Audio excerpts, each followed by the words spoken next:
ꯍꯧꯖꯤꯛ ꯑꯩꯅ ꯄꯥꯖꯒꯗꯧꯔꯤꯕ ꯋꯥꯔꯤ ꯑꯁꯤ ꯃꯃꯥꯡꯗ ꯌꯦꯇꯨꯝ ꯍꯥꯏꯅ ꯍꯣꯔꯔ ꯁ꯭ꯇꯣꯔꯤ ꯑꯃ ꯍꯥꯞꯈꯤꯕ ꯑꯗꯨꯕꯨ ꯏꯕꯤꯔꯛꯄ ꯐ꯭ꯔꯦꯟꯀꯣ ꯂꯣꯔꯦꯟꯕꯝꯅ ꯃꯁꯤꯃꯁꯨ ꯈꯨꯠ ꯊꯥꯕꯤꯔꯛꯄꯅꯤ꯫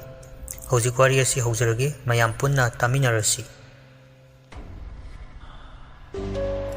ꯖꯅꯋꯥꯔꯤꯒꯤ ꯇꯥꯔꯤꯛ 1 ꯅ꯭ꯌꯨ ꯏꯌꯔ ꯅꯨꯃꯤꯠꯅꯤ꯫ ꯄꯪꯊꯦꯡ ꯊꯦꯡꯕꯗꯤ ꯅꯠꯇ꯭ꯔꯤ꯫ ꯄꯨꯡꯗꯤ 11 ꯇꯥꯕ ꯈꯛꯇꯃꯛ ꯉꯥꯏꯔꯤ꯫ ꯑꯗꯨꯕꯨ ꯏꯝꯐꯥꯜꯗꯒꯤ ꯈꯔ ꯂꯥꯞꯅ ꯂꯩꯕ ꯖꯒꯥ ꯑꯣꯏꯕꯒ ꯌꯨꯝꯁꯤꯡꯗꯨ ꯂꯟꯅ ꯇꯥꯕ ꯑꯣꯏꯕꯅ ꯈꯖꯤꯛ ꯊꯦꯡꯕꯗꯤ ꯃꯥꯜꯂꯦ꯫ ꯃꯐꯝ ꯑꯗꯨ ꯎꯟ ꯋꯥꯏꯃꯨꯛ ꯆꯤꯛꯏ꯫ ꯅꯥꯛ ꯌꯦꯠ ꯈꯥ ꯋꯥꯡ ꯌꯦꯡꯂꯨꯕꯗ ꯂꯝꯍꯥꯡꯅ ꯑꯅꯝꯕ ꯑꯣꯏꯕ ꯂꯝꯅꯤ꯫ ꯇꯥꯝꯅ ꯎꯔꯤꯕ ꯋꯥꯄꯜꯁꯤꯡꯅ ꯃꯨꯁꯨꯛ ꯃꯨꯅ ꯋꯥꯡꯅ ꯍꯧꯕꯅ ꯑꯀꯣꯏꯕ ꯑꯗꯨ ꯃꯝꯕꯁꯨ ꯀꯥ ꯍꯦꯟꯅ ꯃꯝꯖꯤꯟꯕ ꯖꯒꯥ ꯑꯣꯏꯔꯤ꯫ ꯃꯐꯝ ꯑꯗꯨꯗ ꯈꯔꯈꯛ ꯉꯥꯜꯂꯤꯕ ꯍꯥꯏꯕꯕꯨ ꯃꯃꯤꯡ ꯂꯩꯔꯕ ꯗ ꯅꯥꯏꯇꯤꯡꯒꯦꯜ ꯀꯣꯂꯦꯖ ꯍꯥꯏꯕ ꯅꯔꯁꯤꯡ ꯀꯣꯂꯦꯖ ꯑꯗꯨ ꯈꯛꯇꯅꯤ꯫ ꯑꯐꯕ ꯑꯣꯖꯥ ꯀꯌꯥꯅ ꯌꯣꯝꯂꯕ ꯍꯣꯁꯇꯦꯜ ꯃꯇꯤꯛ ꯆꯥꯅ ꯂꯩꯕ ꯀꯣꯂꯦꯖꯅꯤ꯫ ꯀꯣꯂꯦꯖ ꯑꯁꯤ ꯅꯔꯁ ꯄꯨꯊꯣꯛꯄꯗ ꯃꯃꯤꯡ ꯈ꯭ꯋꯥꯏꯗꯒꯤ ꯆꯠꯂꯤꯕ ꯀꯣꯂꯦꯖ ꯑꯃꯁꯨꯅꯤ꯫ ꯇꯣꯉꯥꯟꯕ ꯀ꯭ꯂꯥꯁ, ꯏꯌꯔ, ꯁꯦꯁꯟꯁꯤꯡꯒꯤ ꯇꯣꯉꯥꯟꯕ ꯍꯣꯁꯇꯦꯜ ꯕ꯭ꯂꯣꯛ ꯑꯃꯗꯤ ꯁꯤꯅꯤꯌꯔ ꯖꯨꯅꯤꯌꯔ ꯈꯥꯏꯗꯣꯛꯇꯨꯅ ꯊꯝꯂꯤ꯫ ꯃꯃꯥꯡꯒꯤ ꯑꯍꯤꯡꯗ ꯕꯥꯏ ꯅꯨꯃꯤꯠꯀꯤ ꯂꯥꯡꯈꯤꯕ ꯑꯗꯨꯅ ꯅ꯭ꯌꯨ ꯏꯌꯔꯒꯤ ꯑꯍꯤꯡꯗꯨꯃꯗꯤ ꯄꯔꯃꯤꯁꯟ ꯐꯪꯈꯤꯗꯕꯅ ꯁꯥꯇ꯭ꯔꯁꯤꯡ ꯃꯥꯒꯤ ꯔꯨꯝꯗ ꯇꯨꯝꯅꯕ ꯁꯦꯝ ꯁꯥꯕ ꯑꯃꯗꯤ ꯈꯔ ꯑꯃ ꯇꯨꯝꯊꯈꯤꯕ ꯃꯇꯝ ꯑꯣꯏꯔꯦ꯫ ꯃꯇꯝ ꯑꯗꯨꯗ ꯍꯣꯁꯇꯦꯜ ꯅꯝꯕꯔ 1ꯒꯤ ꯔꯨꯝ 31ꯒꯤ ꯗꯣꯔ ꯑꯗꯨ ꯇꯨꯃꯤꯟꯅ ꯀꯣꯂꯦꯖ ꯑꯗꯨꯒꯤ ꯁꯥꯇ꯭ꯔ 3 ꯃꯤꯔꯛ ꯇꯥꯂꯛ ꯌꯦꯡꯗꯨꯅ ꯃꯈꯨꯠꯇ ꯇꯣꯔꯆ ꯑꯃꯃꯝ ꯄꯥꯏꯗꯨꯅ ꯈꯣꯡꯎꯞ ꯆꯄꯜ ꯑꯃꯠꯇ ꯇꯣꯡꯗꯅ ꯃꯤ ꯇꯥꯛꯈꯤꯅꯤ ꯍꯥꯏꯕ ꯃꯇꯥꯒꯨꯝ ꯕꯦꯛ ꯑꯃꯃꯝ ꯌꯥꯟꯁꯤꯜꯂꯒ ꯇꯨꯃꯤꯟꯅ ꯊꯣꯛꯂꯛꯂꯤ꯫ ꯁꯦꯀꯦꯟ ꯐ꯭ꯂꯣꯔꯗꯒꯤ ꯁ꯭ꯇꯦꯌꯔ ꯀꯨꯝꯂꯛꯄ ꯐꯥꯎꯕ ꯃꯈꯣꯜ ꯊꯣꯛꯇꯅ ꯀꯨꯝꯊꯔꯛꯂꯤ꯫ ꯃꯈꯣꯏ ꯑꯍꯨꯝꯅ ꯌꯥꯝꯅ ꯍꯩꯅ ꯁꯤꯡꯅ ꯍꯣꯁꯇꯦꯜꯗꯨꯒꯤ ꯕ꯭ꯂꯣꯛꯇꯒꯤ ꯆꯦꯟꯊꯣꯔꯛꯄꯗ ꯀꯅꯥ ꯑꯃꯠꯇ ꯎꯍꯧꯗ꯭ꯔꯦ꯫ ꯃꯤꯆꯤꯛ ꯃꯤꯔꯥꯎꯈꯣꯜ ꯇꯥꯗ꯭ꯔꯕ ꯃꯇꯝ ꯑꯗꯨꯗ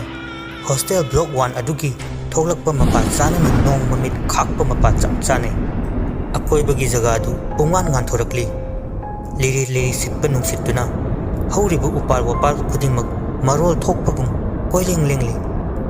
ꯃꯈꯣꯏ ꯑꯍꯨꯝ ꯁꯨꯕꯅ ꯀꯔꯤꯃꯠꯇ ꯀꯤꯕꯁꯨ ꯄꯣꯛꯂꯨꯗꯦ꯫ ꯃꯈꯣꯏꯒꯤ ꯄꯥꯟꯗꯝ ꯍꯥꯏꯕꯕꯨ ꯀꯣꯂꯦꯖ ꯑꯗꯨꯒꯤ ꯋꯥꯡꯃ ꯂꯥꯟꯅ ꯀꯣꯂꯦꯖ ꯑꯗꯨꯒꯤ ꯃꯅꯥꯛꯇ ꯂꯩꯔꯤꯕ ꯃꯃꯥꯟꯅꯕꯤ ꯄ꯭ꯔꯤꯇꯤꯒꯤ ꯃꯌꯨꯝꯗ ꯅ꯭ꯌꯨ ꯏꯌꯔꯒꯤ ꯑꯆꯥ ꯑꯊꯛ ꯇꯧꯗꯨꯅ ꯄꯥꯔꯇꯤ ꯇꯧꯕ ꯍꯥꯏꯕꯁꯤꯅꯤ꯫ ꯀꯣꯂꯦꯖ ꯑꯗꯨꯗ ꯇꯝꯂꯤꯕ ꯁꯥꯇ꯭ꯔꯁꯤꯡꯅ ꯅꯤꯝꯐꯨ ꯇꯠꯇꯅ ꯉꯥꯡꯅꯕ ꯁꯨꯝꯁꯤꯠ ꯁꯤꯠꯄꯤ ꯅꯨꯄꯤ ꯑꯃꯒꯤ ꯊꯋꯥꯏ ꯊꯣꯛꯏ ꯍꯥꯏꯕ ꯋꯥꯔꯤ ꯑꯃꯁꯨ ꯂꯩꯔꯤꯕꯅꯤ꯫ ꯅꯨꯄꯤ ꯉꯥꯛꯇ ꯑꯣꯏꯕꯅ ꯑꯃꯝꯕ ꯑꯊꯦꯡꯕꯗ ꯀꯅꯥꯁꯨ ꯃꯄꯥꯜ ꯑꯃꯠꯇ ꯊꯣꯛꯅꯗꯦ꯫ ꯑꯗꯨꯕꯨ ꯅꯨꯃꯤꯠ ꯑꯗꯨꯃꯗꯤ ꯃꯈꯣꯏ ꯑꯍꯨꯝ ꯐꯥꯔꯁ ꯏꯌꯔ ꯀꯥꯔꯛꯄꯒ ꯑꯁꯨꯛꯀꯤ ꯃꯇꯤꯛ ꯉꯥꯎꯖꯕ ꯃꯇꯝ ꯑꯣꯏꯕꯒ ꯃꯤꯀꯤ ꯂꯥꯏꯈꯤꯗꯕ ꯅꯨꯄꯤ ꯉꯥꯛꯇ ꯑꯣꯏꯔꯕꯁꯨ ꯑꯃꯝꯕ ꯑꯗꯨꯗꯒꯤ ꯇꯨꯃꯤꯟꯅ ꯊꯣꯛꯂꯛꯂꯤ꯫ ꯔꯤꯅꯥꯅ, "ꯚꯥꯏ, ꯉꯁꯤꯗꯤ ꯅ꯭ꯌꯨ ꯏꯌꯔꯅꯤ ꯍꯥꯏꯕꯕꯨ ꯏꯁꯥꯁꯦ ꯕꯤꯠ ꯑꯃ ꯏꯀꯥ ꯀꯥꯗꯦꯗ ꯑꯩꯗꯤ." ꯖꯦꯅꯤꯅ, "ꯌꯥꯔꯦꯍꯦ, ꯕꯤꯠ ꯀꯥꯜꯂꯛꯀꯅꯨꯍꯦ, ꯄ꯭ꯔꯤꯇꯤꯗꯨ ꯐꯣꯟꯗ ꯇꯧ, ꯑꯃꯨꯛ ꯇꯨꯝ ꯂꯩꯔꯝꯗꯅꯀꯣ." ꯊꯣꯏꯅ ꯑꯃꯨꯛ, "ꯑꯩꯗꯤ ꯀꯤꯈ꯭ꯔꯦꯗ ꯅꯣꯏ ꯇꯧꯔꯤꯁꯦ, ꯑꯩꯈꯣꯏ ꯑꯃꯨꯛ ꯐꯥꯗꯅꯅꯦ, ꯏꯆꯦꯒ ꯈꯪꯂꯗꯤ ꯑꯩꯗꯤ ꯂꯣꯏꯔꯦꯍꯦ, ꯍꯤꯡꯂꯔꯣꯏ ꯍꯥꯏꯁꯤꯅꯤ." ꯊꯣꯏꯒꯤ ꯃꯆꯦꯁꯨ ꯀꯣꯂꯦꯖ ꯑꯗꯨꯗ 3rd ꯏꯌꯔ ꯀꯥꯔꯤꯕꯤ ꯁꯥꯇ꯭ꯔ ꯑꯃꯅꯤ꯫ ꯃꯆꯤꯜ ꯃꯅꯥꯎ ꯑꯣꯏꯔꯕꯁꯨ ꯆꯍꯤꯒꯤ ꯃꯇꯨꯡ ꯏꯟꯅ 3rd ꯏꯌꯔꯒꯤ ꯍꯣꯁꯇꯦꯜ 3ꯗ ꯂꯩꯈꯤ꯫ ꯊꯣꯏꯁꯨ ꯃꯆꯦ ꯇꯥꯛꯂꯝꯗꯅ ꯇꯨꯃꯤꯟꯅ ꯄꯥꯔꯇꯤ ꯑꯗꯨ ꯌꯥꯎꯅꯤꯡꯃꯟꯗꯅ ꯀꯤꯅ ꯊꯣꯛꯂꯛꯂꯤꯕꯅꯤ꯫ ꯔꯤꯅꯥꯅ, "ꯑꯁ ꯈꯪꯉꯣꯏ ꯀꯩꯝꯇ, ꯑꯁꯨꯛ ꯍꯩꯅ ꯍꯣꯁꯇꯦꯜꯗꯒꯤ ꯂꯥꯟꯊꯣꯔꯛꯑꯁꯤꯕꯨ ꯀꯩꯝꯇ ꯐꯥꯔꯣꯏꯗꯕꯅꯤ, ꯄꯥꯔꯇꯤ ꯍꯦꯛ ꯂꯣꯏꯕꯒ ꯔꯤꯇꯔꯟ at 3 AM, ꯌꯥꯔꯦꯀꯣ." ꯖꯦꯅꯤꯅ, "ꯃꯤꯀꯤ ꯊꯤ ꯑꯣꯏꯅ ꯇꯧꯔꯗꯅ ꯀꯅꯥꯝꯇ ꯎꯔꯣꯏ, ꯁꯠ ꯊꯣꯛꯈ꯭ꯔꯁꯤ, ꯃꯦꯁꯦꯖ ꯊꯥꯈ꯭ꯔꯕꯅꯤ ꯍꯣꯁ ꯏꯕꯦꯝꯃꯗ, ꯑꯩꯈꯣꯏꯁꯨ ꯌꯧꯔꯛꯂꯅꯤꯅ." ꯔꯤꯅꯥꯅ ꯄ꯭ꯔꯤꯇꯤꯗ ꯃꯦꯁꯦꯖ ꯊꯥꯅꯕ ꯍꯥꯏꯗꯨꯅ ꯐꯣꯟꯗꯨ ꯀꯣꯏꯅꯝ ꯅꯝꯂꯤ꯫ ꯃꯈꯣꯏ ꯑꯍꯨꯝ ꯌꯧꯔꯛꯂꯅꯤ ꯍꯥꯏꯗꯨꯅ ꯄꯥꯎ ꯄꯤꯈꯤꯔꯝꯃꯤ꯫ ꯑꯁꯨꯝꯅ ꯂꯥꯛꯄꯅ ꯃꯈꯣꯏ ꯍꯣꯁꯇꯦꯜ 1 ꯂꯥꯟꯊꯣꯔꯛꯂꯤ, ꯑꯗꯨꯒ ꯍꯣꯁꯇꯦꯜ 2ꯒꯤ ꯃꯄꯥ ꯌꯧꯁꯤꯜꯂꯛꯏ꯫ ꯊꯣꯏ, "ꯑꯁ ꯑꯩꯗꯤ ꯁꯨꯝ ꯀꯤꯁꯤꯜꯂꯛꯑꯦꯕꯨ, ꯕ꯭ꯂꯣꯛ 3 ꯁꯨꯕꯗꯨ ꯅꯠꯇ꯭ꯔꯣ ꯍꯅꯨꯕꯤ ꯑꯃ ꯊꯣꯛꯏ ꯍꯥꯏꯕꯗꯨꯕꯨ?" ꯖꯦꯅꯤꯅ, "ꯔꯥꯁꯤꯗꯤ ꯃꯇꯥꯡ ꯆꯥꯗꯦ, ꯑꯣ ꯍꯅꯨꯕꯤꯗꯣ ꯑꯩꯅ ꯁꯥꯕ, ꯀꯩꯅꯣ ꯈꯪꯗꯦꯃꯤ." ꯔꯤꯅꯥꯅ, "ꯄ꯭ꯔꯤꯇꯤ ꯃꯦꯁꯦꯖ ꯍꯜꯂꯛꯑꯦ, ꯉꯥꯏꯔꯦꯌꯦ, ꯃꯣꯏ ꯌꯨꯝꯗ ꯃꯣꯏ ꯂꯣꯏꯅ ꯁꯦꯝ ꯁꯥꯕ ꯂꯣꯏꯔꯦꯌꯦ, ꯄꯣꯛꯀ ꯊꯣꯡꯉꯦ ꯍꯥꯏꯔꯤꯌꯦ, ꯌꯦꯡꯉꯨꯅꯦ ꯐꯣꯇꯣꯒ ꯊꯥꯖꯤꯜꯂꯛꯏꯁꯦ." ꯖꯦꯅꯤꯅ ꯐꯣꯟꯗꯒꯤ ꯐꯣꯇꯣꯗꯨ ꯌꯦꯡꯂꯒ, "ꯑꯁ ꯍꯥꯎꯔꯅꯤꯌꯦ ꯁꯤꯗꯤ, ꯁꯠ ꯍꯜꯂꯛꯁꯤꯀꯣ ꯍꯣꯔꯦꯟ ꯆꯥꯔꯒ." ꯊꯣꯏꯁꯨ ꯃꯈꯣꯏ ꯑꯅꯤꯅ ꯉꯥꯡꯅꯔꯤꯕꯗꯨ ꯇꯥꯔꯒ ꯅꯣꯛꯐꯦꯠ ꯇꯧꯔꯒ ꯁꯨꯝ ꯂꯥꯛꯃꯤꯟꯅꯩ꯫ ꯍꯣꯁꯇꯦꯜ 3 ꯌꯧꯁꯤꯜꯂꯛꯂꯦ꯫ ꯇꯥꯏꯅꯅ ꯂꯩꯔꯤꯕ ꯆꯥꯎꯔꯕ ꯀꯣꯂꯦꯖꯇꯨꯁꯨ ꯃꯤꯠꯃꯥꯡꯗ ꯃꯃꯤ ꯁꯥꯃꯤ ꯎꯔꯛꯏ꯫ ꯀꯣꯂꯦꯖ ꯑꯗꯨꯒꯤ ꯍꯦꯛ ꯅꯥꯀꯟꯗ ꯂꯥꯏꯁꯪ ꯑꯃꯁꯨ ꯂꯩ, ꯑꯗꯨꯒ ꯍꯦꯛ ꯊꯪꯅꯅ ꯃꯦꯟ ꯒꯦꯠ ꯂꯩꯔꯕꯅꯤ꯫ ꯍꯣꯁꯇꯦꯜ 3ꯒꯤ ꯕ꯭ꯂꯣꯛꯇꯨꯁꯨ ꯂꯥꯟꯊꯣꯔꯛꯂꯦ꯫ ꯅꯣꯡ ꯃꯃꯤꯠꯅ ꯈꯥꯛꯄꯒ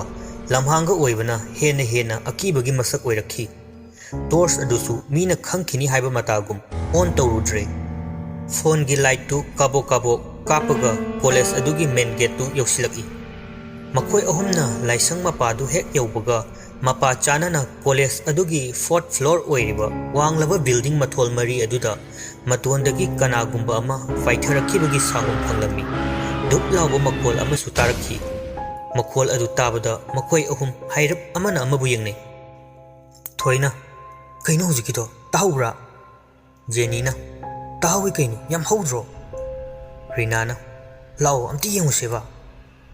थोइना ngaiko ayam pakhale soidana koi farani yengumse halaseba jenina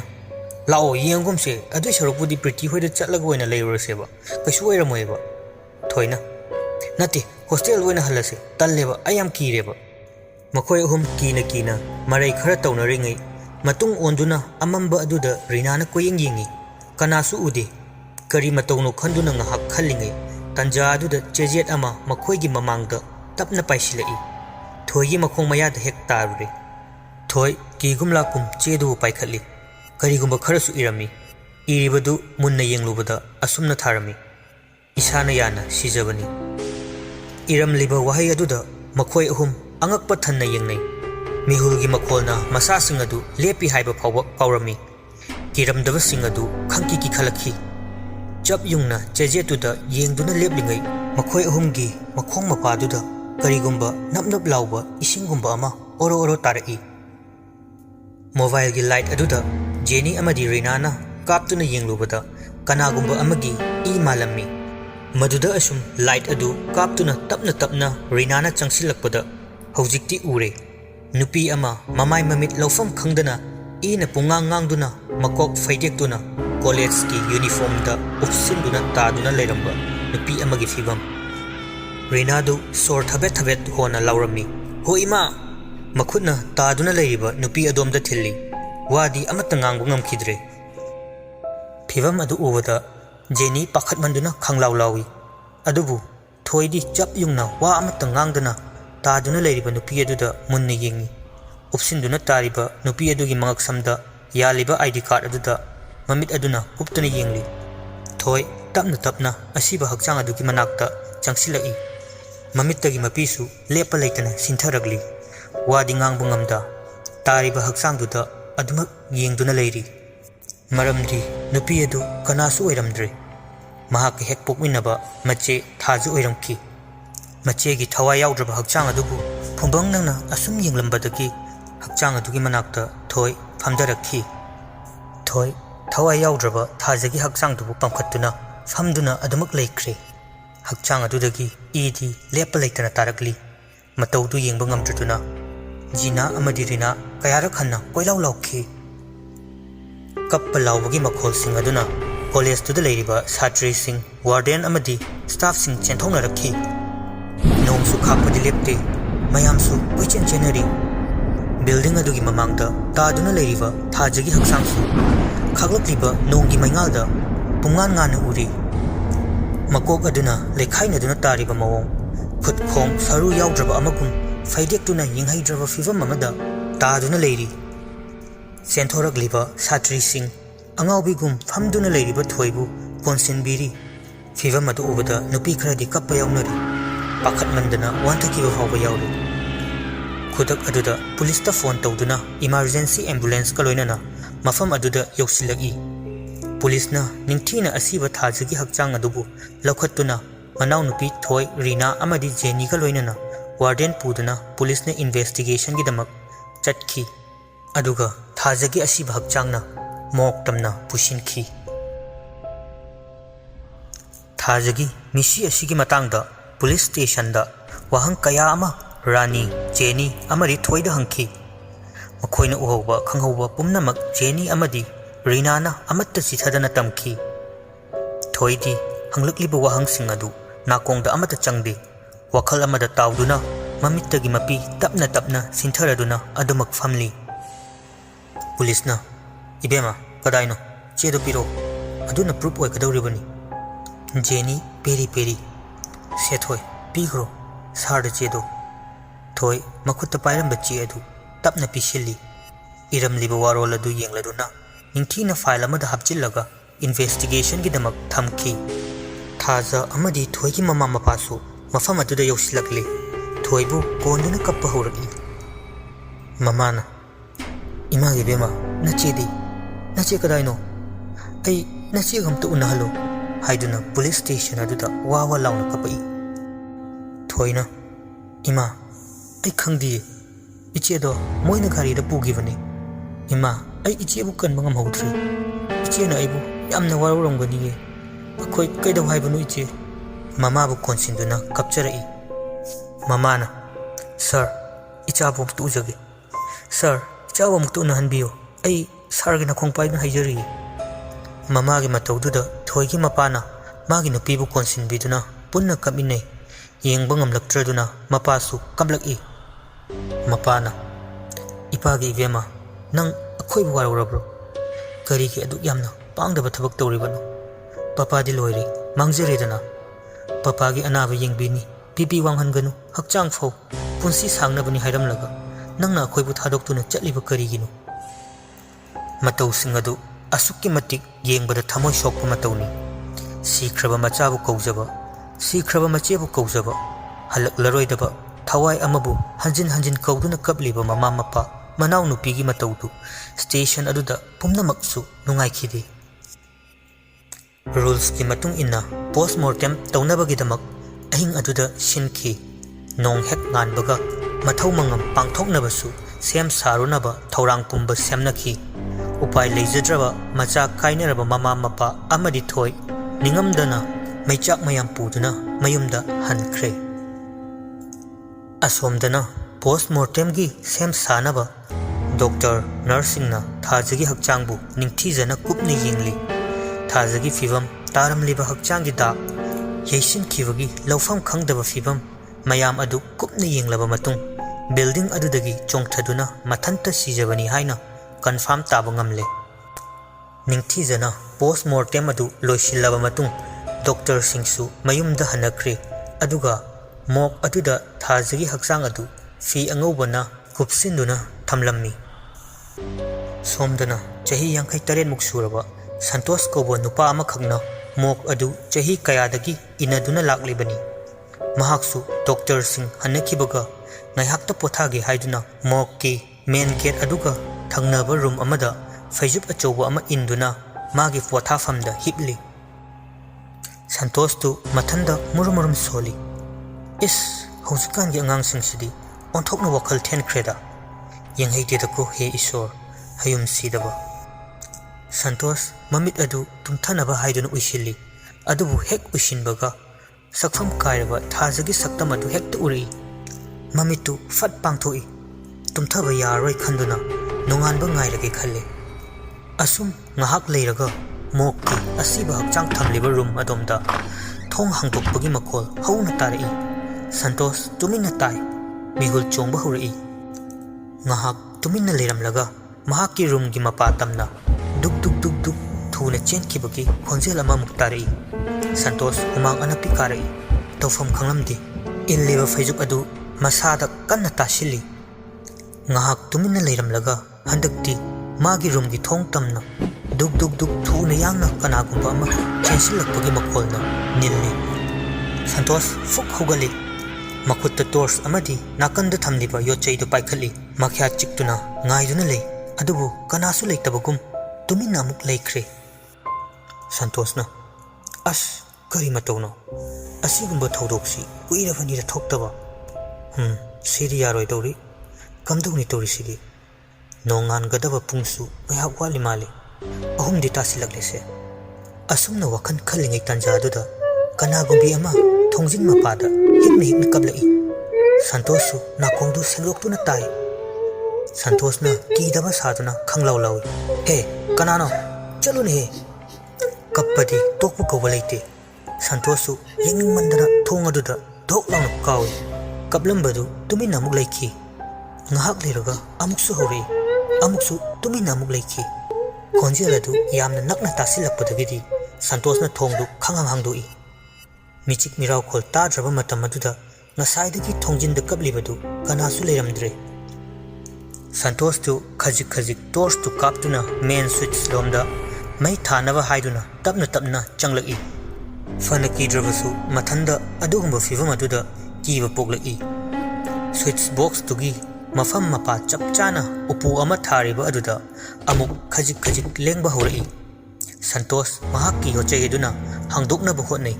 upu adugi thong adu hek hanglubaga makhyat launa aba masam chotpa I thangdaba asibagi saktam ama fivam kaina dup launa kelai Santosh tu ho ima haina kanna lawi aduga makeup fat thoglai humang karamba masa pomba asaidagi tawribadu mamang oirambana kharadi khajik safarami Santosh sor sangna hontharaga is kari mangnuni hare hare siramnida tanjaduda hogdong ama kanna kanna khonglai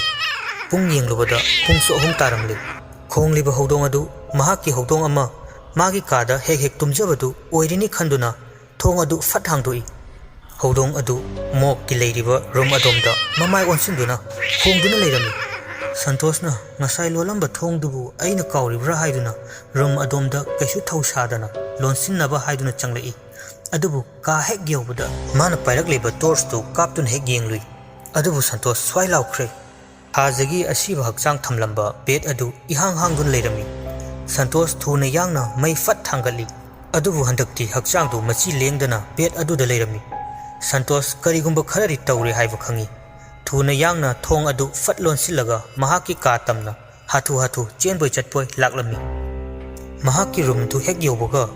mok room adudagi akanba khonjelda nupi amana thamoi chakna lawbagi makhol ama tarakhi makhol aduna building adu thak thak nikpadawna tawrakhi angakpa fangna tamnaba haibadu oire building aduda mi chenbagi makhol chatpagi makhol hikna hikna kappagi makhol thamoi chakna lawbagi makhol kayana fivam kaina tamnari Santosh famung mathakta mahaki ningjaba lai sonduna ahing tumdaba makhai khangduna mamit mamai chap yungna wana ahing adu leli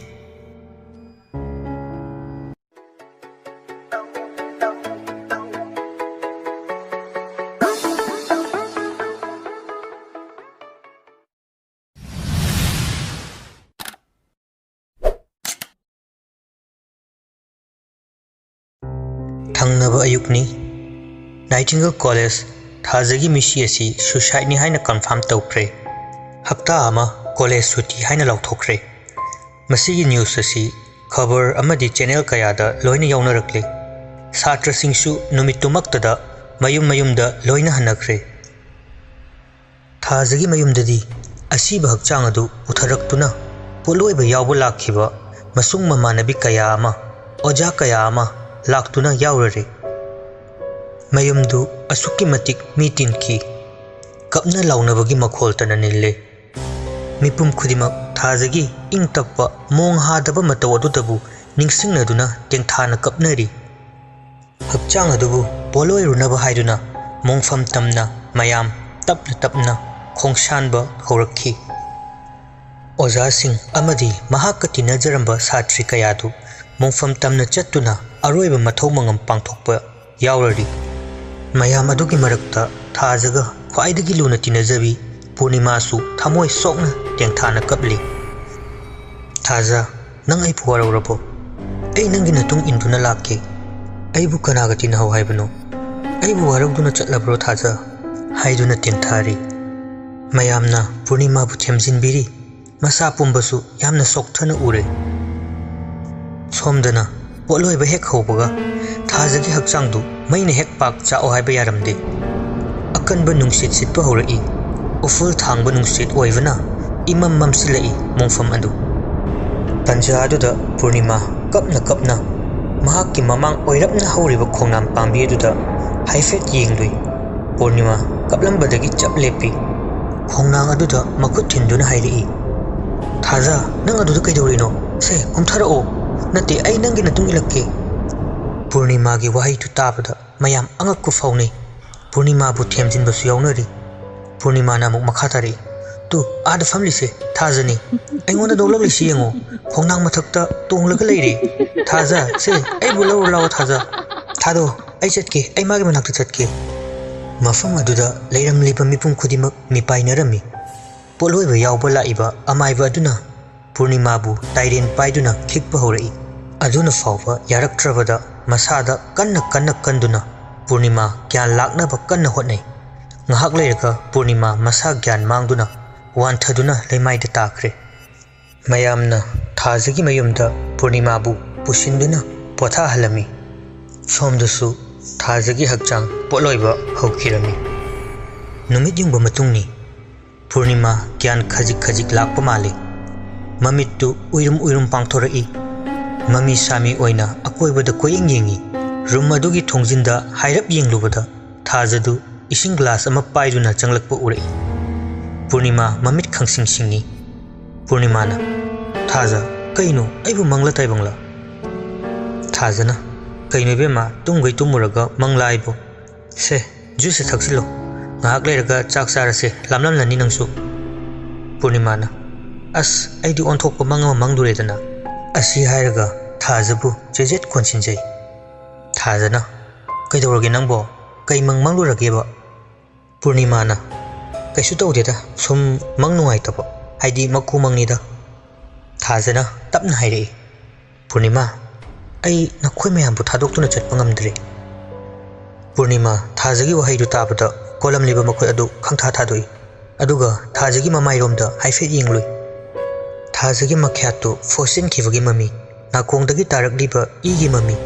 फिवम कायरवा सक्तमदा महाकी हेक नाकंदा फमदुना लेरंबदु उरे पूर्णिमा खंगलाउ लाउरगा room अदुदगी चेंथोरई मपानदा फिंगौ सेतुना मयाम लेरंबदु उवदा ग्यान पुंबा लाई थुना यांगना पूर्णिमादु मयुम हन्नवा थोंगालोमदा चेंथोरखी मयाम चंगदुना पाखतनदुना पूर्णिमाबु खामलबसु पूर्णिमा अदुमक मयुम लोमदा मपाना पुदुना चटखी असुमना नुमित अदुगी अहिंग ओइसिलकले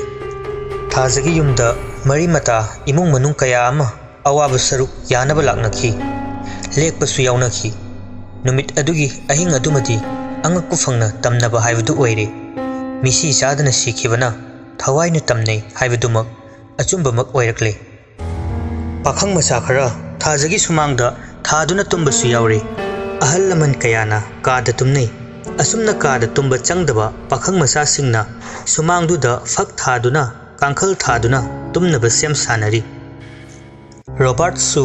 लेकाय अदुगी नहा अमखकनी महाकसु मयाम मरक्ता लेकप यावरी Robert मयाम लोइना तुमनख्रबा मतुंग महाक्ति तुम्बा याददुना mobile phone दु पुथोक्तुना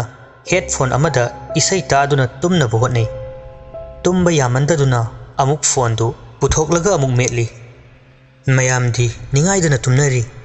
महाकना पुंगदु येंगलुबदा 12 मखाइ तारमले तंजा अदुदा महाकी कांखलगी वांगबदा mummy Shami अमगुम सुमांगी वांगबदा तपना तपना कनागुंबा अमा चटपगुम लेंगबगुम उबा होरई Robert करिसु खलुदे मखोय मरी मंगा तुंबनिना मीसु यामबना मी ओइरमगनी खंदुना फोनदा अदुमक येंगदुना ले ममी अदु मखोयगी मनाक तमना चंगसिलकपा होरई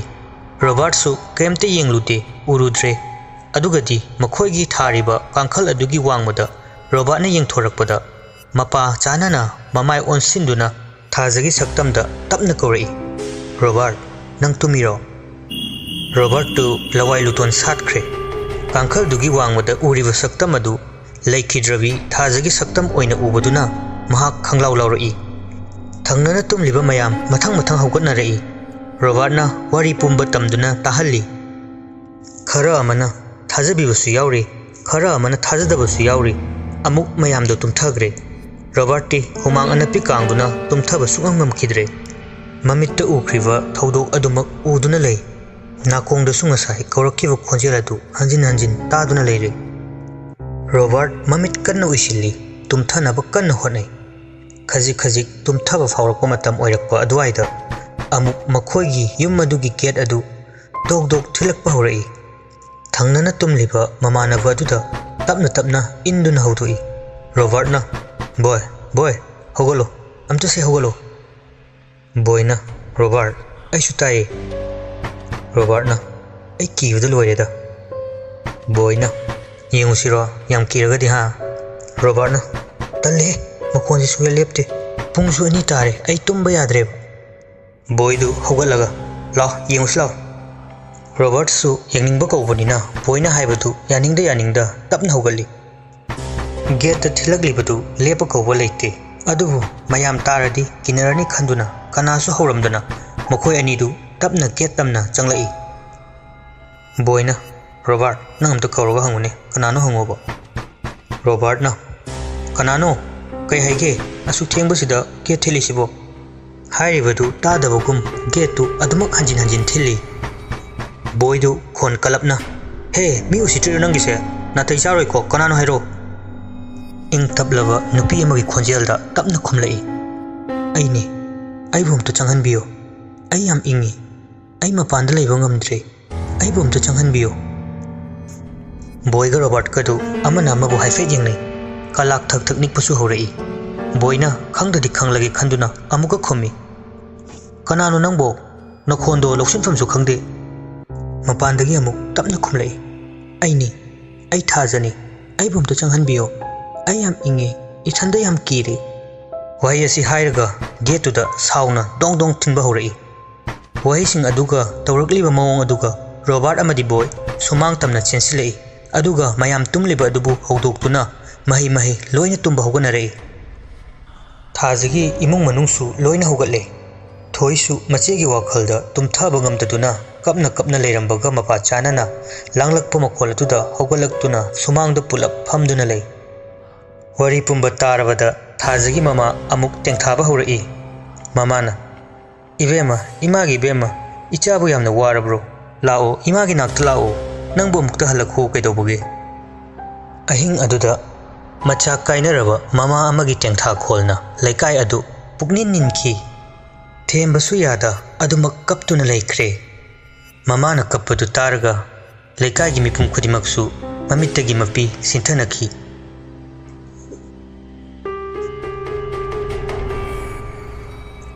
ꯍꯞꯇꯥ ꯑꯃꯒꯤ ꯃꯇꯨꯡ ꯀꯣꯂꯦꯖ ꯅꯧꯍꯧꯅꯅ ꯔꯤꯑꯣꯄꯅꯤꯡ ꯇꯧꯕ ꯅꯨꯃꯤꯠꯅꯤ꯫ ꯃꯍꯩ ꯍꯣꯁꯇꯦꯜꯗ ꯂꯩꯕ ꯁꯥꯇ꯭ꯔꯁꯤꯡ ꯂꯥꯛꯅꯕ ꯍꯧꯔꯦ꯫ ꯗꯦ ꯁ꯭ꯀꯣꯂꯔꯁꯤꯡꯁꯨ ꯃꯥꯒꯤ ꯃꯌꯨꯝꯗꯒꯤ ꯀꯣꯂꯦꯖ ꯂꯥꯛꯄ ꯍꯧꯅꯗꯨꯅ ꯅꯣꯔꯃꯦꯜ ꯗꯦ ꯑꯃꯒꯨꯝ ꯀꯣꯂꯦꯖ ꯍꯧꯔꯝꯃꯤ꯫ ꯊꯥꯖꯒꯤ ꯁꯤꯐꯝ ꯑꯗꯨꯁꯨ ꯃꯇꯝ ꯈꯔꯒꯤ ꯑꯣꯏꯅ ꯈꯥꯖꯤꯟꯗꯨꯅ ꯊꯝꯂꯤ꯫ ꯃꯐꯝ ꯑꯗු ꯀꯅꯥ ꯑꯃꯠꯇꯅ ꯆꯪꯅꯗꯦ꯫ ꯑꯀꯤꯕ ꯑꯃꯗꯤ ꯍꯪꯒꯣꯏꯕ ꯄꯣꯛꯅꯩ꯫ ꯊꯩꯗꯨꯅ ꯆꯠꯅꯩ꯫ ꯑꯗꯨꯕꯨ ꯀꯣꯂꯦꯖ ꯀꯥꯗꯕꯗꯤ ꯌꯥꯗꯕꯅꯤꯅ ꯁꯥꯇ꯭ꯔꯁꯤꯡ ꯂꯣꯏꯅ ꯂꯥꯛꯅꯔꯦ꯫ ꯊꯣꯏꯗꯤ ꯃꯆꯦꯒꯤ ꯊꯧꯔꯝ ꯌꯥꯎꯅꯕꯒꯤꯗꯃꯛ ꯃꯌꯨꯝꯗ ꯁꯨꯇꯤ ꯂꯧꯗꯨꯅ ꯂꯩꯔꯤ꯫ ꯑꯌꯨꯛꯀꯤ ꯄꯨꯡ 7:30 ꯇꯥꯔꯛꯄ ꯃꯇꯝꯅꯤ꯫ ꯀ꯭ꯂꯥꯁꯅ ꯄꯨꯡ 10ꯗꯒꯤ ꯍꯧꯒꯗꯧꯔꯤꯕꯅꯤ꯫ ꯀꯣꯂꯦꯖ ꯁꯥꯇ꯭ꯔꯁꯤꯡ ꯃꯥꯒꯤ ꯊꯣꯛꯄ ꯒ꯭ꯔꯨꯞ ꯄꯨꯟꯗꯨꯅ ꯋꯥꯔꯤ ꯋꯥꯇꯥꯏ ꯁꯥꯅꯗꯨꯅ ꯂꯩꯔꯤ꯫ ꯀꯣꯂꯦꯖ ꯑꯗꯨꯗ ꯊꯥꯖꯒꯤ ꯋꯥꯔꯤꯅ ꯄꯨꯝꯅꯤꯟ ꯅꯤꯜꯂꯤ꯫ ꯃꯈꯜ ꯃꯈꯥ ꯀꯌꯥꯒꯤ ꯑꯣꯏꯔꯝꯕ ꯌꯥꯕ ꯃꯔꯝ ꯄꯨꯊꯣꯛꯅꯗꯨꯅ ꯋꯥꯔꯤ ꯋꯥꯇꯥꯏ ꯁꯥꯗꯨꯅ ꯃꯌꯥꯝ ꯂꯩꯅꯔꯤ꯫ ꯑꯣꯖꯥꯁꯤꯡꯁꯨ ꯁꯥꯇ꯭ꯔꯁꯤꯡꯁꯨ ꯃꯥꯒꯤ ꯒ꯭ꯔꯨꯞ ꯄꯨꯟꯁꯤꯟꯗꯨꯅ ꯊꯥꯖꯒꯤ ꯁꯤꯈꯤꯕ ꯑꯣꯏꯔꯝꯕ ꯌꯥꯕ ꯃꯔꯝ ꯄꯨꯊꯣꯛꯅꯔꯤ꯫ ꯊꯥꯖꯒꯤ ꯀ꯭ꯂꯥꯁ ꯁꯦꯛꯁꯟ A ꯁꯥꯇ꯭ꯔꯤ ꯑꯃꯅ, ꯊꯥꯖꯗꯣ ꯌꯥꯝ ꯅꯨꯡꯉꯥꯏꯇꯦ, ꯀꯩꯒꯤ ꯑꯣꯏꯔꯝꯒꯅꯤ? ꯁꯥꯇ꯭ꯔꯤ ꯑꯃꯅ, ꯈꯪꯗꯦꯅꯦ, ꯃꯥꯁꯦ ꯍꯟꯗꯛ ꯃꯊ꯭ꯋꯥꯏ ꯌꯥꯝ ꯅꯨꯡꯉꯥꯏꯇꯅ ꯎꯏ, ꯑꯩꯈꯣꯏꯗꯁꯨ ꯍꯥꯏꯌꯣ ꯌꯥꯗꯦ꯫ ꯁꯥꯇ꯭ꯔꯤ ꯑꯃꯅ ꯑꯃꯨꯛ, ꯃꯥꯒꯤ ꯌꯥꯝ ꯂꯨꯅ ꯇꯤꯟꯅꯔꯝꯕꯤ ꯀ꯭ꯂꯥꯁ Bꯒꯤ ꯄꯨꯔꯅꯤꯃꯥꯗ ꯍꯪꯂꯒ ꯈꯪꯉꯣꯏꯗ꯭ꯔꯣ? ꯁꯥꯇ꯭ꯔꯤ ꯑꯃꯅ, ꯃꯤ ꯃꯃꯥꯡ ꯆꯍꯤꯐꯥꯎꯇꯪ ꯇꯤꯟꯅꯔꯝꯕꯅꯤꯍꯦ, ꯍꯟꯗꯛꯇꯤ ꯃꯕꯥꯅꯤ ꯇꯤꯟꯅꯕꯁꯨ ꯎꯗꯦ, ꯃꯥꯁꯨ ꯈꯪꯉꯝꯗꯧ ꯃꯥꯟꯗꯦꯗ, ꯃꯥꯕꯨ ꯀꯣꯂꯦꯖ ꯀꯥꯔꯛꯈ꯭ꯔꯖꯥꯠꯂꯣ? ꯅꯍꯥꯟꯗꯤ ꯄꯣꯠꯂꯣꯏꯐꯝꯗ ꯀꯞꯄ ꯎꯏꯗ꯫ ꯁꯥꯇ꯭ꯔꯤ ꯑꯃꯅ, ꯄꯨꯔꯅꯤꯃꯥꯗꯤ ꯔꯣꯖꯥꯒ ꯁꯅꯥꯒ ꯑꯗꯨꯝ ꯃꯈꯣꯏ ꯑꯍꯨꯝ ꯄꯨꯜꯂꯒ ꯂꯩꯗꯨꯗꯤ, ꯑꯩꯗꯤ ꯈꯪꯂꯝꯗꯧ ꯃꯥꯟꯗꯦꯗ, ꯂꯥꯛꯄꯕꯨꯗꯤ ꯁꯨꯝ ꯃꯃꯥꯟꯅꯕꯤ ꯑꯃ ꯑꯣꯏꯕꯒꯤ ꯅꯨꯡꯉꯥꯏꯇꯗꯅ ꯂꯥꯛꯄ ꯑꯣꯏꯔꯝꯒꯅꯤ꯫ ꯁꯥꯇ꯭ꯔꯤ ꯑꯃꯅ, ꯈꯪꯗ꯭ꯔꯦꯗ, ꯑꯗꯣ ꯅꯨꯄꯥꯒꯤ ꯃꯔꯝꯗꯒ ꯑꯣꯏꯖꯥꯠꯂꯣ? ꯁꯥꯇ꯭ꯔꯤ ꯑꯃꯅ ꯑꯃꯨꯛ, ꯃꯥꯟꯗꯦꯗ, ꯃꯤ ꯅꯨꯄꯥꯒ ꯀꯣꯏꯔꯝꯃꯣꯏ, ꯃꯔꯝ ꯑꯃꯒꯤ ꯑꯣꯏꯔꯝꯒꯅꯤ꯫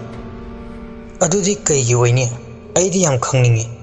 ꯄꯨꯔꯅꯤꯃꯥꯗ ꯍꯪꯂꯨꯁꯤꯔꯥ? ꯌꯥꯝ ꯈꯪꯅꯤꯡꯉꯦꯕ, ꯂꯥꯛꯑꯣ, ꯀ꯭ꯂꯥꯁꯁꯨ ꯉꯥꯏꯍꯥꯛ ꯋꯥꯠꯂꯤ, ꯑꯩꯒ ꯑꯗꯨꯝ ꯈꯪꯅꯩ ꯄꯨꯔꯅꯤꯃꯥꯁꯨ, ꯂꯥꯛꯄ꯭ꯔꯥ ꯌꯦꯡꯉꯨꯁꯦꯕ꯫ ꯁꯥꯇ꯭ꯔꯤ ꯑꯃꯅ, ꯕ꯭ꯔꯦꯛꯇ ꯑꯣꯏꯅ ꯆꯠꯂꯁꯦ, ꯍꯧꯖꯤꯛꯇꯤ ꯉꯥꯏꯉꯝꯗꯕꯁꯨ ꯃꯥꯜꯂꯅꯤ, ꯃꯤꯅ ꯅꯨꯡꯉꯥꯏꯔꯣꯏꯗꯕ ꯍꯥꯊꯨ ꯇꯧꯔꯒꯨꯝꯁꯤ꯫ ꯑꯁꯨꯝꯅ ꯃꯈꯣꯏ ꯑꯍꯨꯝ ꯄꯨꯔꯅꯤꯃꯥꯗ ꯑꯃꯨꯛꯇꯪ ꯍꯪꯗꯨꯅ ꯌꯦꯡꯒꯦ ꯈꯜꯂꯗꯨꯅ ꯀ꯭ꯂꯥꯁꯇꯨ ꯌꯥꯎꯅꯤꯡꯕꯣꯏ ꯌꯥꯎꯅꯤꯡꯗꯕꯣꯏ ꯕ꯭ꯔꯦꯛ ꯊꯥꯕ ꯉꯥꯏꯔꯤ꯫ ꯕ꯭ꯔꯦꯛ ꯃꯇꯝ ꯑꯗꯨꯗ ꯄꯨꯔꯅꯤꯃꯥ ꯃꯍꯥꯛꯀꯤ ꯕꯦꯟꯁꯇ ꯇꯨꯃꯤꯟꯅ ꯌꯨꯡꯗꯨꯅ ꯐꯝꯂꯒ ꯋꯥ ꯂꯥꯡ ꯑꯃꯠꯇ ꯉꯥꯡꯗꯅ ꯂꯩꯔꯝꯃꯤ꯫ ꯃꯗꯨ ꯎꯕꯗ ꯁꯥꯇ꯭ꯔꯤ ꯑꯍꯨꯝꯗꯨ ꯇꯞꯅ ꯄꯨꯔꯅꯤꯃꯥꯒꯤ ꯃꯅꯥꯛ ꯇꯝꯅ ꯆꯪꯁꯤꯜꯂꯛꯂꯒ ꯋꯥꯔꯤ ꯁꯥꯕ ꯍꯧꯔꯝꯃꯤ꯫ ꯄꯨꯔꯅꯤꯃꯥ, ꯀꯩꯗꯧꯔꯒꯦ ꯅꯪꯕꯣ? ꯄꯨꯔꯅꯤꯃꯥꯅ ꯀꯩꯁꯨ ꯇꯧꯗꯤꯌꯦ ꯚꯥꯏ꯫ ꯁꯥꯇ꯭ꯔ ꯑꯃꯅ ꯑꯗꯣ ꯚꯥꯏ ꯑꯩꯈꯣꯏ ꯀ꯭ꯂꯥꯁꯃꯦꯠ ꯊꯥꯖꯗꯣ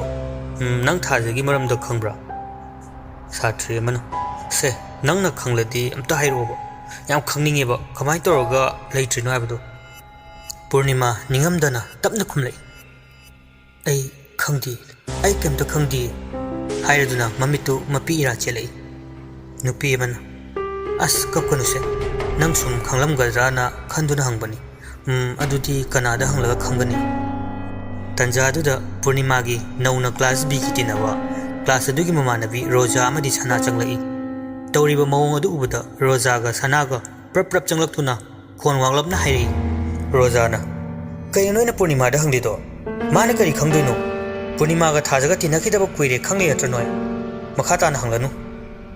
ꯁꯅꯥꯅ ꯀꯞꯀꯅꯨꯁꯦ ꯚꯥꯏ, ꯅꯪꯅ ꯁꯨꯃꯥꯏꯅ ꯂꯩꯔꯗꯤ ꯀꯃꯥꯏꯅ ꯇꯧꯅꯤ? ꯃꯤꯅ ꯂꯣꯏ ꯌꯦꯡꯅꯔꯦ ꯇꯨ꯫ ꯃꯈꯣꯏꯒꯤ ꯃꯑꯣꯡ ꯃꯇꯧ ꯑꯗꯨꯗ ꯎꯄꯥꯏ ꯂꯩꯇ꯭ꯔꯗꯨꯅ ꯁꯥꯇ꯭ꯔꯤ ꯑꯍꯨꯝꯗꯨꯁꯨ ꯍꯧꯒꯠꯇꯨꯅ ꯊꯣꯛꯈ꯭ꯔꯦ꯫ ꯃꯈꯣꯏ ꯑꯍꯨꯝ ꯍꯦꯛ ꯆꯠꯈꯤꯕꯒ ꯔꯣꯖꯥ ꯑꯃꯗꯤ ꯁꯅꯥ ꯄꯨꯔꯅꯤꯃꯥꯒꯤ ꯃꯅꯥꯛꯇ ꯐꯝꯗꯨꯅ ꯇꯞꯅ ꯋꯥꯔꯤ ꯇꯧꯔꯛꯏ꯫ ꯔꯣꯖꯥꯅ ꯄꯨꯔꯅꯤꯃꯥ, ꯅꯪ ꯑꯗꯨꯃꯥꯏꯅ ꯇꯧꯒꯅꯨ, ꯃꯍꯥꯛ ꯁꯤꯈ꯭ꯔꯦ, ꯅꯪꯅ ꯑꯗꯨꯝꯅ ꯇꯧꯔꯒ ꯃꯍꯥꯛ ꯍꯜꯂꯛꯀꯗꯕ ꯅꯠꯇꯦ꯫ ꯑꯩꯒꯤꯁꯦ ꯊꯃꯣꯏ ꯌꯥꯝ ꯀꯟꯕꯩ ꯋꯥꯗꯤ ꯅꯠꯇꯦ, ꯅꯪꯕꯨ ꯅꯨꯡꯁꯤꯕꯒꯤ ꯑꯩꯅ ꯍꯥꯏꯁꯤꯅꯤ꯫ ꯄꯨꯔꯅꯤꯃꯥꯅ ꯚꯥꯏ, ꯊꯥꯖꯅ ꯑꯩꯕꯨ ꯉꯥꯛꯄꯤꯔꯣꯏ, ꯑꯩ ꯉꯥꯛꯄꯤꯔꯣꯏꯌꯦ꯫ ꯁꯅꯥꯅ ꯁꯦ ꯅꯪꯅ ꯇꯧꯍꯟꯈꯤꯕꯗꯤ ꯅꯠꯇꯦꯗꯅ, ꯀꯔꯤꯝꯇ ꯈꯜꯂꯨꯅꯨ, ꯂꯩꯍꯧꯔꯤꯕ ꯑꯩꯈꯣꯏꯒꯤꯁꯨ ꯈꯜꯂꯨ, ꯍꯧꯈ꯭ꯔꯗꯤ ꯍꯧꯈ꯭ꯔꯦꯁꯦ ꯚꯥꯏ, ꯇꯣꯛꯑꯣ, ꯀꯞꯂꯅꯨ꯫ ꯄꯨꯔꯅꯤꯃꯥꯗꯤ ꯑꯗꯨꯝ ꯀꯞꯇꯨꯅ ꯂꯩ꯫ ꯕ꯭ꯔꯦꯛ ꯃꯇꯝꯗꯨꯁꯨ ꯃꯈꯣꯏ ꯑꯍꯨꯝꯅ ꯇꯧꯔꯤꯕꯗꯣ ꯃꯌꯥꯝꯁꯨ ꯌꯦꯡꯕ ꯅꯨꯡꯉꯥꯏꯇ꯭ꯔꯗꯨꯅ ꯀ꯭ꯂꯥꯁꯇꯒꯤ ꯂꯩꯔꯝꯕ ꯁꯥꯇ꯭ꯔꯁꯤꯡꯁꯨ ꯃꯊꯪ ꯊꯣꯛꯅꯈꯤ꯫ ꯂꯩꯍꯧꯔꯤꯕ ꯍꯥꯏꯕꯕꯨ ꯃꯈꯣꯏ ꯑꯍꯨꯝ ꯈꯛꯇꯅꯤ꯫ ꯔꯣꯖꯥꯅ ꯄꯨꯔꯅꯤꯃꯥꯕꯨ ꯒ꯭ꯌꯥꯟ ꯇꯥꯅꯕ ꯍꯥꯏꯗꯨꯅ ꯋꯥ ꯉꯥꯡꯗꯨꯅ ꯊꯦꯝꯂꯤ, ꯑꯗꯨꯒ ꯁꯅꯥꯅ ꯄꯨꯔꯅꯤꯃꯥꯕꯨ ꯀꯣꯟꯗꯨꯅ ꯀꯞꯇꯅꯕ ꯊꯦꯝꯂꯤꯉꯩ ꯇꯟꯖꯥ ꯑꯗꯨꯗ ꯀꯅꯥꯁꯨ ꯂꯩꯇꯕ ꯀ꯭ꯂꯥꯁꯔꯨꯝ ꯑꯗꯨꯒꯤ ꯑꯔꯣꯏꯕ ꯃꯄꯥꯗ ꯊꯥꯔꯤꯕ ꯕꯦꯟꯆ ꯑꯗꯨ ꯀꯅꯥꯒꯨꯝꯕ ꯑꯃꯅ ꯆꯤꯡꯕꯒꯨꯝ ꯂꯥꯛꯇꯅ ꯆꯤꯡꯕꯩ ꯃꯈꯣꯜ ꯑꯃ ꯇꯥꯔꯛꯏ꯫ ꯃꯈꯣꯏ ꯑꯍꯨꯝ ꯈꯪꯗꯨꯅ ꯀꯣꯏꯌꯦꯡ ꯌꯦꯡꯉꯤ, ꯀꯔꯤꯁꯨ ꯇꯧꯔꯝꯗꯦ꯫ ꯑꯇꯣꯞꯄ ꯀ꯭ꯂꯥꯁꯇ ꯑꯣꯏꯕ ꯖꯥꯠꯂꯥ ꯀꯔꯤꯅꯣ ꯍꯥꯏꯅ ꯈꯟꯗꯣꯛꯇꯨꯅ ꯃꯈꯣꯏ ꯑꯍꯨꯝ ꯉꯛꯆꯥꯅꯅ ꯂꯩꯔꯤꯉꯩ ꯇꯟꯖꯥ ꯑꯗꯨꯗ ꯑꯃꯨꯛ ꯃꯈꯣꯏꯒꯤ ꯃꯇꯨꯡꯗ ꯊꯥꯔꯤꯕ ꯗꯦꯛꯁ ꯑꯗꯨ ꯃꯊꯟꯗ ꯒ꯭ꯔꯣꯡ ꯂꯥꯎꯅ ꯑꯍꯧꯕ ꯃꯈꯣꯜ ꯑꯃꯒ ꯂꯣꯏꯅꯅ ꯇꯨꯊꯈꯤ, ꯑꯗꯨꯒ ꯂꯣꯡꯊꯣꯛꯇꯨꯅ ꯂꯩꯔꯝꯃꯤ꯫ ꯇꯧꯔꯤꯕ ꯃꯇꯧ ꯑꯗꯨꯗ ꯃꯈꯣꯏ ꯑꯍꯨꯝ ꯈꯪꯄ꯭ꯔꯦꯛ ꯈꯪꯗꯨꯅ ꯐꯨꯛ ꯍꯧꯒꯠꯂꯤ꯫ ꯇꯨꯔꯝꯂꯤꯕ ꯗꯦꯛꯁ ꯑꯗꯨ ꯃꯨꯟꯅ ꯌꯦꯡꯗꯨꯅ ꯂꯩ꯫ ꯁꯅꯥꯅ ꯑꯁ ꯑꯩꯗꯤ ꯈꯪꯕꯨ ꯈꯪꯂꯨꯔꯦ꯫ ꯔꯣꯖꯥꯅ ꯇꯥꯟ ꯆꯥꯗꯦꯍꯦ ꯁꯤꯃꯁꯨ꯫ ꯄꯨꯔꯅꯤꯃꯥ ꯇꯧꯔꯛꯂꯤꯕ ꯃꯑꯣꯡ ꯑꯗꯨ ꯍꯥꯏꯐꯦꯠ ꯆꯤꯡꯅꯕꯗꯤ ꯐꯥꯎꯏ, ꯑꯗꯨꯕꯨ ꯀꯤꯗꯕ ꯁꯥꯗꯨꯅ ꯇꯨꯃꯤꯟꯅ ꯑꯗꯨꯃꯛ ꯂꯦꯞꯇꯨꯅ ꯂꯩ꯫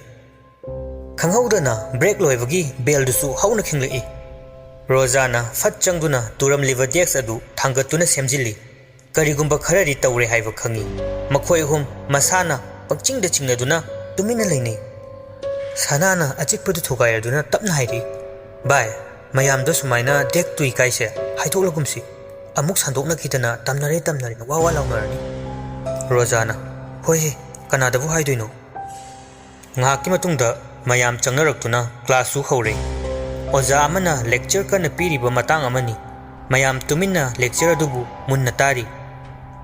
ꯑꯣꯖꯥꯅ ꯌꯦꯡꯉꯣꯏ, ꯁꯤꯒꯤ ꯇꯣꯄꯤꯛꯁꯦ ꯌꯥꯝ ꯂꯨꯕ ꯇꯣꯄꯤꯛꯅꯤ, ꯁꯤ ꯀ꯭ꯂꯤꯌꯔ ꯑꯣꯏꯍꯧꯗ꯭ꯔꯗꯤ ꯃꯇꯨꯡꯒꯤ ꯀ꯭ꯂꯥꯁꯇ ꯒ꯭ꯌꯥꯟ ꯇꯥꯔꯣꯏꯀꯣ, ꯃꯨꯟꯅ ꯇꯥꯎ꯫ ꯅꯪꯒꯤ ꯅꯣꯠꯕꯨꯛꯇꯣ ꯔꯦꯀꯣꯔꯗ ꯇꯧꯁꯤꯜꯂꯣ, ꯑꯦꯛꯖꯥꯝꯁꯨ ꯀꯨꯏꯔꯛꯇ꯭ꯔꯕꯅꯤ, ꯏꯁꯥꯅ ꯈꯪꯅ ꯃꯥꯏ ꯄꯥꯛꯅ ꯍꯣꯠꯅꯧ, ꯑꯔꯥꯟꯕ ꯋꯥꯈꯜ ꯈꯟꯒꯅꯨꯀꯣ꯫ ꯇꯟꯖꯥ ꯑꯗꯨꯗ ꯁꯅꯥ ꯐꯠ ꯍꯧꯒꯠꯂꯛꯏ꯫ ꯁꯅꯥꯅ ꯑꯣꯖꯥ, ꯑꯩ ꯋꯥꯁꯔꯨꯝꯗ ꯑꯝꯇ ꯆꯠꯆꯔꯨꯈꯤꯒꯦ꯫ ꯑꯣꯖꯥꯅ ꯕ꯭ꯔꯦꯛ ꯂꯣꯏꯈꯤꯕꯗ ꯉꯥꯏꯔꯤ, ꯐꯔꯦ ꯆꯠꯂꯣ, ꯍꯣꯔꯦꯟ ꯆꯪꯉꯛꯄꯗ ꯇꯨꯃꯤꯟꯅ ꯑꯗꯨꯝ ꯆꯪꯉꯣ, ꯀꯔꯤꯁꯨ ꯍꯥꯏꯔꯛꯑꯅꯨ꯫ ꯃꯌꯥꯝ ꯀ꯭ꯂꯥꯁꯇ ꯃꯥꯏ ꯑꯃꯨꯛ ꯑꯣꯟꯁꯤꯜꯂꯁꯤꯀꯣ꯫ ꯁꯅꯥ ꯑꯣꯖꯥꯗꯨꯒꯤ ꯁ꯭ꯇ꯭ꯔꯤꯛ ꯑꯣꯏꯕ ꯃꯇꯧꯗꯨꯗ ꯃꯃꯥꯟꯅꯕꯤ ꯔꯣꯖꯥ ꯑꯃꯗꯤ ꯄꯨꯔꯅꯤꯃꯥ ꯑꯃꯠꯇ ꯍꯧꯔꯝꯗꯅ ꯃꯊꯟꯇ ꯊꯣꯛꯂꯛꯏ꯫ ꯁꯅꯥ ꯇꯞꯅ ꯇꯣꯏꯂꯦꯠ ꯔꯣꯝꯗ ꯂꯥꯛꯏ꯫ ꯃꯍꯥꯛꯅ ꯂꯥꯛꯄ ꯃꯇꯝꯗ ꯃꯊꯛꯇ ꯊꯥꯜꯂꯤꯕ ꯕꯜꯕꯁꯤꯡ ꯂꯥꯏꯠ ꯈꯞꯄ ꯍꯧꯔꯛꯏ꯫ ꯑꯃꯨꯛ ꯉꯥꯟ, ꯑꯃꯨꯛ ꯃꯨꯠ, ꯑꯃꯨꯛ ꯉꯥꯟ, ꯑꯃꯨꯛ ꯃꯨꯠ ꯁꯥꯟꯅꯗꯨꯅ ꯂꯩ꯫ ꯁꯅꯥ ꯀꯩꯁꯨ ꯊꯣꯏꯗꯣꯛꯅ ꯈꯟꯗꯅ ꯋꯥꯁꯔꯨꯝꯗ ꯆꯪꯂꯛꯏ꯫ ꯕ꯭ꯔꯦꯛ ꯂꯣꯏꯈꯤꯕꯒꯤ ꯀ꯭ꯂꯥꯁ ꯍꯧꯈꯤꯕ ꯇꯥꯏꯃꯤꯡ ꯑꯣꯏꯕꯅ ꯀꯅꯥꯁꯨ ꯂꯩꯔꯝꯗꯦ, ꯏꯆꯤꯛ ꯆꯤꯛꯏ꯫ ꯋꯥꯁꯔꯨꯝꯒꯤ ꯃꯦꯟ ꯗꯣꯔꯗꯨ ꯃꯈꯣꯡꯅ ꯊꯣꯛ ꯏꯜꯂꯒ ꯃꯈꯨꯠ ꯑꯅꯤꯗꯨ ꯖꯔꯁꯤꯒꯤ ꯄꯣꯀꯦꯠꯇ ꯍꯥꯞꯇꯨꯅ ꯇꯞꯅ ꯆꯪꯂꯛꯏ꯫ ꯇꯣꯏꯂꯦꯠꯀꯤ ꯊꯣꯡ ꯄꯨꯝꯕ ꯂꯣꯏꯅ ꯂꯣꯜꯂꯝꯃꯤ꯫ ꯃꯤꯗꯤ ꯃꯈꯣꯜ ꯑꯃꯠꯇ ꯇꯥꯗꯦ, ꯑꯗꯨꯕꯨ ꯂꯣꯏꯅ ꯃꯤ ꯂꯩꯔꯝꯃꯅꯤ ꯈꯟꯗꯨꯅ ꯏꯔꯣꯏ ꯂꯣꯏꯕ ꯀꯣꯔꯅꯔ ꯑꯗꯨꯗ ꯇꯞꯅ ꯂꯥꯛꯏ꯫ ꯂꯣꯛꯇꯨ ꯇꯧꯗꯅ ꯇꯣꯏꯂꯦꯠꯀꯤ ꯁꯤꯠꯇꯨꯗ ꯐꯝꯊꯩ꯫ ꯁꯅꯥ ꯁꯣꯔ ꯁꯥꯡꯅ ꯍꯣꯟꯊꯔꯒ ꯄꯣꯀꯦꯠꯇꯨꯗꯒꯤ ꯂꯥꯏꯇꯔ ꯑꯃꯗꯤ ꯆꯨꯔꯨꯞ ꯃꯆꯩ ꯑꯃ ꯂꯧꯊꯣꯛꯂꯒ ꯅꯥꯀꯟꯗ ꯊꯝꯃꯤ꯫ ꯃꯍꯥꯛꯅ ꯂꯥꯏꯇꯔꯗꯨ ꯑꯣꯟ ꯍꯦꯛ ꯇꯧꯕꯒ ꯊꯪꯅꯅ ꯂꯩꯔꯤꯕ ꯇꯣꯏꯂꯦꯠ ꯑꯗꯨꯗꯒꯤ ꯑꯍꯧꯕ ꯃꯈꯣꯜ ꯑꯃꯗ ꯗꯪ ꯂꯥꯎꯅ ꯊꯤꯜꯂꯛꯏ꯫ ꯁꯅꯥ ꯈꯪꯄ꯭ꯔꯦꯛ ꯈꯪꯏ꯫ ꯄꯣꯀꯦꯠꯇ ꯂꯥꯏꯇꯔꯗꯨ ꯁꯠ ꯍꯥꯞꯆꯤꯜꯂꯒ ꯄꯥꯛꯊꯗꯨꯅ ꯀꯣꯌꯦꯡ ꯌꯦꯡꯏ꯫ ꯀꯅꯥꯝꯇ ꯎꯗꯕꯗꯨꯗ ꯄꯥꯈꯠꯇꯨꯅ ꯊꯨꯅ ꯊꯣꯛꯀꯦ ꯇꯧꯕꯗ ꯂꯣꯛ ꯇꯧꯔꯝꯗꯕ ꯃꯥꯒꯤ ꯊꯣꯡ ꯑꯗꯨ ꯍꯥꯡꯕ ꯌꯥꯈꯤꯗ꯭ꯔꯦ꯫ ꯇꯟꯖꯥ ꯑꯗꯨꯗ ꯃꯍꯥꯛꯀꯤ ꯇꯣꯏꯂꯦꯠꯀ ꯊꯪꯅꯅ ꯂꯩꯔꯤꯕ ꯇꯣꯏꯂꯦꯠ ꯃꯅꯨꯡ ꯑꯗꯨꯗꯒꯤ ꯀꯅꯥꯒꯨꯝꯕꯤ ꯑꯃꯅ ꯂꯛꯅꯕꯗꯧꯅ ꯍꯤꯍꯤ ꯍꯥꯏꯅ ꯅꯣꯛꯄꯒꯤ ꯃꯈꯣꯜ ꯑꯃ ꯇꯥꯔꯛꯏ꯫ ꯃꯇꯧ ꯑꯗꯨꯗ ꯁꯅꯥꯗꯨ ꯎꯁꯤꯠꯇ꯭ꯔꯤꯕ ꯈꯟꯗꯨꯅ ꯈꯪꯂꯥꯎ ꯂꯥꯎꯏ꯫ "ꯍꯦ, ꯀꯅꯥꯅꯣ? ꯃꯤ ꯎꯁꯤꯠꯇ꯭ꯔꯤꯔꯥ?" ꯈꯨꯝꯂꯛꯄꯗꯤ ꯇꯧꯗꯦ, ꯑꯗꯨꯕꯨ ꯑꯗꯨꯝ ꯅꯣꯛꯇꯨꯅ ꯂꯩ꯫ ꯁꯅꯥ ꯁꯥꯎꯅꯤꯡꯃꯟꯗꯅ ꯌꯦꯡꯗꯗꯤ ꯌꯦꯡꯂꯒꯦ ꯈꯟꯗꯨꯅ ꯄꯜꯂꯤꯕ ꯊꯣꯡ ꯑꯗꯨ ꯀꯟꯅ ꯏꯜꯂꯤ, ꯑꯗꯨꯒ ꯃꯊꯟꯇ ꯍꯥꯡꯗꯣꯔꯛꯂꯦ꯫ ꯔꯣꯖꯥꯗꯨ ꯇꯣꯏꯂꯦꯠ ꯑꯗꯨꯗꯒꯤ ꯊꯣꯔꯛꯂꯒ ꯊꯪꯅꯕ ꯇꯣꯏꯂꯦꯠ ꯑꯗꯨꯗ ꯅꯛꯁꯤꯟꯗꯨꯅ ꯃꯈꯣꯡꯅ ꯊꯣꯡꯗꯨ ꯍꯥꯏꯐꯦꯠ ꯀꯥꯎꯔꯨꯏ꯫ ꯃꯇꯝ ꯑꯗꯨꯗ ꯅꯣꯛꯂꯝꯕꯗꯨ ꯆꯞ ꯂꯦꯞꯈ꯭ꯔꯦ, ꯑꯗꯨꯒ ꯃꯊꯟꯇ ꯊꯣꯡ ꯑꯗꯨ ꯍꯥꯡꯗꯣꯔꯛꯏ꯫ ꯑꯗꯨꯕꯨ ꯉꯛꯂꯤꯕꯗꯤ ꯃꯅꯨꯡ ꯑꯗꯨꯗ ꯀꯅꯥꯁꯨ ꯂꯩꯔꯝꯗ꯭ꯔꯦ꯫ ꯁ꯭ꯋꯥꯏ ꯂꯥꯎꯈꯤ꯫ ꯇꯣꯏꯂꯦꯠꯇ ꯊꯥꯜꯂꯤꯕ ꯕꯜꯕꯁꯤꯡꯗꯨꯁꯨ ꯃꯊꯣꯡ ꯃꯔꯝ ꯈꯪꯗꯅ ꯄꯪꯈꯞꯇ ꯈꯞꯄ ꯍꯧꯔꯛꯏ꯫ ꯐꯤꯚꯝ ꯑꯗꯨꯗ ꯃꯐꯝ ꯑꯗꯨꯗꯒꯤ ꯆꯦꯟꯊꯣꯔꯛꯇꯨꯅ ꯀ꯭ꯂꯥꯁ ꯇꯝꯅ ꯃꯈꯣꯡꯅ ꯆꯦꯟꯅ ꯆꯦꯟꯅ ꯂꯥꯛꯏ꯫ ꯀ꯭ꯂꯥꯁꯇ ꯆꯪꯂꯛꯇꯨꯅ ꯁꯣꯔ ꯊꯕꯦꯠ ꯊꯕꯦꯠ ꯍꯣꯟꯗꯨꯅ ꯋꯥ ꯑꯃꯠꯇ ꯉꯥꯡꯗꯅ ꯀꯤꯊꯤ ꯀꯤꯔꯨꯝ ꯇꯧꯔꯒ ꯃꯈꯨꯠ ꯑꯅꯤꯗꯨ ꯇꯥꯁꯤꯟꯗꯨꯅ ꯌꯥꯝ ꯀꯤꯅ ꯐꯝꯃꯤ꯫ ꯃꯍꯥꯛꯀꯤ ꯃꯇꯧ ꯑꯗꯨꯗ ꯔꯣꯖꯥꯅ ꯇꯞꯅ ꯍꯪꯂꯛꯏ, "ꯍꯦ, ꯀꯩꯗꯧꯔꯦ? ꯅꯁꯥꯗꯨ ꯏꯄꯥ ꯄꯥꯈꯠꯂꯤꯗꯨꯕꯣ?" ꯁꯅꯥꯅ, "ꯔꯣꯖꯥ, ꯑꯩ ꯏꯁꯥꯁꯦ ꯀꯤ ꯍꯧꯖꯤꯛ ꯑꯩꯅ ꯆꯠꯄꯗ ꯇꯣꯏꯂꯦꯠꯇ ꯅꯨꯄꯤ ꯑꯃ ꯅꯣꯛꯑꯒ ꯃꯈꯣꯜ ꯄꯤꯛꯅ ꯇꯥꯏ, ꯑꯗꯨꯒ ꯆꯪꯁꯤꯜꯂꯒ ꯌꯦꯡꯉꯨꯀꯥꯟꯗꯗꯤ ꯀꯅꯥꯝ ꯂꯩꯔꯝꯗꯦ꯫ ꯑꯩ ꯀꯤꯗꯅ ꯆꯦꯜꯂꯛꯏꯅꯤ." ꯔꯣꯖꯥꯅ, "ꯑꯁ, ꯅꯪ ꯋꯥꯈꯜꯅ ꯑꯣꯏꯔꯝꯒꯅꯤꯗ, ꯀꯔꯤꯝ ꯈꯜꯂꯨꯅꯨꯁꯦ꯫ ꯀ꯭ꯂꯥꯁꯁꯦ ꯃꯨꯟꯅ ꯇꯥꯎ꯫ ꯑꯣꯖꯥꯅ ꯆꯩꯕꯗ ꯂꯣꯏꯔꯦ ꯍꯧꯖꯤꯛ ꯑꯁꯤ ꯃꯃꯥꯡ ꯐꯝꯕꯤ ꯑꯁꯤꯅ ꯀꯥꯔꯟ ꯇꯥꯔꯛꯇꯅ." ꯃꯈꯣꯏ ꯑꯅꯤꯒꯤ ꯋꯥꯔꯤꯗꯨ ꯄꯨꯔꯅꯤꯃꯥꯁꯨ ꯇꯥꯏ꯫ ꯋꯥꯗꯤ ꯉꯥꯡꯗꯦ, ꯇꯨꯃꯤꯟꯅ ꯀ꯭ꯂꯥꯁꯇꯨ ꯇꯥꯗꯨꯅ ꯃꯪꯗꯨꯅ ꯂꯩ꯫ ꯁꯅꯥꯁꯨ ꯇꯧꯈ꯭ꯔꯤꯕ ꯊꯧꯗꯣꯛꯇꯨ ꯈꯟꯅ ꯂꯩꯔꯤꯉꯩ ꯃꯇꯨꯡꯗꯒꯤ ꯀ꯭ꯂꯥꯁ ꯑꯗꯨꯗ ꯑꯣꯖꯥꯒꯤ ꯂꯦꯛꯆꯔ ꯇꯨꯃꯤꯟ ꯇꯥꯅꯔꯤꯉꯩ ꯇꯟꯖꯥ ꯑꯗꯨꯗ ꯁꯅꯥꯅ ꯅꯥꯀꯟꯗ ꯄꯥꯜꯂꯤꯕ ꯊꯣꯡꯅꯥꯎ ꯑꯗꯨꯗ ꯀꯔꯤꯒꯨꯝꯕ ꯑꯃ ꯂꯩꯕꯒꯤ ꯃꯁꯥꯗ ꯁꯥꯎꯝ ꯑꯃ ꯐꯪꯕ ꯍꯧꯔꯛꯏ꯫ ꯁꯥꯎꯝ ꯐꯪꯕꯗꯨꯗ ꯁꯅꯥ ꯐꯠ ꯂꯩꯊꯣꯛꯇꯨꯅ ꯒ꯭ꯂꯥꯁꯀꯤ ꯄꯥꯜꯂꯤꯕ ꯊꯣꯡꯅꯥꯎꯗꯨꯗ ꯌꯦꯡꯂꯨꯏ꯫ ꯂꯣꯜꯂꯤꯕ ꯊꯣꯡꯅꯥꯎ ꯑꯗꯨꯒꯤ ꯒ꯭ꯂꯥꯁꯇ ꯏ ꯅꯥꯏ ꯐꯛꯂꯕ ꯂꯧꯐꯝ ꯈꯪꯗ꯭ꯔꯕ ꯃꯁꯛ ꯑꯃ ꯃꯃꯤꯠ ꯂꯥꯎꯊꯣꯛꯇꯨꯅ ꯃꯌꯥ ꯂꯥꯎꯅ ꯀꯥꯗꯨꯅ ꯁꯛꯇꯝ ꯀꯥꯏꯅ ꯅꯞꯇꯨꯅ ꯃꯉꯣꯟꯗ ꯃꯨꯟꯅ ꯌꯦꯡꯂꯒ ꯂꯩꯔꯝꯃꯤ꯫ ꯁꯛꯇꯝ ꯑꯗꯨ ꯎꯕꯗ ꯁꯅꯥ ꯈꯪꯐ꯭ꯔꯦꯛ ꯈꯪꯗꯨꯅ ꯈꯪꯂꯥꯎ ꯂꯥꯎꯔꯒ ꯐꯨꯛ ꯂꯥꯎꯅ ꯍꯧꯒꯠꯂꯛꯏ꯫ ꯁꯅꯥ ꯀꯤꯅ ꯃꯃꯤꯠ ꯃꯃꯥꯏꯗꯨ ꯃꯈꯨꯠ ꯑꯅꯤꯗꯨꯅ ꯈꯨꯝꯖꯤꯜꯂꯤ꯫ ꯁꯅꯥꯒꯤ ꯃꯇꯧꯗꯨꯗ ꯑꯣꯖꯥ ꯑꯃꯗꯤ ꯁꯥꯇ꯭ꯔꯁꯤꯡ ꯃꯉꯣꯟꯗ ꯂꯣꯏꯅ ꯌꯦꯡꯅꯔꯛꯏ꯫ ꯑꯣꯖꯥꯗꯨ ꯄꯥꯈꯠꯅ, "ꯏꯕꯦꯝꯃ, ꯀꯩꯗꯧꯔꯦ? ꯀꯩꯗꯧꯕ ꯌꯥꯎꯔꯦ?" ꯔꯣꯖꯥ ꯐꯠ ꯍꯧꯒꯠꯂꯒ, "ꯁꯣꯔꯤ ꯁꯥꯔ, ꯑꯩꯅ ꯁꯅꯥꯗ ꯀꯤꯍꯟꯒꯦꯅ ꯇꯤꯟ ꯑꯃ ꯃꯅꯥꯛꯇ ꯊꯝꯖꯤꯟꯕꯩꯅꯤ꯫ ꯁꯣꯏꯈ꯭ꯔꯦ ꯁꯥꯔ, ꯑꯥꯏ ꯑꯦꯝ ꯁꯣ ꯁꯣꯔꯤ." ꯔꯣꯖꯥꯅ ꯁꯅꯥꯗ ꯍꯥꯏꯐꯦꯠ ꯌꯦꯡꯗꯨꯅ ꯋꯥ ꯑꯃꯠꯇ ꯉꯥꯡꯗꯅꯕ ꯏꯪꯒꯤꯠ ꯄꯤꯔꯤ꯫ ꯃꯌꯥꯝꯁꯨ ꯄꯥꯎꯈꯨꯝꯗꯨꯗ ꯋꯥ ꯂꯥꯎꯅ ꯅꯣꯛꯏ, ꯑꯗꯨꯒ ꯀꯔꯤꯃꯠꯇ ꯈꯟꯅꯗꯅ ꯀ꯭ꯂꯥꯁ ꯑꯗꯨꯗ ꯑꯃꯨꯛ ꯃꯥꯏ ꯑꯣꯟꯁꯤꯜꯂꯤ꯫ ꯑꯗꯨꯒ ꯂꯦꯛꯆꯔ ꯑꯗꯨ ꯃꯈꯥ ꯑꯃꯨꯛ ꯇꯥꯔꯛꯏ꯫ ꯁꯅꯥ ꯑꯃꯗꯤ ꯔꯣꯖꯥꯁꯨ ꯇꯞꯅ ꯐꯝꯊꯗꯨꯅ ꯋꯥꯔꯤ ꯁꯥꯅꯔꯛꯏ꯫ ꯁꯅꯥ ꯃꯃꯥꯏ ꯃꯃꯤꯠ ꯍꯨꯃꯥꯡ ꯀꯥꯗꯨꯅ ꯁꯣꯔ ꯊꯕꯦꯠ ꯊꯕꯦꯠ ꯍꯣꯟꯗꯨꯅ, "ꯔꯣꯖꯥ, ꯑꯩ ꯌꯥꯝ ꯀꯤꯔꯦ. ꯑꯩ ꯌꯥꯝ ꯀꯤꯔꯦ. ꯑꯩ ꯃꯤꯠꯇ..." ꯍꯥꯏꯕ ꯂꯣꯏꯗ꯭ꯔꯤꯉꯩ ꯔꯣꯖꯥꯅ ꯑꯃꯨꯛ ꯈꯨꯝꯃꯛꯏ, "ꯇꯨꯃꯤꯟ ꯂꯩꯌꯨ, ꯍꯣꯔꯦꯟ ꯋꯥꯔꯤ ꯁꯥꯁꯦ. ꯃꯤ ꯇꯥꯈꯤꯅꯤ ꯌꯥꯔꯦ. ꯑꯩ ꯈꯪꯉꯤ ꯅꯪ ꯍꯥꯏꯗꯣꯏꯗꯣ."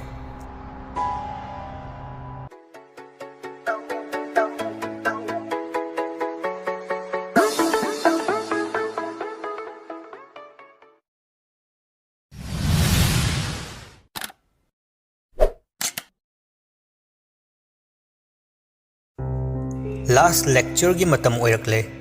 ꯁꯅꯥ, ꯔꯣꯖꯥ ꯑꯃꯗꯤ ꯄꯨꯔꯅꯤꯃꯥ ꯁꯅꯥꯒꯤ ꯋꯥꯔꯤ ꯇꯥꯅꯅꯕꯒꯤꯗꯃꯛ ꯀ꯭ꯂꯥꯁ ꯂꯣꯏꯕ ꯋꯥꯅ ꯉꯥꯏꯗꯨꯅ ꯇꯥꯛꯂꯛꯂꯤꯕ ꯀ꯭ꯂꯥꯁ ꯑꯗꯨ ꯐꯥꯎꯕ ꯇꯥꯐꯝ ꯑꯝꯇ ꯈꯪꯂꯝꯗꯦ꯫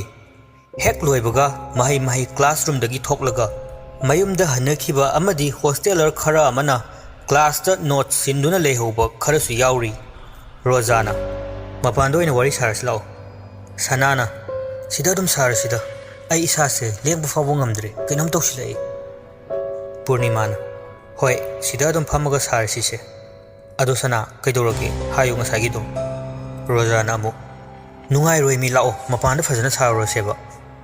ꯔꯣꯖꯥꯒꯤ ꯋꯥ ꯇꯥꯗꯨꯅ ꯃꯈꯣꯏ ꯑꯍꯨꯝ ꯀ꯭ꯂꯥꯁꯀꯤ ꯃꯄꯥꯟꯗ ꯊꯣꯛꯂꯛꯏ, ꯑꯗꯨꯒ ꯑꯆꯤꯛꯄ ꯃꯐꯝ ꯂꯝꯄꯥꯛꯀꯤ ꯃꯇꯥꯏ ꯑꯣꯏꯔꯞꯅ ꯋꯥꯔꯤ ꯁꯥꯕ ꯍꯧꯔꯛꯏ꯫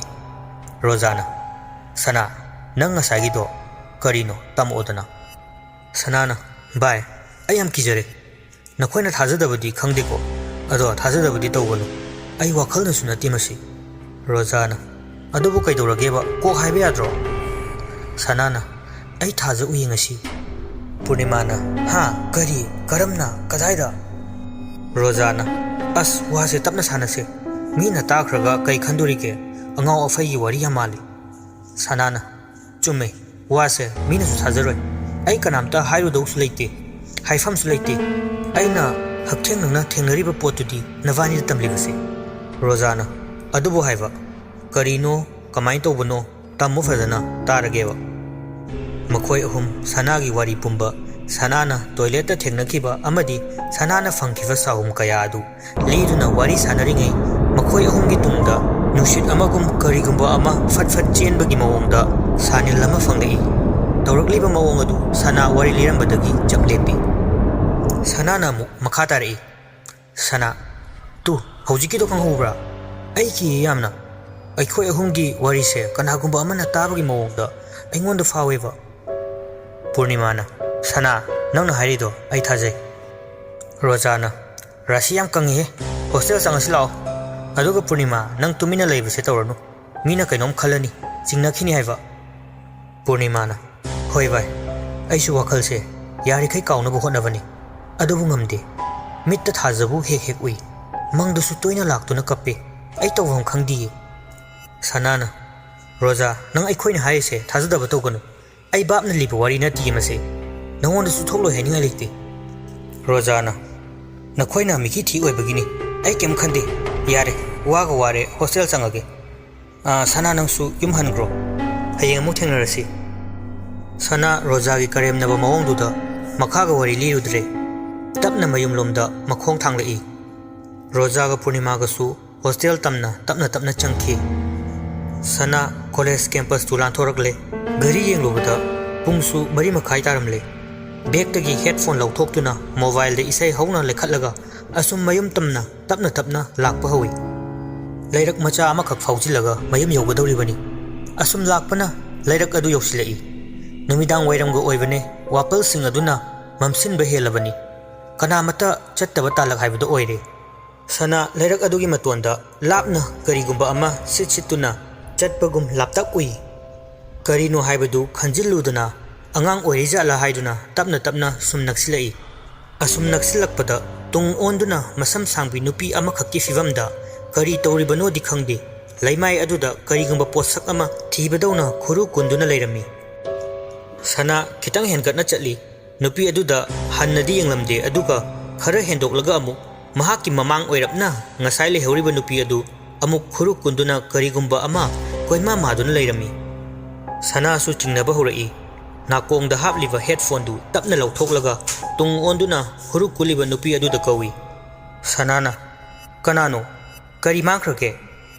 nupi du kari mata khumde sor thabet honduna adum magi thivam thokpa du thiduna lei Sanana mo kai mangkrage mi magi phone gi torch light tu khara hena unaba haiduna on fat tawi nupi aduna kuliba jaga aduda kapsili mahaki light aduna hek kaplubada huru kunduna leiramba nupi adu mamai tapna haigalakpa matamdadi mamai adu yengbam khangdana mamit ani amata yauduna I nai pakpa saktam amada sanagi khudangdu tap paiduna kanna lauri ai mit ani pio Sana upsilaga laktuna tui thangnaba mikupta kana amata leiramde mahak fuk hogatuna mayumdadi yaurage khanduna leijabi thadana sor honba kabu makai kanna chelei mayum hek yobuga mamabu kaurami ima mama du taraduna ibema kaidorage minangbo Sana pakhatna ima aikhoi lerakta putho hawemi mamana thida angau bisidi karino nangna nganglisibo isa nungai tabne nang sidiba Sanagi mama anabana maram oiduna famungdagi machi lengba ngamdana leiba kuirabani Mamagi anabadu khangning ningsilakuna Sanana wa thaidorai Sanana as phagi tawune ima gi hidak charbo ngasai aina hairambado hayeng amu khara leidaba yararoi Mamana ngasi gidi chare adu kaidorage nang ngasi thengla ide Sanana aikhoi extra class macha ama tawba aduna ni exam su naksilabani na Mamana fare chalo nafiga hongluro noi mama thabak chatkhibadu su halaklani ꯆꯥꯛ ꯊꯣꯡꯅꯕ ꯇꯧꯔꯨꯔꯣ ꯁꯅꯥꯅ ꯍꯣꯏ ꯏꯃꯥ ꯍꯨꯏꯁꯨ ꯂꯩꯈꯥꯝ ꯂꯩꯈꯤꯗꯥꯏꯅꯦ ꯀꯥꯏ ꯂꯩꯒꯦ ꯑꯝꯇ ꯊꯥꯗꯣꯛꯀꯦ ꯃꯃꯥꯅ ꯍꯣꯏ ꯍꯣꯏ ꯅꯪꯅ ꯈꯔ ꯀꯤꯔꯕꯅꯤꯅ ꯊꯥꯗꯣꯛꯎꯔꯣ ꯗꯨꯛ ꯊꯝꯂꯤꯕ ꯀꯥꯆꯤꯟꯗꯨꯗ ꯄꯨꯟꯅ ꯂꯩꯍꯧꯕꯅꯤ ꯁꯅꯥꯗꯨ ꯍꯨꯏꯁꯨ ꯂꯩꯈꯥꯝꯁꯨ ꯊꯥꯗꯣꯛꯂꯨꯔꯦ ꯏꯃꯨꯡꯒꯤ ꯂꯥꯏ ꯈꯨꯔꯨꯝꯕꯁꯨ ꯂꯣꯏꯔꯦ ꯑꯗꯨꯒ ꯆꯥꯛ ꯊꯣꯡꯅꯕ ꯍꯥꯏꯗꯨꯅ ꯀꯤꯆꯟꯗ ꯃꯩ ꯊꯥꯒꯠꯄ ꯍꯧꯏ ꯋꯥꯈꯜ ꯈꯟꯅ ꯈꯟꯅ ꯆꯥꯛꯇꯨ ꯁꯨꯝ ꯊꯣꯡꯕꯅ ꯆꯐꯨ ꯃꯍꯤ ꯄꯥꯊꯕꯁꯨ ꯎꯍꯧꯗ꯭ꯔꯦ ꯈꯪꯍꯧꯗꯅ ꯆꯥꯛꯇꯨꯒꯤ ꯄꯥꯊꯔꯛꯄ ꯃꯍꯤ ꯑꯗꯨꯅ ꯁꯅꯥꯒꯤ ꯃꯈꯨꯠꯇ ꯊꯦꯡꯂꯛꯄ ꯑꯗꯨꯗ ꯆꯐꯨꯗꯨ ꯇꯥꯞ ꯄꯥꯏꯗꯨꯅ ꯊꯥꯡꯊꯒꯦ ꯇꯧꯔꯨꯕꯗ ꯃꯈꯨꯠꯇꯨꯗꯒꯤ ꯆꯐꯨꯗꯨ ꯂꯩꯃꯥꯏꯗ ꯇꯥꯔꯒ ꯆꯥꯛꯇꯨ ꯂꯣꯏꯅ ꯍꯩꯗꯣꯛꯂꯝꯃꯤ ꯁꯅꯥꯅ ꯑꯁ ꯂꯣꯏꯔꯦꯗꯅ ꯇꯧꯔꯤꯁꯤꯗꯤ ꯃꯈꯨꯠꯅ ꯆꯥꯛ ꯑꯗꯨ ꯇꯞꯅ ꯄꯥꯏꯗꯨꯅ ꯁꯠ ꯈꯣꯝꯖꯤꯜꯂꯤ ꯇꯟꯖꯥꯗꯨꯗ ꯃꯍꯥꯛꯀꯤ ꯃꯥꯃꯁꯨ ꯊꯕꯛ ꯍꯜꯂꯛꯄ ꯃꯄꯥ ꯆꯞ ꯆꯥꯅꯩ ꯉꯥꯎꯔꯤ ꯉꯥꯎꯔꯤ ꯇꯧꯔꯤꯕ ꯐꯤꯕꯝ ꯑꯗꯨ ꯎꯕꯗ ꯉꯥꯡꯉꯛꯄ ꯍꯧꯏ ꯍꯩ ꯊꯕꯛꯇꯣ ꯇꯧꯅꯤꯡꯗ꯭ꯔꯗꯤ ꯇꯧꯔꯨꯅꯨ ꯆꯥꯛ ꯈꯖꯤꯛ ꯊꯣꯡꯕꯁꯤꯗ ꯍꯩꯗꯣꯛꯈꯩ ꯊꯣꯡꯕ ꯉꯝꯃꯤꯅꯦ ꯅꯔꯜꯅ ꯇꯥꯜꯂꯒ ꯇꯧꯕꯗꯤ ꯅꯠꯇꯕꯅꯤꯅ ꯄꯥꯝꯃꯨꯕꯒꯁꯤ ꯈꯪꯗ꯭ꯔꯦꯕ ꯁꯅꯥꯅ ꯃꯥꯃꯥ ꯁꯣꯏꯈꯤꯕꯅꯤ ꯑꯩ ꯑꯃꯨꯛ ꯊꯣꯡꯂꯒꯦ ꯀꯔꯤꯒꯤ ꯊꯣꯡꯕ ꯅꯊꯤꯕꯣꯡꯒ ꯑꯃꯠꯇ ꯄꯤꯖꯔꯣꯏ ꯊꯕꯛꯀ ꯋꯥꯅ ꯍꯜꯂꯛꯄꯅꯦ ꯁꯤꯒꯨꯝꯕ ꯐꯤꯕꯝꯁꯤ ꯌꯦꯡꯅꯤꯡꯗꯦ ꯑꯗꯨꯅꯅꯦ ꯑꯩ ꯌꯨ ꯊꯛꯂꯒ ꯂꯥꯛꯏꯁꯦ ꯂꯥꯏꯔꯤꯛ ꯇꯝꯃꯤꯅꯦꯅ ꯀꯔꯤꯕꯨ ꯀꯥꯟꯅꯗꯣꯏꯅꯣ ꯃꯌꯥꯝꯅ ꯇꯝꯅꯕ ꯀꯣꯂꯦꯖ ꯑꯃꯗ ꯇꯝꯃꯨꯁꯣꯁꯨ ꯌꯥꯗꯦ ꯁ꯭ꯀꯣꯂꯔꯁꯤꯞꯅ ꯇꯝꯃꯤꯅꯤ ꯍꯥꯏꯔꯁꯨ ꯃꯈꯨꯠ ꯃꯇꯥ ꯄꯨꯕꯗ ꯋꯥꯔꯦ ꯉꯝꯗ꯭ꯔꯦ ꯅꯣꯏꯁꯨ ꯈꯔ ꯈꯪꯉꯣ ꯋꯥꯍꯩꯁꯤꯡ ꯑꯗꯨ ꯇꯥꯕꯗ ꯁꯅꯥ ꯃꯊ꯭ꯋꯥꯏ ꯑꯁꯨꯛꯀꯤ ꯃꯇꯤꯛ ꯅꯨꯡꯉꯥꯏꯔꯝꯗꯦ ꯃꯃꯥ ꯑꯁꯣꯟꯕꯤ ꯑꯗꯨ ꯇꯥꯈꯤꯅꯤ ꯈꯟꯗꯨꯅ ꯃꯈ꯭ꯌꯥ ꯆꯤꯛꯇꯨꯅ ꯈꯥꯡꯗꯨꯅ ꯂꯩ ꯃꯃꯤꯠꯇꯒꯤ ꯃꯄꯤ ꯂꯦꯞꯇꯅ ꯆꯤꯟꯊꯔꯛꯏ ꯁꯅꯥ ꯃꯄꯥꯕꯨꯡꯅ ꯍꯦꯛ ꯅꯥꯔꯛꯄꯗꯒꯤ ꯆꯪꯈꯤꯕ ꯁꯦꯜꯁꯤꯡꯗꯨꯅ ꯃꯄꯥꯕꯨꯡ ꯂꯩꯈꯤꯗ꯭ꯔꯕꯗ ꯂꯩꯖꯔꯝꯕ ꯌꯨꯝ ꯏꯪꯈꯣꯜꯒꯨꯝꯕ ꯌꯣꯟꯗꯨꯅ ꯃꯥꯃꯒꯤ ꯃꯌꯨꯝꯗ ꯂꯩꯔꯛꯈꯤꯕꯅꯤ ꯃꯃꯥ ꯑꯁꯣꯟꯕꯤ ꯑꯗꯨꯁꯨ ꯀꯜꯂꯤꯉꯩꯗꯗꯤ ꯀꯔꯤꯁꯨ ꯍꯥꯏꯅꯔꯝꯗꯦ ꯁꯣꯜꯂꯕ ꯃꯇꯝꯁꯤꯗ ꯃꯅꯥꯎꯅꯨꯄꯥ ꯑꯗꯨꯅ ꯇꯥꯊꯤ ꯇꯥꯑꯣꯏꯅ ꯇꯧꯕ ꯍꯧꯔꯛꯈꯤꯕꯅꯤ ꯌꯨꯗ ꯉꯥꯎꯗꯨꯅ ꯂꯩ ꯑꯗꯨꯒ ꯁꯅꯥꯕꯨ ꯍꯦꯛ ꯐꯨꯕ ꯆꯩꯕ ꯇꯧꯕꯤ ꯁꯅꯥꯒꯤ ꯃꯄꯥꯕꯨꯡꯒꯤ ꯃꯪꯂꯥꯟ ꯁꯅꯥꯕꯨ ꯅꯔꯁ ꯑꯣꯏꯍꯟꯕ ꯍꯥꯏꯕꯁꯤꯅꯤ ꯃꯔꯝ ꯑꯁꯤꯅ ꯁ꯭ꯀꯣꯂꯔꯁꯤꯞꯀꯤ ꯃꯇꯦꯡꯅ ꯅꯔꯁꯤꯡ ꯀꯣꯂꯦꯖ ꯑꯃꯗ ꯇꯝꯗꯨꯅ ꯁꯅꯥ ꯀꯣꯂꯦꯖ ꯀꯥꯕ ꯍꯧꯔꯛꯈꯤ ꯃꯃꯥ ꯑꯁꯣꯟꯕꯤꯅꯁꯨ ꯃꯇꯦꯡ ꯄꯥꯡꯕ ꯉꯝꯈꯤꯗꯕ ꯀꯨꯏꯁꯤꯜꯂꯛꯂꯦ ꯑꯍꯤꯡ ꯀꯌꯥ ꯀꯞꯇꯨꯅ ꯂꯦꯟꯈꯤꯕꯅꯤ ꯑꯁꯨꯝꯅ ꯑꯍꯤꯡ ꯑꯗꯨꯃꯁꯨ ꯁꯅꯥ ꯃꯍꯥꯛꯀꯤ ꯃꯥꯃ ꯑꯗꯨꯅ ꯉꯥꯡꯂꯛꯄ ꯑꯗꯨꯗꯒꯤ ꯃꯄꯨꯛꯅꯤꯡ ꯅꯨꯡꯁꯤꯗꯨꯅ ꯆꯥꯛ ꯊꯣꯡꯂꯝꯂꯒ ꯃꯃꯥ ꯑꯃꯗꯤ ꯃꯥꯃ ꯑꯅꯤꯃꯛꯄꯨ ꯄꯤꯖꯊꯣꯛꯂꯝꯃꯤ ꯃꯃꯥꯒꯤ ꯍꯤꯗꯥꯛ ꯂꯥꯡꯊꯛ ꯄꯤꯖꯕ ꯂꯣꯏꯗꯨꯅ ꯀꯣꯟ ꯂꯤꯛ ꯅꯤꯡꯊꯤꯅ ꯐꯦꯡꯂꯒ ꯊꯕꯛ ꯂꯣꯏꯔꯛꯄꯗ ꯄꯨꯡ 10 ꯍꯦꯜꯂꯝꯂꯦ ꯃꯃꯥꯅ ꯁꯥꯕ ꯂꯣꯏꯁꯤꯜꯂꯝꯗꯕ ꯐꯤ ꯈꯔ ꯁꯥꯕ ꯂꯣꯏꯁꯤꯟꯒꯦ ꯍꯥꯏꯗꯨꯅ ꯌꯨꯝꯒꯤ ꯃꯥꯡꯒꯣꯜꯗ ꯊꯥꯔꯤꯕ ꯀꯣꯟ ꯑꯗꯨꯗ ꯐꯝꯊꯗꯨꯅ ꯐꯤ ꯁꯥꯕ ꯍꯧꯏ ꯃꯃꯥ ꯑꯃꯗꯤ ꯃꯥꯃꯁꯨ ꯇꯨꯝꯊꯈ꯭ꯔꯦ ꯅꯥꯀꯟꯗ ꯂꯩꯕ ꯔꯦꯗꯤꯑꯣꯗꯨ ꯇꯞꯅ ꯊꯥꯗꯨꯅ ꯏꯁꯩ ꯇꯥꯔꯝꯃꯤ ꯉꯥꯏꯍꯥꯛ ꯐꯤ ꯁꯥꯕ ꯍꯧꯔꯝꯂꯒ ꯀꯣꯟꯊꯣꯡ ꯃꯄꯥꯔꯣꯝꯗ ꯋꯥꯄꯜ ꯂꯦꯡꯕꯒꯤ ꯃꯈꯣꯜ ꯍꯧꯅ ꯇꯥꯔꯛꯏ ꯁꯅꯥ ꯊꯕꯛꯇꯨ ꯈꯪꯂꯦꯞ ꯂꯦꯞꯄꯒ ꯋꯥꯄꯜꯂꯣꯝꯗ ꯍꯦꯛ ꯌꯦꯡꯂꯨꯏ ꯑꯗꯨꯒ ꯃꯃꯤꯠ ꯂꯪꯇ꯭ꯔꯤꯛ ꯂꯪꯕ ꯍꯧꯗꯣꯡ ꯑꯃꯅ ꯃꯉꯣꯟꯗ ꯃꯨꯟꯅ ꯌꯦꯡꯗꯨꯅ ꯂꯩꯔꯝꯃꯤ ꯁꯅꯥ ꯍꯩꯅꯃꯟꯗꯗꯨꯅ ꯃꯍꯥꯛꯅ ꯊꯥꯔꯝꯕ ꯔꯦꯗꯤꯑꯣꯗꯨ ꯃꯨꯊꯠꯂꯒ ꯏꯃꯨꯡꯂꯣꯝꯗ ꯊꯨꯅ ꯆꯪꯉꯛꯏ ꯊꯣꯡ ꯆꯦꯖꯦꯠ ꯂꯣꯟꯁꯤꯟꯗꯨꯅ ꯃꯃꯥꯒꯤ ꯅꯥꯀꯟꯗ ꯇꯞꯅ ꯍꯤꯞꯊꯩ ꯃꯃꯥꯁꯨ ꯅꯤꯡꯉꯥꯏꯗꯅ ꯇꯨꯝꯗꯨꯅ ꯂꯩꯔꯝꯃꯤ ꯉꯥꯏꯍꯥꯛ ꯍꯦꯛ ꯇꯨꯝꯊꯒꯦ ꯇꯧꯕꯒ ꯃꯍꯥꯛꯀꯤ ꯀꯣꯛꯊꯛ ꯃꯄꯥꯗ ꯂꯩꯔꯤꯕ ꯌꯨꯝꯊꯛꯇ ꯄꯥꯜꯂꯤꯕ ꯖꯤꯡꯒ ꯑꯗꯨ ꯒ꯭ꯔꯦꯛ ꯒ꯭ꯔꯦꯛ ꯅꯝꯊꯔꯛꯄꯒꯨꯝ ꯇꯧꯔꯛꯏ ꯁꯅꯥ ꯆꯞ ꯌꯨꯡꯅ ꯉꯥꯏꯍꯥꯛ ꯇꯥꯏ ꯇꯨꯃꯤꯟꯅ ꯑꯃꯨꯛ ꯂꯩꯈꯤ ꯁꯅꯥ ꯃꯃꯤꯠ ꯆꯦꯖꯦꯠ ꯎꯏꯁꯤꯜꯂꯒ ꯃꯃꯥꯗ ꯇꯞꯅ ꯀꯣꯟꯁꯤꯜꯂꯤ ꯉꯥꯏꯍꯥꯛ ꯇꯨꯃꯤꯟꯅ ꯂꯩꯔꯝꯂꯒ ꯊꯦꯡꯂꯕ ꯑꯍꯤꯡ ꯑꯗꯨꯗ ꯑꯃꯨꯛ ꯈꯪꯍꯧꯗꯅ ꯅꯨꯄꯤ ꯑꯃꯅ ꯁꯣꯔ ꯁꯥꯡꯅ ꯁꯥꯡꯅ ꯍꯣꯟꯕꯒꯤ ꯃꯈꯣꯟ ꯑꯃꯨꯛ ꯇꯥꯔꯛꯏ ꯁꯅꯥ ꯀꯤꯕ ꯍꯧꯔꯛꯇꯨꯅ ꯐꯩꯖꯨꯞ ꯃꯅꯨꯡꯗ ꯃꯃꯥꯏꯗꯨ ꯀꯨꯞꯁꯤꯟꯗꯨꯅ ꯂꯣꯠꯂꯤ ꯃꯃꯤꯠ ꯍꯦꯛ ꯎꯏꯁꯤꯟꯕꯒ ꯀ꯭ꯂꯥꯁꯔꯨꯝꯗ ꯎꯈꯤꯕ ꯏꯅꯥꯏ ꯇꯩꯔꯕ ꯊꯥꯖꯒꯤ ꯁꯛꯇꯝ ꯑꯗꯨ ꯅꯤꯡꯁꯤꯡꯂꯛꯏ ꯃꯍꯥꯛ ꯃꯃꯤꯠ ꯐꯥꯎꯕ ꯎꯏꯁꯤꯟꯕ ꯉꯝꯗꯗꯨꯅ ꯁꯣꯔ ꯐꯥꯎꯕ ꯆꯥꯅꯤꯡ ꯇꯥꯅ ꯍꯣꯟꯕ ꯉꯝꯗ꯭ꯔꯗꯨꯅ ꯑꯍꯤꯡ ꯑꯗꯨꯃ ꯋꯥꯅ ꯂꯦꯟꯈꯤ ꯅꯣꯡ ꯉꯥꯟꯕ ꯉꯥꯏꯕꯗ ꯑꯋꯥꯕ ꯍꯥꯏꯕꯗꯨ ꯑꯣꯏꯔꯦ ꯃꯃꯤꯠꯇꯒꯤ ꯃꯄꯤ ꯂꯦꯞꯇꯅ ꯇꯥꯔꯛꯏ ꯑꯁꯨꯝꯅ ꯂꯩꯔꯝꯂꯒ ꯈꯪꯍꯧꯗꯅ ꯐꯣꯟꯗ ꯃꯦꯁꯦꯖꯀꯤ ꯔꯤꯡꯇꯣꯟ ꯐꯠ ꯂꯥꯛꯏ ꯁꯅꯥ ꯐꯣꯟꯗꯨ ꯐꯠ ꯌꯦꯡꯂꯨꯕꯗ ꯄꯨꯔꯅꯤꯃꯥꯒꯤ ꯃꯦꯁꯦꯖ ꯑꯣꯏꯔꯝꯃꯤ ꯕꯥꯏ ꯇꯨꯝꯃꯕꯣ ꯉꯥꯏꯍꯥꯛ ꯋꯥꯈꯜ ꯏꯪꯊꯕꯒꯨꯝ ꯇꯧꯏ ꯁꯅꯥ ꯐꯣꯟꯗꯨ ꯔꯤꯄ꯭ꯂꯥꯏ ꯍꯟꯅꯕ ꯍꯥꯏꯗꯨꯅ ꯇꯞꯅ ꯇꯞꯅ ꯀꯤꯅ ꯃꯦꯠꯂꯤ ꯃꯍꯥꯛꯀꯤ ꯃꯌꯨꯝꯗ ꯀꯔꯤꯒꯨꯝꯕ ꯈꯔ ꯇꯧꯔꯦ ꯍꯥꯏꯕꯁꯤ ꯃꯦꯁꯦꯖꯇ ꯇꯥꯏꯞ ꯇꯧꯗꯨꯅ ꯄꯨꯔꯅꯤꯃꯥꯗ ꯇꯝꯂꯝꯃꯤ ꯑꯗꯨꯒꯨꯝꯂꯕ ꯇꯥꯂꯛ ꯑꯗꯨꯗ ꯁꯅꯥꯒꯤ ꯅꯥꯀꯟ ꯊꯪꯅꯅ ꯄꯥꯜꯂꯤꯕ ꯌꯨꯝꯒꯤ ꯊꯣꯡꯅꯥꯎ ꯑꯗꯨꯗ ꯅꯨꯄꯤ ꯑꯃꯅ ꯅꯥꯁꯣꯟ ꯄꯤꯛꯅ ꯀꯧꯔꯛꯏ ꯁꯅꯥ ꯈꯣꯟꯖꯦꯜꯗꯨ ꯇꯥꯕꯗ ꯁꯅꯥ ꯀꯣꯛꯇꯒꯤ ꯈꯣꯡ ꯐꯥꯎꯕ ꯇꯨ ꯆꯨꯡꯈꯤ ꯃꯁꯥꯗꯨ ꯄꯥꯈꯠꯃꯟꯕꯅ ꯃꯆꯤ ꯐꯥꯎꯕ ꯂꯦꯡꯕ ꯉꯝꯂꯝꯗꯦ ꯀꯧꯔꯛꯂꯤꯕ ꯈꯣꯟꯖꯦꯜ ꯑꯗꯨ ꯃꯍꯥꯛꯀꯤ ꯅꯥꯀꯣꯡ ꯃꯌꯥꯗ ꯅꯛꯁꯤꯟꯅꯅ ꯀꯧꯔꯛꯄꯒꯨꯝ ꯇꯧꯔꯛꯏ ꯊꯪꯅꯕ ꯃꯤꯀꯨꯞꯇ ꯃꯍꯥꯛꯀꯤ ꯐꯃꯨꯡꯗꯨꯒꯤ ꯀꯥꯡꯈ ꯃꯈꯥꯗꯒꯤ ꯈꯨꯖꯤꯟꯅ ꯈ꯭ꯔꯦꯛ ꯈ꯭ꯔꯦꯛ ꯈꯣꯠꯄꯗꯧꯅ ꯇꯧꯕꯒꯤ ꯃꯑꯣꯡ ꯑꯃ ꯍꯧꯔꯛꯏ꯫ ꯑꯍꯤꯡ ꯑꯗꯨ ꯒ꯭ꯌꯥꯟ ꯃꯦꯟ ꯇꯥꯗꯅ ꯇꯝꯅꯕ ꯍꯧꯔꯛꯂꯦ꯫ ꯁꯅꯥꯗꯨ ꯐꯣꯟ ꯃꯦꯠꯄꯁꯨ ꯉꯝꯗ꯭ꯔꯦ, ꯃꯁꯥ ꯂꯦꯡꯕꯁꯨ ꯉꯝꯗ꯭ꯔꯦ, ꯃꯃꯥ ꯍꯧꯗꯣꯛꯄꯒꯤ ꯃꯈꯣꯜ ꯊꯣꯛꯅ ꯀꯧꯕ ꯐꯥꯎꯕ ꯉꯝꯂꯝꯗꯦ꯫ ꯃꯃꯤꯠꯇꯒꯤ ꯃꯄꯤ ꯁꯤꯡꯊꯕ ꯈꯛꯇꯅꯤ ꯃꯍꯥꯛꯅ ꯉꯝꯂꯤꯕ ꯍꯥꯏꯕꯕꯨ꯫ ꯁꯅꯥꯒꯤ ꯃꯌꯨꯝꯗ ꯇꯝꯅꯔꯤꯕ ꯃꯑꯣꯡ ꯑꯗꯨꯗ ꯑꯍꯤꯡ ꯑꯗꯨ ꯁꯅꯥ ꯀꯤꯅ ꯀꯤꯅ ꯊꯛ ꯊꯛ ꯅꯤꯛꯅ ꯅꯣꯡꯉꯥꯟꯕ ꯉꯥꯏꯈꯤ꯫ ꯑꯍꯤꯡꯗꯨ ꯍꯧꯈꯤꯗꯨꯅ ꯅꯣꯡ ꯉꯥꯜꯂꯛꯂꯦ꯫ ꯃꯍꯩ ꯃꯍꯩ ꯍꯣꯁꯇꯦꯜꯗ ꯂꯩꯔꯤꯕ ꯁꯥꯇ꯭ꯔꯤ ꯃꯈꯩ ꯀꯣꯂꯦꯖ ꯀꯥꯅꯕ ꯍꯥꯏꯗꯨꯅ ꯃꯥꯒꯤ ꯊꯣꯛꯄ ꯂꯣꯏꯁꯤꯟꯅꯔꯤ꯫ ꯁꯅꯥꯗꯤ ꯃꯌꯨꯝꯗꯒꯤ ꯉꯟꯇꯥ ꯊꯣꯛꯂꯛꯇꯨꯅ ꯀꯣꯂꯦꯖꯀꯤ ꯔꯨꯝꯗ ꯐꯝꯗꯨꯅ ꯃꯃꯥꯟꯅꯕꯤ ꯂꯥꯛꯄ ꯉꯥꯏꯔꯤ꯫ ꯈꯤꯇꯪ ꯉꯟꯅ ꯂꯥꯛꯄ ꯑꯣꯏꯕꯅ ꯀ꯭ꯂꯥꯁꯔꯨꯝ ꯑꯗꯨ ꯀꯅꯥꯁꯨ ꯂꯥꯛꯇ꯭ꯔꯤ꯫ ꯑꯍꯤꯡꯁꯨ ꯇꯨꯝꯗꯅ ꯂꯥꯛꯄ ꯑꯣꯏꯕꯒ ꯀꯣꯂꯦꯖꯀꯤ ꯗꯦꯛꯁ ꯃꯊꯛꯇꯨꯗ ꯃꯀꯣꯛꯇꯨ ꯉꯥꯊꯗꯨꯅ ꯉꯥꯏꯍꯥꯛ ꯎꯏꯔꯤ ꯎꯏꯔꯤ ꯇꯨꯝꯊꯩ꯫ ꯑꯁꯣꯝꯗꯅ ꯍꯣꯁꯇꯦꯜꯒꯤ ꯔꯨꯝ ꯑꯗꯨꯗ ꯄꯨꯔꯅꯤꯃꯥꯅ ꯔꯣꯖꯥꯕꯨ ꯍꯧꯗꯣꯛꯂꯝꯃꯤ꯫ ꯄꯨꯔꯅꯤꯃꯥꯅ, ꯔꯣꯖꯥ ꯍꯧꯒꯠꯂꯣ, ꯊꯦꯡꯉꯦꯅꯦ, ꯀꯣꯂꯦꯖꯀ ꯑꯝꯇ ꯆꯠꯂꯔꯣꯏꯗ꯭ꯔꯣ ꯅꯪꯕꯣ? ꯔꯣꯖꯥꯅ, ꯑꯩ ꯏꯁꯥ ꯏꯅꯨꯡ ꯅꯨꯡꯉꯥꯏꯇꯦ, ꯆꯠꯂꯔꯣꯏꯁꯤꯔ ꯈꯜꯂꯤꯅꯦ꯫ ꯄꯨꯔꯅꯤꯃꯥꯅ, ꯀꯩꯗꯧꯔꯒꯦ, ꯑꯦꯛꯖꯥꯝꯁꯨ ꯊꯥ 4-5ꯗ ꯉꯥꯏꯔꯦ, ꯆꯠꯂꯨꯔꯁꯤ ꯉꯥꯏꯍꯥꯛ꯫ ꯔꯣꯖꯥꯅ, ꯍꯥꯟꯅꯒꯤ ꯑꯦꯛꯖꯥꯝꯁꯨ ꯔꯤꯖꯜ ꯍꯥꯏꯗꯣꯛꯇ꯭ꯔꯤ ꯍꯧꯖꯤꯛ ꯐꯥꯎꯕ, ꯑꯦꯛꯖꯥꯝ ꯑꯃꯨꯛ ꯂꯥꯛꯑꯕ, ꯀꯣꯛꯀ ꯉꯥꯎꯔꯦꯗ, ꯑꯗꯨꯏ ꯔꯤꯖꯜꯇꯨꯒꯤ ꯃꯇꯨꯡ ꯏꯟꯅ ꯂꯥꯏꯔꯤꯛ ꯄꯥꯒꯦ ꯇꯧꯕꯅꯦꯕ꯫ ꯑꯗꯣ ꯚꯥꯏ, ꯑꯩ ꯉꯁꯤꯗꯤ ꯆꯠꯂꯒꯨꯝꯒꯦ, ꯅꯪ ꯐꯖꯅ ꯁꯤꯜꯂꯛꯑꯣ ꯅꯣꯠꯁꯤꯡꯗꯨꯀꯣ꯫ ꯄꯨꯔꯅꯤꯃꯥꯅ, ꯍꯥꯏꯗꯣꯛꯆꯔꯛꯂꯅꯤꯗ, ꯑꯩꯗꯤ ꯀꯥꯎꯕꯨ ꯀꯥꯎꯔꯨꯔꯦ, ꯐꯔꯦ ꯄꯣꯊꯥꯍꯧꯔꯣ, ꯑꯩ ꯃꯈꯥꯗ ꯕ꯭ꯔꯦꯛꯐꯥꯁꯠ ꯂꯧꯕꯤꯔꯝꯃꯒꯦ, ꯑꯗꯨꯒ ꯆꯥꯔꯒ ꯑꯗꯨꯝ ꯍꯤꯞꯄꯝꯃꯨꯀꯣ꯫ ꯔꯣꯖꯥꯅ, ꯍꯣꯏ ꯚꯥꯏ, ꯑꯩ ꯉꯥꯏꯍꯥꯛ ꯍꯤꯞꯍꯧꯈꯤꯒꯦꯀꯣ꯫ ꯀ꯭ꯂꯥꯁꯔꯨꯝ ꯑꯗꯨꯗ ꯁꯅꯥ ꯃꯊꯟꯗ ꯎꯏꯔꯝꯕꯗꯒꯤ ꯑꯗꯨꯝ ꯇꯨꯝꯊꯈ꯭ꯔꯦ꯫ ꯁꯥꯇ꯭ꯔ ꯑꯃ ꯑꯅꯤꯁꯨ ꯂꯤꯐꯠ ꯃꯍꯥꯛꯀꯤ ꯀ꯭ꯂꯥꯁ ꯃꯌꯥꯗ ꯆꯠꯂꯤ, ꯑꯗꯨꯕꯨ ꯃꯍꯥꯛꯀꯤ ꯀ꯭ꯂꯥꯁ ꯃꯅꯨꯡꯗꯗꯤ ꯀꯅꯥꯃꯠꯇ ꯂꯥꯛꯇ꯭ꯔꯤ꯫ ꯁꯅꯥꯒꯤ ꯇꯨꯡꯗ ꯄꯥꯜꯂꯤꯕ ꯊꯣꯡꯅꯥꯎ ꯑꯗꯨꯗ ꯃꯤ ꯑꯃ ꯆꯪꯂꯛꯄꯒꯤ ꯃꯈꯣꯜ ꯇꯥꯔꯛꯏ꯫ ꯁꯅꯥꯁꯨ ꯎꯏꯔꯤ ꯇꯨꯝꯂꯤꯕꯅꯤꯅ ꯃꯈꯣꯜ ꯇꯥꯔꯕꯁꯨ ꯀ꯭ꯂꯥꯁꯃꯦꯠ ꯑꯣꯏꯔꯝꯒꯅꯤ ꯈꯟꯗꯨꯅ ꯍꯟꯅ ꯌꯦꯡꯂꯨꯗ꯭ꯔꯦ꯫ ꯑꯗꯨꯕꯨ ꯊꯥꯡꯂꯤꯕ ꯈꯣꯡꯊꯥꯡꯗꯨꯗꯤ ꯁꯨꯡꯂꯦꯞ ꯂꯦꯞꯇꯦ, ꯍꯪꯒꯠ ꯍꯟꯗ ꯑꯗꯨꯝ ꯆꯠꯇꯨꯅ ꯂꯩꯔꯝꯃꯤ꯫ ꯃꯈꯣꯜ ꯑꯗꯨ ꯍꯟꯖꯤꯟ ꯁꯨꯝ ꯇꯥꯔꯛꯄꯗꯨꯗ ꯁꯅꯥꯅ ꯀꯅꯥ ꯑꯣꯏꯔꯕꯖꯥꯠꯅꯣ ꯈꯟꯗꯨꯅ ꯇꯨꯡꯗ ꯐꯠ ꯑꯣꯟꯊꯣꯛꯂꯨꯏ꯫ ꯑꯗꯨꯕꯨ ꯊꯣꯡꯅꯥꯎ ꯑꯗꯨ ꯑꯗꯨꯃꯛ ꯂꯣꯟꯗꯨꯅ ꯂꯩꯔꯝꯃꯤ, ꯀꯅꯥꯁꯨ ꯂꯩꯔꯝꯗꯦ꯫ ꯃꯍꯥꯛꯀꯤ ꯃꯃꯥꯡꯗ ꯄꯥꯜꯂꯤꯕ ꯊꯣꯡ ꯑꯗꯨꯗ ꯑꯃꯨꯛ ꯌꯦꯡꯉꯤ, ꯑꯗꯨꯃꯗꯤ ꯁꯕꯥꯛ ꯐꯥꯛꯇꯨꯅ ꯀꯅꯥꯝꯇ ꯆꯪꯗꯅ ꯂꯩꯔꯝꯃꯤ꯫ ꯁꯅꯥꯗꯨ ꯋꯥꯈꯜꯅꯗ ꯁꯨꯝ ꯈꯜꯂꯤ, ꯑꯍꯤꯡꯗ ꯊꯣꯛꯈ꯭ꯔꯤꯕ ꯊꯧꯗꯣꯛꯁꯤꯡꯗꯨꯒ ꯃꯍꯥꯛ ꯑꯃꯨꯛ ꯆꯤꯡꯅꯕꯅ ꯄꯤꯛ ꯊꯜꯂꯛꯏ꯫ ꯁꯅꯥ ꯐꯨꯛ ꯍꯧꯒꯠꯂꯒ ꯃꯃꯥꯡꯗ ꯂꯩꯔꯤꯕ ꯊꯣꯡ ꯑꯗꯨꯗ ꯆꯦꯞꯊꯔꯒ ꯇꯨꯃꯤꯟꯅ ꯌꯦꯡꯉꯤ꯫ ꯀꯣꯔꯤꯗꯣꯔ ꯑꯗꯨꯗ ꯀꯅꯥꯁꯨ ꯆꯠꯄ ꯎꯗꯦ꯫ ꯑꯇꯣꯞꯄ ꯀ꯭ꯂꯥꯁꯔꯨꯝꯗꯗꯤ ꯃꯤ ꯈꯔ ꯋꯥꯔꯤ ꯁꯥꯕꯒꯤ ꯃꯈꯣꯜ ꯈꯖꯤꯛ ꯇꯥꯏ꯫ ꯑꯃꯨꯛ ꯃꯥꯒꯤ ꯐꯝꯐꯝꯗꯨꯗ ꯆꯪꯁꯤꯜꯂꯒ ꯐꯝꯊꯩ꯫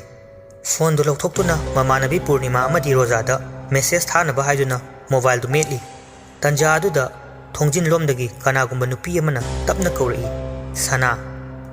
ꯁꯅꯥ ꯃꯃꯥꯏꯗꯨ ꯐꯠ ꯍꯥꯏꯒꯠꯇꯨꯅ ꯌꯦꯡꯂꯨꯕꯗ ꯅꯨꯄꯤ ꯑꯃ ꯂꯦꯞꯇꯨꯅ ꯂꯩꯔꯝꯃꯤ꯫ ꯅꯨꯄꯤ ꯑꯗꯨ ꯌꯨꯅꯤꯐꯣꯔꯝ ꯁꯦꯠꯇꯨꯅ ꯃꯃꯥꯏ ꯂꯨꯛꯊꯗꯨꯅ ꯂꯩ꯫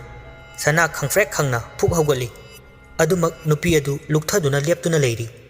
ꯃꯤꯍꯨꯜꯒꯤ ꯈꯣꯡꯖꯦꯜꯁꯨ ꯌꯥꯡꯅ ꯆꯣꯡꯂꯛꯂꯤ꯫ ꯀꯤꯅ ꯉꯥꯏꯍꯥꯛ ꯌꯦꯡꯗꯨꯅ ꯂꯩꯔꯤꯉꯩ ꯇꯟꯖꯥ ꯑꯗꯨꯗ ꯂꯦꯞꯂꯤꯕ ꯅꯨꯄꯤ ꯑꯗꯨꯒꯤ ꯃꯁꯥꯗꯨ ꯐꯥꯎꯗꯣꯛꯇꯨꯅ ꯃꯥꯒꯤ ꯀ꯭ꯂꯥꯁꯃꯦꯠ ꯑꯅꯤ ꯀꯥꯗꯨꯗ ꯆꯪꯂꯛꯏ꯫ ꯑꯗꯨꯒ ꯂꯦꯞꯂꯝꯂꯤꯕ ꯅꯨꯄꯤ ꯑꯗꯨ ꯅꯨꯡꯁꯤꯠꯀꯨꯝꯅ ꯃꯤꯠꯃꯥꯡꯗꯨꯗ ꯃꯥꯡꯈꯤꯔꯝꯃꯤ꯫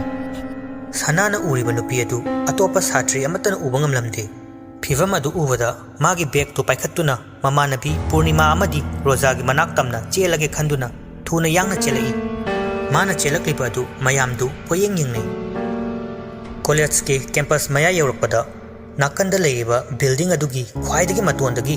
ꯅꯨꯄꯤ ꯑꯃꯅ ꯅꯤꯡꯉꯝꯗꯅ ꯂꯥꯎꯕꯒꯤ ꯃꯈꯣꯜ ꯁꯅꯥꯒꯤ ꯅꯥꯀꯣꯡ ꯈꯛꯇꯗ ꯇꯥꯔꯛꯏ꯫ ꯁꯅꯥꯅ ꯕꯤꯜꯗꯤꯡ ꯃꯊꯛꯇꯨꯗ ꯐꯠ ꯌꯦꯡꯈꯠꯂꯨꯕꯗ ꯃꯍꯥꯛꯀ ꯃꯁꯛ ꯆꯞ ꯃꯥꯟꯅꯕ ꯐꯤꯚꯝ ꯑꯃꯗ ꯃꯊꯛ ꯑꯗꯨꯗꯒꯤ ꯅꯨꯄꯤ ꯑꯃ ꯆꯣꯡꯊꯔꯛꯄꯒꯤ ꯐꯤꯚꯝ ꯃꯌꯦꯛ ꯁꯦꯡꯅ ꯎꯗꯨꯅ ꯃꯈꯥꯗ ꯙꯨꯞ ꯂꯥꯎꯅ ꯇꯥꯁꯤꯟꯈꯤ꯫ ꯎꯔꯤꯕ ꯃꯑꯣꯡꯗꯨꯗ ꯁꯅꯥ ꯈꯪꯂꯥꯎ ꯂꯥꯎꯔꯝꯂꯒ ꯀꯦꯝꯄꯁ ꯃꯌꯥꯏ ꯑꯗꯨꯗ ꯃꯊꯟꯇ ꯒ꯭ꯌꯥꯟ ꯃꯥꯡꯗꯨꯅ ꯇꯥꯈꯤ꯫ ꯁꯥꯇ꯭ꯔꯤ ꯈꯔ ꯑꯃꯗꯤ ꯑꯣꯖꯥ ꯈꯔ ꯆꯦꯟꯁꯤꯜꯂꯛꯇꯨꯅ ꯁꯅꯥꯕꯨ ꯒ꯭ꯌꯥꯟ ꯇꯥꯅꯕ ꯂꯥꯏꯀꯠꯅꯔꯤ꯫ ꯑꯗꯨꯕꯨ ꯉꯛꯂꯤꯕꯗꯤ ꯁꯅꯥꯅ ꯎꯔꯤꯕ ꯃꯍꯥꯛꯀ ꯃꯁꯛ ꯆꯞ ꯃꯥꯟꯅꯕ ꯅꯨꯄꯤꯗꯨ ꯀꯅꯥ ꯑꯃꯠꯇꯅ ꯎꯕ ꯐꯪꯈꯤꯗꯦ꯫ ꯄꯨꯝꯅꯃꯛ ꯁꯅꯥꯒꯤ ꯋꯥꯈꯜꯗ ꯐꯥꯎꯈꯤꯕ ꯑꯣꯏꯅ ꯇꯧꯈꯤ꯫ ꯑꯁꯣꯝꯗꯅ ꯍꯣꯁꯇꯦꯜ ꯑꯗꯨꯗ ꯔꯣꯖꯥ ꯃꯇꯣꯝꯇ ꯇꯣꯞ ꯐ꯭ꯂꯣꯔ ꯑꯗꯨꯗ ꯇꯨꯃꯤꯟꯅ ꯍꯤꯞꯇꯨꯅ ꯂꯩꯔꯤ꯫ ꯍꯣꯁꯇꯦꯜ ꯑꯣꯏꯕꯒ ꯑꯌꯨꯛ ꯑꯣꯏꯖꯔꯕꯁꯨ ꯏꯃꯝ ꯃꯝꯃꯤ꯫ ꯊꯥꯜꯂꯤꯕ ꯕꯜꯕꯁꯤꯡꯗꯨꯅ ꯈꯔ ꯃꯈꯩꯗꯤ ꯉꯥꯜꯂꯤ, ꯑꯗꯨꯕꯨ ꯔꯣꯖꯥꯗꯤ ꯃꯩ ꯃꯨꯊꯠꯇꯨꯅ ꯔꯨꯝ ꯑꯗꯨꯗ ꯄꯣꯊꯥꯔꯤ꯫ ꯃꯍꯥꯛꯅ ꯃꯃꯤꯠ ꯎꯏꯁꯤꯟꯗꯨꯅ ꯁꯨꯝ ꯍꯤꯞꯂꯤꯉꯩ मखोइगी रूमदा लेरिबा वाशरूम अदु इसिंग थादोकपगी मखोल तारई रोजा ममित सट पांगथोई पूर्णिमा लेरिब्रा खंदुना महाक पूर्णिमा बु कौरई रोजाना पूर्णिमा बाय कनामत खुमलखिदे इसिंग दि अदुमक थादोकपगी मखोल तारी रोजाना खल्ली इसिंग लोइखिबगी हौजिकता थारक लेजाला हायना ताना ताना फमुंगदगी तपना कुमथरई महांगना हेक कुमथरगा बाथरूमदुदा चंगलुबा मतमदा इसिंग बाल्टिन अमा पुंगपा पाथोक्तुना लेरमि इसिंग टेपतु सट ऑफ तौसिलगा नाकंदा थेलिबा मिंगसेल अदुदा ngahak yengduna lei मिंगसेल अदुगी ममीदा रोजागी मतुंगदा कनागुंबी अमा लेपगी मवोंगदा मुन्ना yengduna लेबगी फिवम अमादा उरई रोजा स्वाई लावी तुंग हंदुना खंगेंग येंगलुबदा कनासु लेरमदे महांगना अमुक मिंगसेलदुदा फट लेथोक्तुना येंगलुबदा महाक मसक चप मानबी अमा मंगोंदा मुन्ना येंगदुना नोकफेट तौरगा लेरमि रोजा फिवम दु उबदा बाथरूम अदुदगी चेंथोरक्तुना मागी रूम अदु थादोकलमलगा ग्राउंड फ्लोर तमना चेंथरई तुंगदना महाक मसक चप मानबी नुपी अदु मया इहि हिगलगा मागी मतुंगदा तानरकपदौना दुक दुक दुक दुक चेंसिलई रोजाना स्टेयर सिंगदु कुमथरकलबसु हानगी फिवमदा अदुमा हेक्ता ताई ग्राउंड फ्लोर यौबा सुगम ngमखिदे तुंगदा तारिबा महाकु तानरकपगी खोंजेल अदुसु सुम सुम नक्सिलई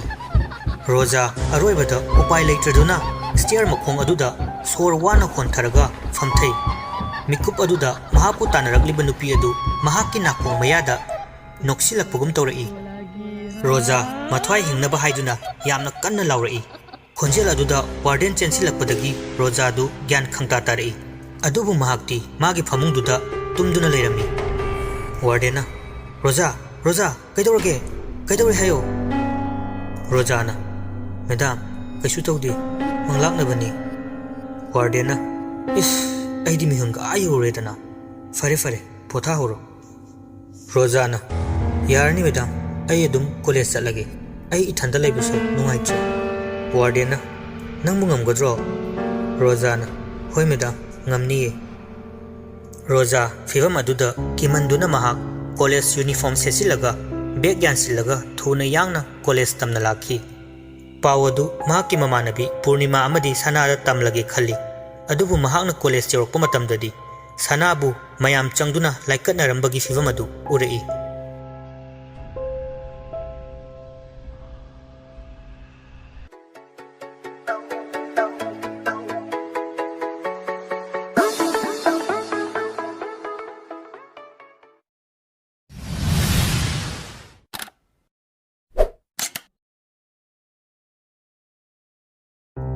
रोजा मंगोंद थेंगरीब मवोंगसिंग अदु तमलगे खना लाखिबनी अदुबु तमनिंगलिब पाव अदु सनागी फिवम अदु उबदा तमथोक्तना लोसिलगे खल्ले महागना उरिबा थेंगरीब पुंबा वाखलननी खंदोक्तुना कीदब सादुना ले रोजाबु उबदा पूर्णिमाना ngaklapna hanglei पूर्णिमाना ए बाय कैदौरे नंगदे नसांगमदे हायरगा लादे रोजाना खरा नुंगाइरे ए इसासे अदुगी सुम क्लास मिस तौनिंद्रबा अदुई लाअबनी सनासे कमाइन तौरिनो पूर्णिमाना खंगदेदा आइनी योरकपदा सोमाइ लाइकना लेरमे हौजिकपुदी कैसु तौद्रे ग्या लाक्लनी हायरमे डॉक्टरना ngahak पोथाजसनु स्ट्रेस लेबा मालेना हाई रोजा थौदोक असि चिंगनबदी लेप्ते अदुबु वा अमता हाइदोक्तना सना वखल तारकपा ngaiduna रेस्ट रूम अदुदा फमदुना लei ngaihakki matung sanadu तपना ग्या लाई ममी तपना पांगलगी ममी सामी रोजा अमदी पूर्णिमा फमदुना लेरंबदु उबदा खरा खजी खराउजे तंजा अदुदा रेस्ट रूम अदुदा डॉक्टर अमदी नर्सना महापु कमदौना ज्ञान मांगलिबनो हाइना हंगबा हौरई डॉक्टरना सना खरा नुंगाइरब्रा सनाना होय सर कैसु तौद्रे डॉक्टर स्ट्रेस लेब्रो नंबो युमदा खतना चैनबगा यावरबा सनाना कैसु तौदेदा सर हमू हमू हाइदुनी सनाना वादु लोटसिंदुना खोमलई अमु ऐ कैसु तौद्रेदा इसा खरा नुंगाइते अदुना सुम हुजिकपुदी फरे पाउखुम अदुदा रोजा अमदी पूर्णिमा खजिकति चिंगनै डॉक्टरना फरे फरे अदुदी पोथाखिगे हाइब्रो क्लास यावरगेरो ngमगद्राबा सनाना अकीबदु लोटसिंदुना खोमलई सना होय सर क्लास ओने यावरगे thank you sir Tapna Rosa amadi Purnimana sanabu samduna class tamna purai. Mamanabi aninasu wa amata hangludre. Rosa nasu karimta haidre. Asumna makoi hum class adu yauri. Purnimadi ozana takliber lecture adu ningthina munna tari. Rosa amadi sanadi makoi anina thengnakiba ukhiba singadu masado concentration piba matangamlamde. Break ki matam oirakle. Mahi class ta hippa yaw notes sinba yaw achapot chaba yaw tawnari.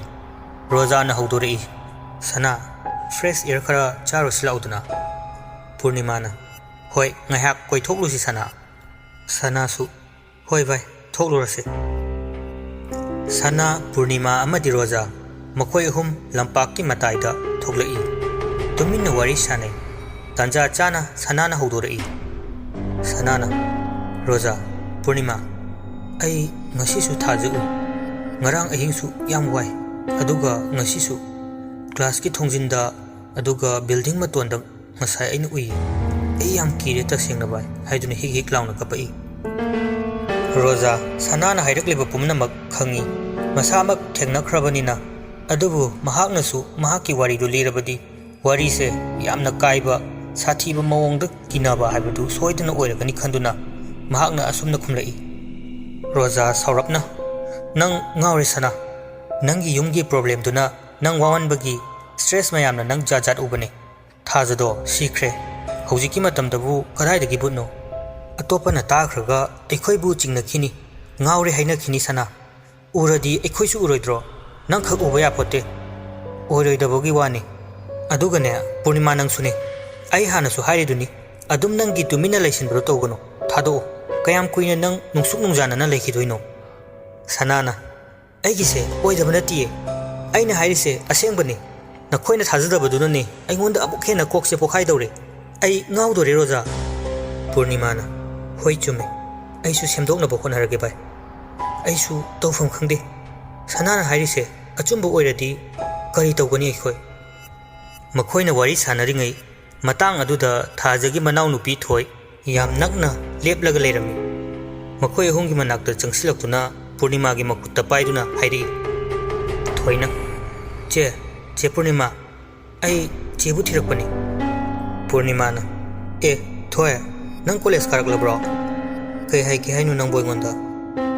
Thoina che lana di khanbigano ise da aina sum kainoma hangingbagine. Purnima na hayo thoi yam nungaitana iche nangdi aigi iche thajagi best friend aigi iche na handak tawkhrebase ai yamna pende akhoida karigumba nungaitaba wari amata su hairamba leite iche na sum khangba leradi amukta takpiyu aigi iche gi wari khanglati amukta haibiyu iche. Purnima su kaplai ai karimta khangdi thoi ai kaisu khangde. Mawong adu Rosana kadomdagino khangde phat fingalai ingna tapna hainaba yabu wari duda masu tension da asumna hairai. Rosana thoi mayam sina Purnima da loina hangaga leire. Purnima se move on tawang amhandre nangi na chegi maramda aikhoi kamai khangdoino. Purnima na kamai khangdoino ba maga punkhidaba kuire mamang session da class da pulambai wani hoi yam luna pulami hojikti section jo pundre dana aduna pundre. Rosana manglak liba khonda duda satri ahum mari masu khajik naksinduna tarami. Thoi ngang libado amta tadana Purnima da kapna masebu hangu lepte. Thoina iche amta haibiyo ekhoi imungi awabase amta kokchage. Tanja aduda Sanana thoi nang yam henmanle nangi na se sikhaga ekhoi da kohang hangido ekhoi naga hatpa manjile chalo hallo nangi class ta. Purnima na thoi nang hankro ai kemta khangdiye chalo thoina ise si amta yengo aigi ise na aroiba oina tharahamba message ne thajadraga yengo iche. Thajana sijungai da tharahamba message adu Purnima na pari. Thoi ai ngasi yam harawe nangi che Purnima do aiga wari sanare ngasi dagi maga aiga kaunadaba su tawraroi hana kumna ibani luna tinarani manasu tinarase haireeba yam thi harawengo. Rosana asi thara mena Purnima na kamaina thaja sikhino khangdoino ba noi che do atopa problem soidan leramgani मखा सुम तारअदिने याम फजद्रे सिगी वारिसे पूर्णिमा की मखुत पाइदुना रोजाना मफम अदुदगी पुनबु होटनरी थोइना पूर्णिमा की मखुत नाम ताप फारी सनाना करी अंगांगोनी चथोए चटके खोय मसी हाइदुना थोइगी मखुतु फट कंथोई तौरकलिबा मवोंग मतौसिंग अदु सात्रीसिंग योमसिनरई ngangnariba wado loina tarami satri atopa mayamnasu thoina ngangliba mayamadu taraga thajana siribasi purnima di soidana khanglamgani aduga hairokti haiduna purnima da omsilami satri amana purnima nangsu karigumba khara di khanglamgani akhangba leradi ko haidokrodana angangsita amana amu khoi adune wa sum chawtho holisi kaigino noina akhangba leradi sasat haidoknase losilaga thamnagumsida mayam omsinarapodudha roja amadi sanana purnima gi makhutu paiduna soro soro chingduna purai thaidokduna college ki lampak ki wangmarom dalai mayam su yengduna lehawi chibon ngangna hawi thoina kapaduda mayamna themjin bi hauri somdana rojana purnima hojikti mayamna nangwanda loina chingnare masi nangi nawongna tawduna ni nangna sana sinjabani purnima na kaino roja थाजा आइगा ख्वाइदगी लुना तिनजबा इमानबिनी महाकना सिरगा आइना नोक्तुना लेगद्रा अदुगा थौदो असिबु आइंगोंदा खक ताइसिनगनु थोइने हंग इसे हंगफम थोकपनी सनाना करीनो अमु ngangnariसिना आइखोइ मसेन अमु खनसे हाइरोबा रोजाना पूर्णिमा bye आइना हाइबदी नंग खरा change तौ हाइबनी सिदा करी आइ अकाइबा हाइगे नंगना सुमाइना सुम तौरगा करीगुम्बा प्रॉब्लम थोलकलबदी आई नंगी नमानबी ओइदुनसु आई नंगी सपोर्ट तौबदी सुंगंगमोइको पूर्णिमा कपलदुना खंगदे आई ngaure bai aduga warise aingonda khak taisangano karigumba miyamna thajigi misida ai chenai herklabadi nakhoisu awafamda tagani haiba ai khangi aisu kanna semdok janaba honari bane adubu kaisu wagano karigumba laibak thibadagi awafamda tarabasu ai nabani di sungchen chena haloye sanana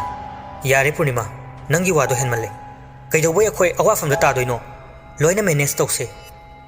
रोजाना नंगी नमानबी सिरगा अखोयना वाबा नंगना याम नुंगाइद्रगना नंगी नमानबी Serena कपतौ सरु महाकी मतुंग इंदुना सिखिबा याद्रो नंग अदु नसाना ngamखिदबा नत्रो मखा तानागुमसि पूर्णिमा मखोय अहुंगी अवाय अखुम कन्न तौनरिङै तंजा अदुदा सनाना लपाक अदुगी कॉर्नर दा लेरिबा गार्डन मचादा पालिबा स्विंग चेयर हाइबदी हाइबी अदु तपना कोई हाइबा उरई नुंसितसु मचेत अमत सिttaba जगह अदुदा तौरकलिबा फिवम अदु सना वा लांगांग ngamkidre स्विंग अदुदा मुन्ना अदुमक येंगदुना लई असुमना येंगलिङै तंजा अदुदा सनागे ममिता हाइबी अदुदा नुपी अमा मकोक्तगी ई तप तप तादुना लुक्थादुना फमलगा लैबदु मयक सेंगना उरई मदु उवदा सना वादी अमत ngang सोर मपी होनबा होरई रोजा अमदी पूर्णिमा दी उब फंगलमदे अदुबु सनागी मवोंग अदुदा अनाबा अमुक हौरक्लबोय निंगदुना पाखतना रोजाना सनाबु मसा पाइदुन निकलमी रोजाना सना सना कैदौरगे से अमतो ग्यान ताउसे सना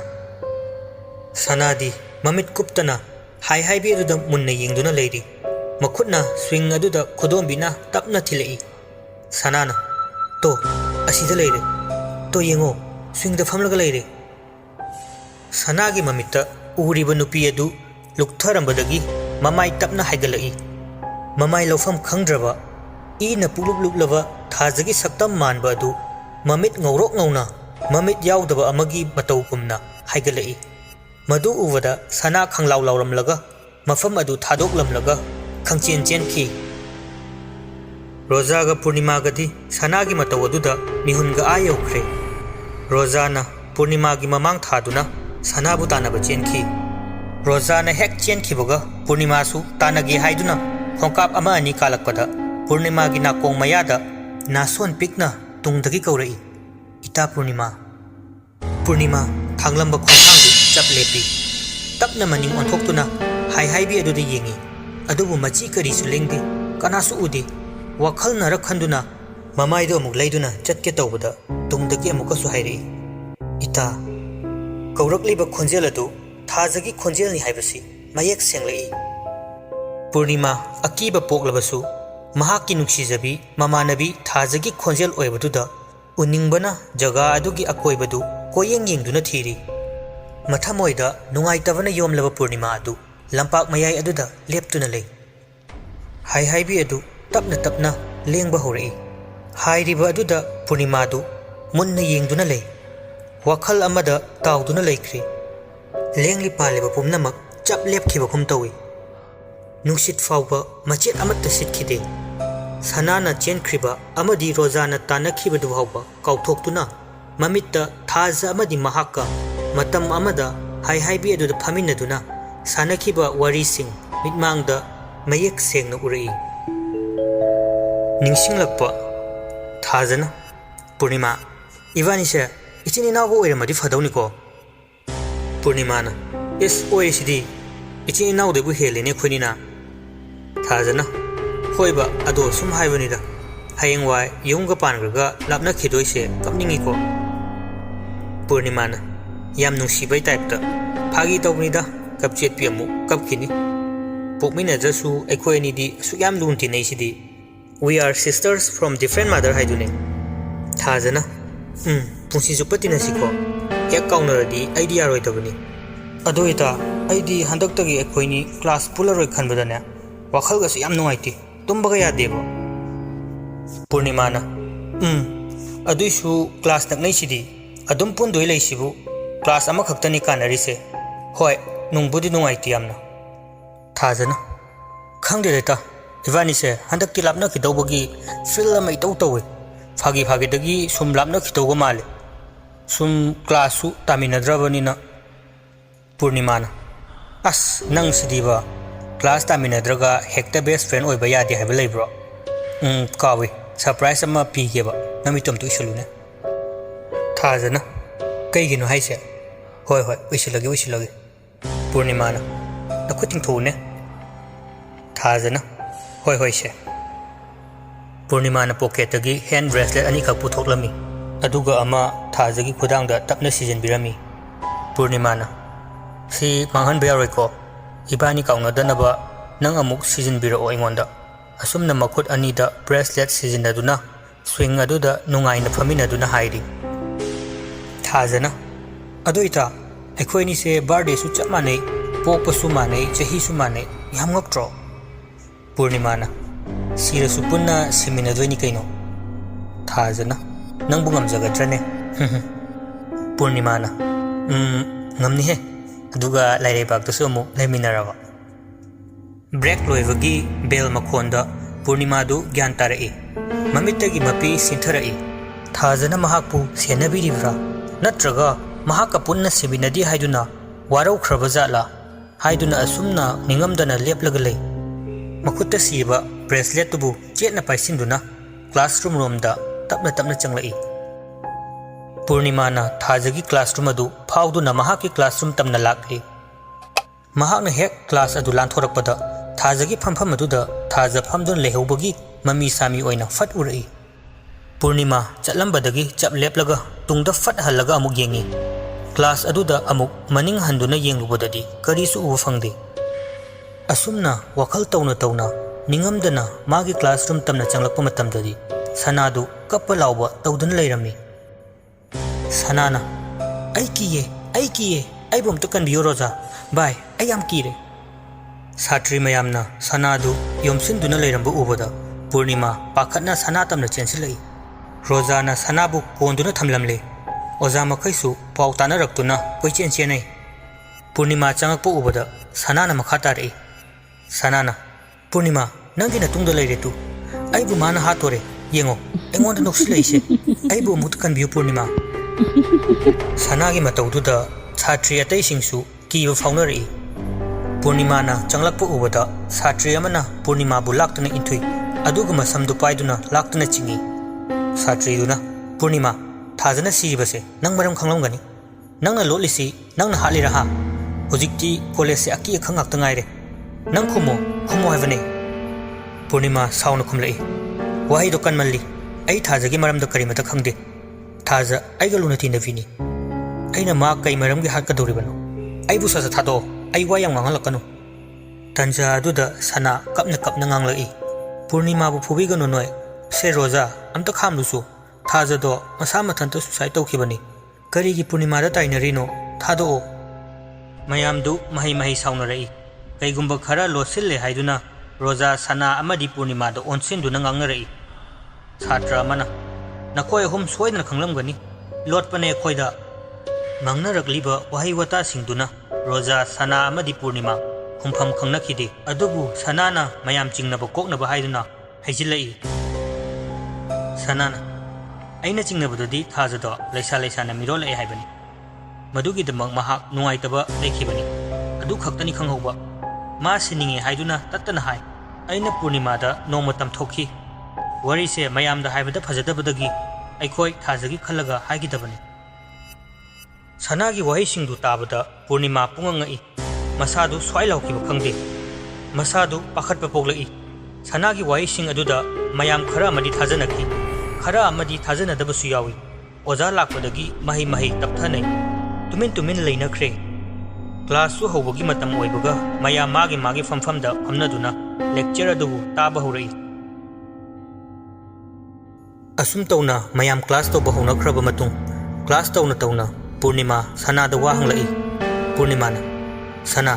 नंग ngangrखिदो कइनो अइगी समजरबी इमानबी थाजबु नंगना अइखोय कन्नबु होनबदा बदनाम अचौबा अमा करिगी पीरिबनो सनाना पूर्णिमा नंग अदुमाइनदि खनगनो ngasai nangbu makhoi mayamna tawriba mawongdo nangonda taisin bibado ai tawfam khangduduna ngahaki wakhalda thokpa ma haijin khibani thaja mathanta sijabani haikhibani natrabadi nang dasa tagani nangda natana ai amadi roja suni punamaki khalagani nang sawgano पूर्णिमाना पुमनमक ओइदुनसु अदुमना थाजबु मयामदा लाना उहनबदी आई तसेंगना पेंदे रोजाना यारे पूर्णिमा नंगी खलगनी हाइगिबसे सिदा नंगना साफम थोकते सनाना तौरिबसे आई यानिंगी पुमनमकसु वा लोइसिननबा वा मखा तानरगुमसे पूर्णिमाना अदु ओइरसु आइना हाइनिंगबदी वा ngangbा लोइद्रिङै ओजाना लाउरई नखोय हुम करी वारी तौरिबनो अदुमाइना क्लासता डिस्टर्ब तौगदबा ओइरगदी मपान थोखिबा यानी मखोय अहुमदु तुमिन तुमिन लैने ओजाना nganglakpaduda ikairap tawna lukthane minute 10 मुक्की मतुंग ओइगनी खंगौदना क्लासरूम दा पालेबा सीलिंग फैन अदु मथंता ngasai ऑफ तौदुना लेरंबनी ऑन तौरक्तुना उंगबा हौरई विंटर सु ओइबका कोइना थानरुद्रबा सीलिंग फैन अदु बेरा कारिब्रा खंदुना ओजादुना ऑफ तौनबा होने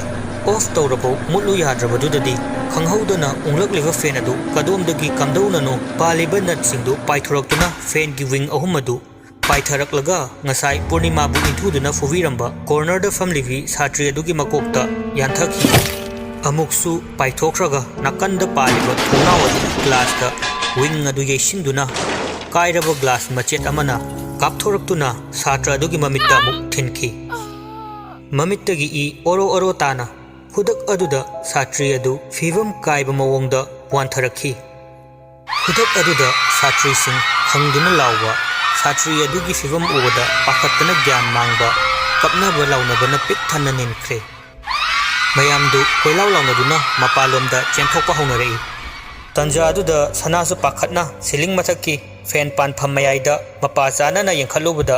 सोर मपी होनख्रे कोक्तगी खोंग फाउबा तु चुंखी हौजिक महाकी ममित्ता उरे मदुदी सीलिंग अदुदा ममाय ममित लोफम खंगदना ई तप तप तादुना मसम चोटली चोटली यानथदुना थाजगी अकीब फिबम अदु नपतुना लैरिबदु अदुगा सनादा यंगलक्तुना नोकफेट तौरई सनादी ममित कुप्पा काउख्रे सीलिंग अदुदा मुन्ना येंगदुना लैरी मयामना चेनरिबा लाउनरिबा करीमता ताखिद्रे मसा पुंबा लेंबा ngamkhidre पूर्णिमा अमदी रोजासु मयाम चेंथोकनबदा याउरी अदुबु सनादी याउरमद्रे तंजा अदुदा रोजाना सनागी फिबमबु लामना उबदगी करी तौरिबनु हाइदुना चेंसिलक्लगा सनागी मसादु पाइदुना निकलमी रोजाना सना सना कैदौरगे लाओ मपानदा लेरुरसे इसासे केनोम तौरेमी सना ज्ञान खंगता तारई थंगनबा मिकुप्ता ममित खपलुबदगी अकीबगी फिबमसिंग अदु मांखिबगुम तौई असुमना कॉरिडोर तमना सनाना रोजाबु समदुना क्लासरूम दगी पुथोरई सनादी तरंग मालंग अमदा तपना तपना थोरकली पूर्णिमासु कॉरिडोर अदुदा मया मरक्ता लेप्तुना लई रोजा अमदी सनाबु कोयेंग येंगी ओजा सिंग अमदी स्टाफ सिंगसु क्लासरूम अदुदा तादुना लेरिबि सात्री अदुबु इमरजेंसी रूम दा पुसिन्नबु होटनरी पूर्णिमाना रोजा अमदी सनाबु कॉरिडोर अदुदगी कौरई पूर्णिमाना बाय आई सिदा लइये स्वाइदा लइसि लाओ पूर्णिमाना कौरकलिबदु सना अमदी रोजा तादुना पूर्णिमाना लेबलिबा जगा अदुदा येंथोकलुबदा सनागी ममित्ता पूर्णिमागी मसक अदु सक्फम अमा ओइना उरई थाजगी अकीबा फिवम अदु ओइना ममित ngौरok ngौना लाउथोक्तुना करेमनाबगी खोंजेलदा नोकलगा महाकी ममाई तमना पाइसिलई सना अमुकसु खंगलाव लाउरगा कॉरिडोर अदुदा तुथकी सनागी खोलाव अदुदा मयाम सेंसिनरई पूर्णिमाना ममांग थादुना सनागी मनाक तमना चेंसिलई मयाम ओमसिंदुना सना अमुक ज्ञान तारकनबा लाक्नरी फिवम अमदी कॉलेज अदु मफम मरांग खंगनखिदे मयाम क्वेश्चन चेनई मयामना कन्ना लाइकनरिङै सनादो खंगहौदना ममित खंगपांग पांगथोरई ममित अनी अदु मुसिन मुसिलई अदुगा कॉरिडोर अदुदा लेप्तुना सात्री सिंगदा मुरब ममित अनीदुना कोयेंग येंगलमलगा कन्ना नोकलगा फुक हौगतुना यामना कन्ना चेनखी इमरजेंसी रूम दा तादुना लेरिबि सात्री अदुगी मनाक तमना चेंसिनखिके तवी ओजा सिंगना सनाबु खामदुना फानब होटनै मही मही तौरकलिबा मवोंग मतौ अदुदा कप्पा लाउबा तौनरई रोजा अमदी पूर्णिमासु इमरजेंसी रूम तमना सनाबु तानरई सनाना ममित कुप्तना इमरजेंसी रूम अदुदा मुन्ना येंगदुना नोगलई अदुगा तपना वा nganglei खंग्ब्र नंग हौजिकि नंग खंगलबा नंग गुम्बिनसु आइबु सावहनगनु आइबु सावहनगनु वहाई सिंग असि खक हाइरमलगा सनादु धुप लाउना तुथकी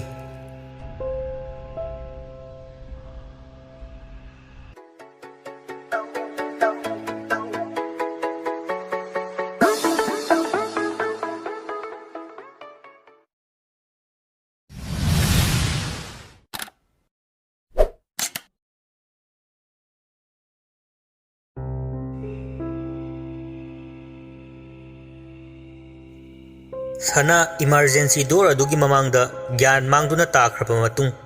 पूर्णिमा अमदी रोजाना मसादु इसिंग चाइदुना लाक्नै ओजा अमदी सात्री सिंग सनागी वहाई अमदी मवोंग मतौ अदु उबदा अकीबा हापख्रे महै महै मची मची तासिनदुना लेरी सनाबु रोजा अमदी पूर्णिमाना रेस्ट रूम रोमदा थांजिन्नबा होटनै ओजा खरसु चेंचिनरक्तुना रेस्ट रूमदा अमुक पुसिलई डॉक्टर ना सनागी ब्लड प्रेशर येंगलुबदा पूरा डाउन ओइरमी अमदी पल्स रेट असुक्कि मतिक नेमलम्मी हिदाक लांथक तौदुना मसा खरा कनखतनबा हाइदुना डॉक्टर ना ड्रिप कापतुना पोथानबा सिनरमलगा इमरजेंसी रूम दा तादुना लेरिबा सात्री अदुगी मनाक्ता अमुक चंखी महै महै नुमित अदु क्लास अमता तौनखिदे ओजा मखैसु लेक्चर अमता पिनखिदे तौख्रिबा थौदोकसिंग मयाम मागी ग्रुप पुनसिंदुना वरी सानदुना लेनरी ओजा सिंग अदुना छात्र सिंगदा थोकलेबा थौदोक अदु कैंपस के वांगमा लांदनबा अकनबा वार्निंग पीदुना थमली पुंग खरगी मतुंग कॉलेज टाइमिंग से लोसिलई छात्री मखैसु युम अमदी हॉस्टल की रूम ताना हननबा सेम सारी रोजा अमदी पूर्णिमा सनागी बेड अदुगी नाकंदा फमदुना सनाबु सेनरी वा लांग अमत्ता ngangnade ungduna मखोय अनि तुमिन्ना फमदुना ले टाइमिंग चानना सना ngahakki matungda gyan tapna tarai mamit tapna pangthorei रोजा अमदी पूर्णिमा सना ज्ञान लाक्पा उबदा खजिक्ति कीबा फावी अदुबु ज्ञान ताना सनाना तपना ngamda nganglei सनाना रोजा पूर्णिमा आई कईदौख्रगे आई कमायना सिदा लेरमलिनो पूर्णिमाना बाय नंग कैमता निंगसिंद्रबो से फजना पोथारो से कैसु तौबो नतेदा रोजाना सना कैसु तौदिए नंग नसा सोक्थबा फनबा हाइदुना ड्रिप अमा कापमबनिदा क्लासरूम ममांगदा नंग वानथरकपदगी सना पाखतना बाय संजना दो कमाय तौख्रगे पूर्णिमाना कैसु खलुनु हाइरगा कैसु तौरोय इमरजेंसी रूम दा पुसिनखिबने सना कबलक्तुना आई याम पाखले bye ngasai thokriba thodokto ai mitmangda sangsang uhowe thajagi thawaina tawba soidana oigani ai yamna kire roza bai sumaina sum tawdobo leiragadi ai kuin hingadaba mansilaktre sanagi wahai aduda roza mi takhraga lana ukhrani khanduna sanagi paukum pirei rozana kaino sana amta gyan tause nang kai dawrage ꯅꯪꯅ ꯉꯥꯡꯉꯤꯕ ꯃꯌꯥꯝꯁꯦ ꯃꯀꯣꯛ ꯃꯃꯩ ꯑꯃꯠꯇ ꯁꯝꯅꯗ꯭ꯔꯦ ꯅꯪꯅ ꯉꯥꯡꯉꯤꯁꯦ ꯀꯩꯅꯣ ꯁꯦ ꯅꯪ ꯒ꯭ꯌꯥꯟ ꯇꯥꯔꯛꯑꯣ ꯄꯨꯔꯅꯤꯃꯥꯅ ꯁꯅꯥ ꯅꯪ ꯑꯝꯇ ꯄꯣꯊꯥꯎ ꯅꯪ ꯋꯥꯈꯜꯗꯣ ꯁꯨꯝ ꯈꯟꯖꯤꯜꯂꯒ ꯍꯦꯟꯅ ꯋꯥꯔꯅꯤ ꯄ꯭ꯂꯤꯖ ꯅꯪꯅ ꯑꯗꯨꯝ ꯇꯧꯔꯒ ꯑꯩꯈꯣꯏ ꯂꯩꯕ ꯉꯝꯗꯦ ꯇꯟꯖꯥ ꯑꯗꯨꯗ ꯑꯣꯖꯥ ꯑꯃ ꯆꯪꯂꯛꯂꯒ ꯁꯅꯥ ꯀꯩꯁꯨ ꯇꯧꯗ꯭ꯔꯦꯀꯣ ꯅꯪ ꯄꯨꯡꯁꯨ ꯊꯦꯡꯖꯤꯜꯂꯛꯏ ꯅꯪ ꯍꯣꯁꯇꯦꯜꯗ ꯑꯣꯏꯅ ꯂꯩꯔꯣꯗꯅ ꯉꯁꯤꯗꯤ ꯗ꯭ꯔꯤꯞꯇꯨꯃ ꯂꯣꯏꯁꯤꯜꯂꯒ ꯄꯦꯔꯦꯟꯁꯇ ꯄꯥꯎ ꯄꯤꯈ꯭ꯔꯕꯅꯤ ꯅꯣꯏ ꯑꯪꯀꯜꯅ ꯊꯕꯛ ꯊꯥꯗꯣꯛꯄ ꯌꯥꯗꯦꯅ ꯍꯥꯏꯔꯛꯏ ꯁꯅꯥ ꯊꯋꯥꯏ ꯅꯨꯡꯉꯥꯏꯇ ꯏꯀꯥꯏ ꯅꯨꯡꯁꯤ ꯌꯥꯅꯩ ꯌꯥꯅꯤꯌꯦ ꯁꯥꯔ ꯑꯩ ꯑꯗꯨꯝ ꯆꯠꯈꯤꯒꯦ ꯈꯔ ꯅꯨꯡꯉꯥꯏꯔꯦ ꯍꯧꯖꯤꯛꯄꯨꯗꯤ ꯁꯅꯥꯒꯤ ꯌꯨꯝꯒꯤ ꯄ꯭ꯔꯣꯕ꯭ꯂꯦꯝ ꯑꯃꯗꯤ अंकल मौंग मतौ खंगबनिना पूर्णिमाना रोजादा इंगित पीदुना तुमिन्ना कौथोकलगा वरी साई पूर्णिमाना बाय सनासे युमदा हलनखिबा यारोय कई दौरकनी तंबा ngamde आई याम चिंगनी मागे मौंगसे इबानी की मनाक्ता ngasi nongmadi leijaghrasanu ओजादा हाइना सेमता रोजाना होय बाय आइसु अदुमाइना खलिनी मा मथंदा थादोकपा यारोय अफबा कैसु ओइरोय अदो मोय ममादी कमाय तौनी पाखलोइद्रो मसासु नादुना लेरिबनी पूर्णिमाना होय अदो ngasi नोमखक्ति अखोइगे मनाक्ता लेहेलगेना हाइरसे एग्जाम मयागी कई कई सेमगदबसु लै हाइजिलसे मखोय अंकलदा फोन तौरगा ओजादा हायलसे ममाददी हाइदोकपिनो पाखकनियना असुमना रोजा अमदी पूर्णिमा वा तानरबा मतुंग सनागी मनाक्ता चंगलकलगा कैसु तौदबा सादुना हाइरई रोजाना अंगाउबी यारे हौगलो चोइरोल पारोल याम लोले नंग ngasiदी अखोइगा लेरुरसे पूर्णिमा लाओसे मसी नुपीसे अमता हॉस्टेलदा पुसे सनाना आई युमदा अदुम हंगीगे यानी है भाई नोय केमता पाखतकनोबा पूर्णिमाना यारोये नंगना थंदा चटखरगा अखोइ लई कमहोरोय ngasi khakpu kaidoge yumda ngasaina pau pigrabani ozada su permission lohangre warden da su hainagreba asumna roza amadi purnimana sanabu samduna hostel tamna puragle mahai magi room da loina leinakre ningthina extra bed amada sanabu potha hali ngaihak wari watai exam gi oiba wari kaya sane awaba kauna ba haiduna phagi tawduna amuksu nokmine asumna numisu tasilagle dinner चाब लोइरदुना मागी लाइक पाब याव पोथाब याव तौदुना room सिंगदा थोंग लोंदुना लेने रोजा अमदी पूर्णिमा की room दा मखोय अहुम वरी सादुना ले रोजाना सनाइबेमा कैसे बात तौजरउगे सनान यार हे कोक से अंत नंबीरो अतै दियारनी पूर्णिमाना आई नंबीगेसे खरा नुंगाइरबो नंबो सनाना होय बाय युमददी चैबगा ngang इसासे नुंगाइफम खंगदे अदो ngasiदी वाखलसे याम इंगे थैंक यू नबानिमा रोजाना यार हे हयेंगदी एग्जाम टाइम टेबल पिथोरक तोइसु माले अदो रेडी द लेरोको आइदी हंदक नैरदबनी फास्ट आदबा यादेबा पूर्णिमाना तारो नोय मादो याम किजेदी याम ngangaleba अखोइगिदी फास्ट आगेरा सेकेंड आगेरा केम हाइबिदे रोजाना नोइना खंगदब खरा लेने अदुननी भाई सनाना अखोइगिदी फेल ओइबिरउ काइना अखोइ मामना लाइक कना खोइरमलमदो माले पूर्णिमाना असेंगबा तौदो तौरमगनी यारेसे लाइकना लाइकी ओइखरे सना कई चानिंगे काना देसे मिमी सिंजु सुरगा चासिरो होरेन रोजाना खंगाइ हाइजिलई ngamloroi aidi ngasai sanjanaगी उखिबा फिबमदो मित्ता अदुम उ लेरे चाका चाबा चंगदेबा ओनिंग लावे पूर्णिमाना अस रोजा मचिंदु फट मेंसिली ngasai उखिबा सिंगदुगी मतंगदा पल्लरोय खलुबनी अदुबु पंथोखरे सनाना मखा तारे बाय रोजा पूर्णिमा नबानी सावरकनो आई वा माहाइगी आई नखोइदा कमाइना थाजहंदोइनो अदुगा कमाइना हाइदोइनो खंद्रे आई वासकलसु वासके आई सेंगना थाजबु तोय उये आई बु थाजदब तौगनो रोजाना सना अमु हौरकलब्रा नंगी वारीसिदी पेले हे आई पूर्णिमाना अस अमत nganglokhinuba रोजा सिगुम्बो वारीसे तोकलसिबा आई तौफम खंगदेबा इसासे रोजाना नोइसे किगन मनख्रे सनाना पंखन खजनबगी पंगु उबनी मे पूर्णिमाना अदुदी हाइगनु रोजा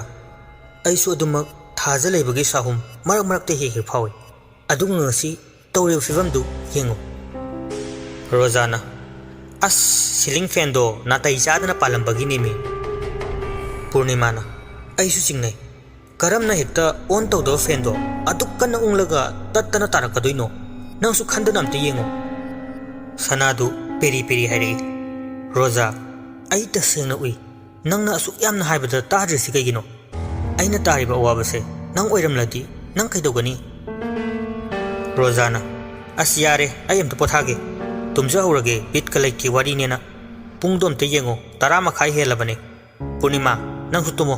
सना नंसु तुमनबो तौ मिमी सिंजुगदो कोना सारसे पूर्णिमाना फरे तुमनबो तौरसे वारी मखा समदरगुमसिको पोथारो नंसु सना गुड नाइट रोजा गुड नाइट सना सना उपायदि लेते महाकी वारी ताबिद्रबदा तुमिन्ना हिपथै फमुंग अमममदा तोंगान तोंगाना तुमनै मैसु डिम लाइट अमगा फैजुक्तुना मकोक खुमजिनदुना तुमबा थेमनै असुमना रोजादि ओंथोकना नुंगाइना थुना तुमखिरमी ngaiak leirga पूर्णिमा सु मनाकोंगदा हेडफोन हापतुना तपना तुमथकी नुमिदांग पुंग 12 हेंजिलगले सना तुमबा थेमनबो होनै अदुगा ngaiak leirga सना सु काबु काबु उइबा होरई हिदाकी मनिन्ने कइने उइरुम उइरुम ज्ञान खजिक्ति ताबा तुमबसु पुरा तुमबा नत्तबा मवंगदा उइरिङै तंजा अदुदा मखोगी कादा पालिबा फेन अदु के तपना तपना हाइबगी मखोल तारई सना उइरंबदगी ममित हाइरप सिंगलई नाकोंगदा तारिबा मखोन अदुसु मयेक सिंगलई डिम लाइट की मंगाल अदुदा fan लोमदा ममाय लाइथोक्तुना हाइफेट येंगलुई ममित उइरी उइरी पांगदुना येंगलुबा मतमददी ngasai nungthilki classroom da ukhiba adugumba chapmanaba mawongda mamit mana lofam khangdana phibam kaina thajagi saktam manba adu mangonda munna yengduna ceiling fan adugi mathak oirapna nokfet tawduna nappaga lerami sana khanglaw lawi adubu mahaki machindagi aduk kanna lawribadu makhol amata thokhide room aduda tumliba mamanabi ani dusu taba phangkhide naptuna leiriba thawai adu सनाना लाउबगा मपा चप चानना फल लाउना चोंथोरकबगुम तौदुना सनाबु नमसिलई सना मसा लाउबुदि लाइरदना खजिक्ता फाउबा लेंबा ngमखिदि सनागी मथवाक अदुदा मया इहि हिगतुना फिवम Kryo मसक अदुना फमदुना तोंगदुना लेरि अमुमुक्सु नोगली अदुगा अमुक्सु साउना येंगली ममित्तगी मपी ओरो ओरो तादुना सना यामना वाना खांगदुना ले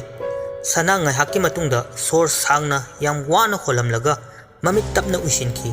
gyan mangba haibadu oire masa gyan tadraba sanagi hakchang adu phamung adudaki kanagumba amana chingthakhebagum tapna tapna makhong paiduna chingthaba horai phamung adugi makhada sanagi gyan manglaba hakchang adu pudrup launa keli makhol adu roja amadi purnima amatta su taba phangkhidi asum chinglakpada का अदुगी थोंजिन यौसिलई लोलिब थोंग अदुगी पुनादु मथंता कनागुंबा मना हांदोकपगुमना हांदोकचरक्तुना सनागी हक्चांग अदु hostel की corridor यौसिलई मिचिक मिराव खोल ताद्रबा मतम अदुदा सनागी हक्चांग कनानासु खंगहोबा ओहोबा तौरुदे मसा अदु सोरो सोरो चिंगदुना हॉस्टेल की मपालोमदा पुदुना चटखी असुमना सनाना हेक हॉस्टेल की वांगमा लानखिबगा पूर्णिमा की ममंगदा करीगुंबा खरा उबा माली मसा हुमांग अनपि काना लेरमी मंगलांदुदा पूर्णिमा ममट्रिक मम्बा का अमदा मथंता फमदुना लेरमी अकोइबदुदा ओयेंग येंगलुबदा कनासु उबा फंगदे लापना लाटेन अमा थांदुना लेबा उरई पूर्णिमा लाटेन अदुगी मनाक तमना तपना तपना चंगसिलकपा तंजा अदुदा नुपी अमा ममाय खुमजिंदुना हिकना कप्पगी ममी अमा उबा उरई ममाय लुक्थदुना कपलीबा नुपी अदु सनागी सक्तम ओइरमखी पूर्णिमाना ए कैदौरिबा सना नंगदि सना तपना ममाय नोनखलई ममित ममाय इपोम पोमी अदुगा पूर्णिमादा असुमना हाइरई नखोय आइबु वरौगनु आई हिंनिंद्रे आई हिंगलारोय आई यामना वारे आइगी लेखिरबा बाबाना आइबु कौरे पूर्णिमा आई चलगे वाई असी हेक हाइरमलगा सना फुक होगतुना ममलबा का अदुगी अकोइबदा पालिबा थोंनाव अदु तमना कन्ना चेनखी अदुगा सना थोंनाव अदुदा फट हांदोक्तुना चोंथकी पूर्णिमा उरिबा फिवम अदुदा थोंनाव तमना चेंसिंदुना सनाबु कौदुना यंगथरुबदा सनादु ममाइना फ्लोर उपसिंदुना ख्वांग लेथेक्तुना इनु पुलुप लुपतुना तादुना लेरमी पूर्णिमाना हेक यंगथबा मपा चप चानना सनागी हक्सांगी मनाक्ता महाकी लेखिद्रबी ममानबी थाजगी नुंगसिरबा माइथोंग अदु मोमो नोक्तुना पूर्णिमादा यंगखलई पूर्णिमादु मंगलांदकी ताइबंगदा ज्ञान खंगता तारई हुमांगना मसादु पुंगलुप लुपलग लेरमी ममंग ओइरंबा अदुदा वाई खंगसंग संखिबगुम तवी पूर्णिमा तपना होगलगा इसिंग बोतल अदु लामदुना इसिंग खजिक थक्चिल्ली अदुगा सनाना तुमलिबा बेड अदुदा हाइफेट येंगलोई मतम अदुदा सनागी फमुंगदु इहांग हांगना लेरमी अकोइबदु कोयंग येंगी अदुबु सनादी लैबा उदे वाशरूमदा अमुक चंगदुना येंगी कनामता लेरमदे पूर्णिमा पाखतवा हौरई पूर्णिमाना रोजाबु तुमलिबदु हौदुई पूर्णिमा पाखतना रोजा बाय हौगलो बाय सेमता हौगलो रोजादु उइरुम कैदौरगे बाय अस कैदौरगे मे पूर्णिमाना बाय सना लेरमद्रे रोजाना बाथरूमदा लेट्रो ओ सना पूर्णिमाना येंगलुरबने लेतेमी आई याम पाखले हौगलोमता असुमना पूर्णिमाना रोजाबु हौदोक्तुना सना कोइथि थीबा हौरई टॉर्च काप्तुना हॉस्टेल की कॉरिडोर पुंबा चतुना थीबा हौरई अदुबु सना उबु फंखिदे उपाय लेरक्त्रबदा पूर्णिमा अमदि रोजा सात्र मयामबु हौदोक्तुना हुप्तुना पुलप सनाबु थीमिनरमी असोमदना थाजना थवाई थाखिबा बिल्डिंग ब्लॉक अदुदा वांगलबा बिल्डिंग अदुगी टॉप फ्लोर अदुदा साइड मरीना खाजिलिबा बॉर्डर अदुगी वांगमदा अपिकपा जगह अमदा सनादु हिप्तुना लेरमी नुंसित अयिंबना तपना तपना सिलक्पगी साहुम अमगा लोइनना सनागी मनाकोंगदा नुपी अमना हौगलो हाइबा मतागुम खंगता तारई सना तपना तपना ज्ञान खजिक खजिक लाक्पा हौरई अमंबा अहिंग अदुदा वांगलबा मफम अदु सना मथंत ज्ञान तादना लेरंबदु कमदौना मफम असिदा लेरमलिबनो खंदुना कीवना थक थक निगलई महाकना बिल्डिंग अदुगी मखादा यंगथरुबदा स्वाई लाउखी वांगमनबा ओइबना तू चुंखिबा खंगहौदे महाकना बॉर्डर खारिबा बार अदुदा मखुना चेजेट पाइसिंदुना अकोइबदा लेरिबा अमंबसिंग अदु कोयंग यंगलई मसादु हौगतुना मफम अदुदगी कुमथरकपा ngमखिदे अमंबा मरक अदुदा सुम यंगलुबदा सिंटेक्स खिल्लिबा मपागी काचिन नमदा मसम चोली चोली तौबी मसम सांगबी ममित ngौरोक ngौना पानबी नुपी अमगी फिबम अमा तपना तपना लेखलई तंजा चानना नुक्सी सिटपा अदु कंसिलक्पगा लोइनना नोंग ममित खाकपगी अमु हौरई हौजिकती उरे मयेक सेंगना थाजगी फिबम कायरबा मसक अदु सना मखुत अनि लोनदुना थवाई अदुदा टेंगथाबा हौरई अइबो मुक्त कनबियो अइबो हटपिगनो अइबो मुक्त कनबियो मसी हाइदुना लावबो खोंबा हौरई थाजगी थवाई अदु मख्वांग पेद्रेक पेद्रेक ठेक्तोरई मयादु लाउना कादुना ममित्तगी ई तप तप तादुना मचिंद करिगुंबा खरा मुरुम मुरुम सोंदुना नोकना नोकलगा असुमना नक्सिलई सनाना सोलिबा वाहै अदु सेंगना तासिलुबदा नंगसु सिरो नंगसु सिरो नंगसु सिरो हाइना हाइरई मसी हाइना हाइना सना तमना थवाई अदु खंगहौदना पाइसिलक्लगा सनाबु वांगलबा बिल्डिंग अदुदगी लाक्तना इंथकी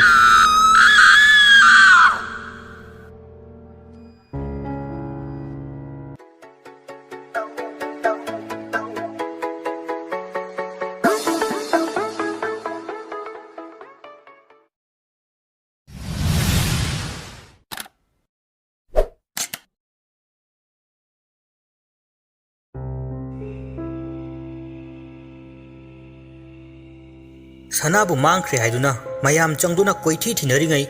खंगहौदना सनाबु कौ कौदुना थिनरकपदा सना कन्ना लाउबगी मखोल तानरई सनागी लाउरकपगी मखोल अदु कदोमदगिनो हाइदुना पूर्णिमा अमदि रोजा यावना मयाम पुन्ना कोयंग यंगनै खोंजेल अदु मेन बिल्डिंग मथकलोमदगी तारक्तुना मयाम पुंबा यंखलुबदा मपा चानना हक्चांग अमा बिल्डिंग मतोन अदुदगी धुप हाइना ग्राउंड फ्लोर अदुदा मकोक पुंचाई चाइबा मखै तासिलई सनागी फिबम अदु यंगहैदे मख्वांग अमदि ममाई फैदेक्नदुना मया कादुना इन पुमचाई चाई मसा अदु लौफम खंगदबा हाइबदु ओइरे तौरिबा फिवम अदु रोजा गे मिनमांग मक्तदा थोकपो ओइबना रोजा लवाई लुतोन सातख्रे खंगलाउ लौरमलगा ज्ञान मांगदुना रोजा लेखथखी पूर्णिमाना रोजाबु कोंदुना सनागी तादुना लेरिबा हक्चांग मनाक्तसु चंगबा ngamdana तौफम खंगदना तरंग मालंग ओइखी सना अमदी रोजाबु कौदुना ओक खोंगबो मखै कबलई पूर्णिमाना सना रोजा नखोया तौरिसे करिनो सना से रोजा हुगलो सना से कैनोम तौग्रे से हुगलो मयाम सनाबो मुक्तकनबियो रोजा से सना से कैनोम तौरेबा मयाम पुंबा सनागी फिबम अदु कप्पा अमदी लाउबगी खोंजेलना पुंगनिन निल्ली कोइचेन चेनै खरा अमना पूर्णिमा अमदी रोजाबु सेनदुना ले खरा अमना पुलिसता कॉल तौदुना पाउ पिनै ngaiak ikan kanadana mafam aduda koliva police station adudagi thuna police gari ama laktuna sanagi fivam adu yengsinba horami yam ngakningai oiba mawongda thajana sikhiba mafam chap chanana amadi thajigi misi duga yam manana sanagi body aduna taduna leiriba adu mawong animak yamna manaba mawong oi adubu mafam adugi akoibada khudam changdam yengbada kana amatana sanabu hatpagi khudam phangba ngamkhite suicide note su amata iramdrabasu siramliba mawong amadi satri singna uhawriba sing adudagi fangbada sanagi mawong matawasi building adudagi chongtharakhibagi fivamgi matung inna section na yengbada case adubu suicide ni haiduna thajaba thambaga loinana sanagi asiba hakchangdu phuki sanagi sifamadu thajagi sifamga chap manaba maramna mayam adu akibana pik thanarami mayumda haningbana mayamdu leifam chafam khangnaramde adubu college adugi akanba warning leibana satri sing mayumda hanbasu ngamda exam gi tension amasu leiribanina kha chiktuna khangnari exam naga naksilakpaga college aduda thokliba thodok wathok sing aduga asukki matik satri sing amadi oja singda nungnangba amadi chamamnabana pik thalai lotsin thamningliba paw adu police yonakhrabada college aduda satri abagasu suicide tawduna leiramle haibagi warina pawche kayada next morning gi headline news ta sandoknarakpa hori college aduda thokliba wari singasi lotsin bangam khide phaw khraba college adu handaki asi anagi pawna pik thalakle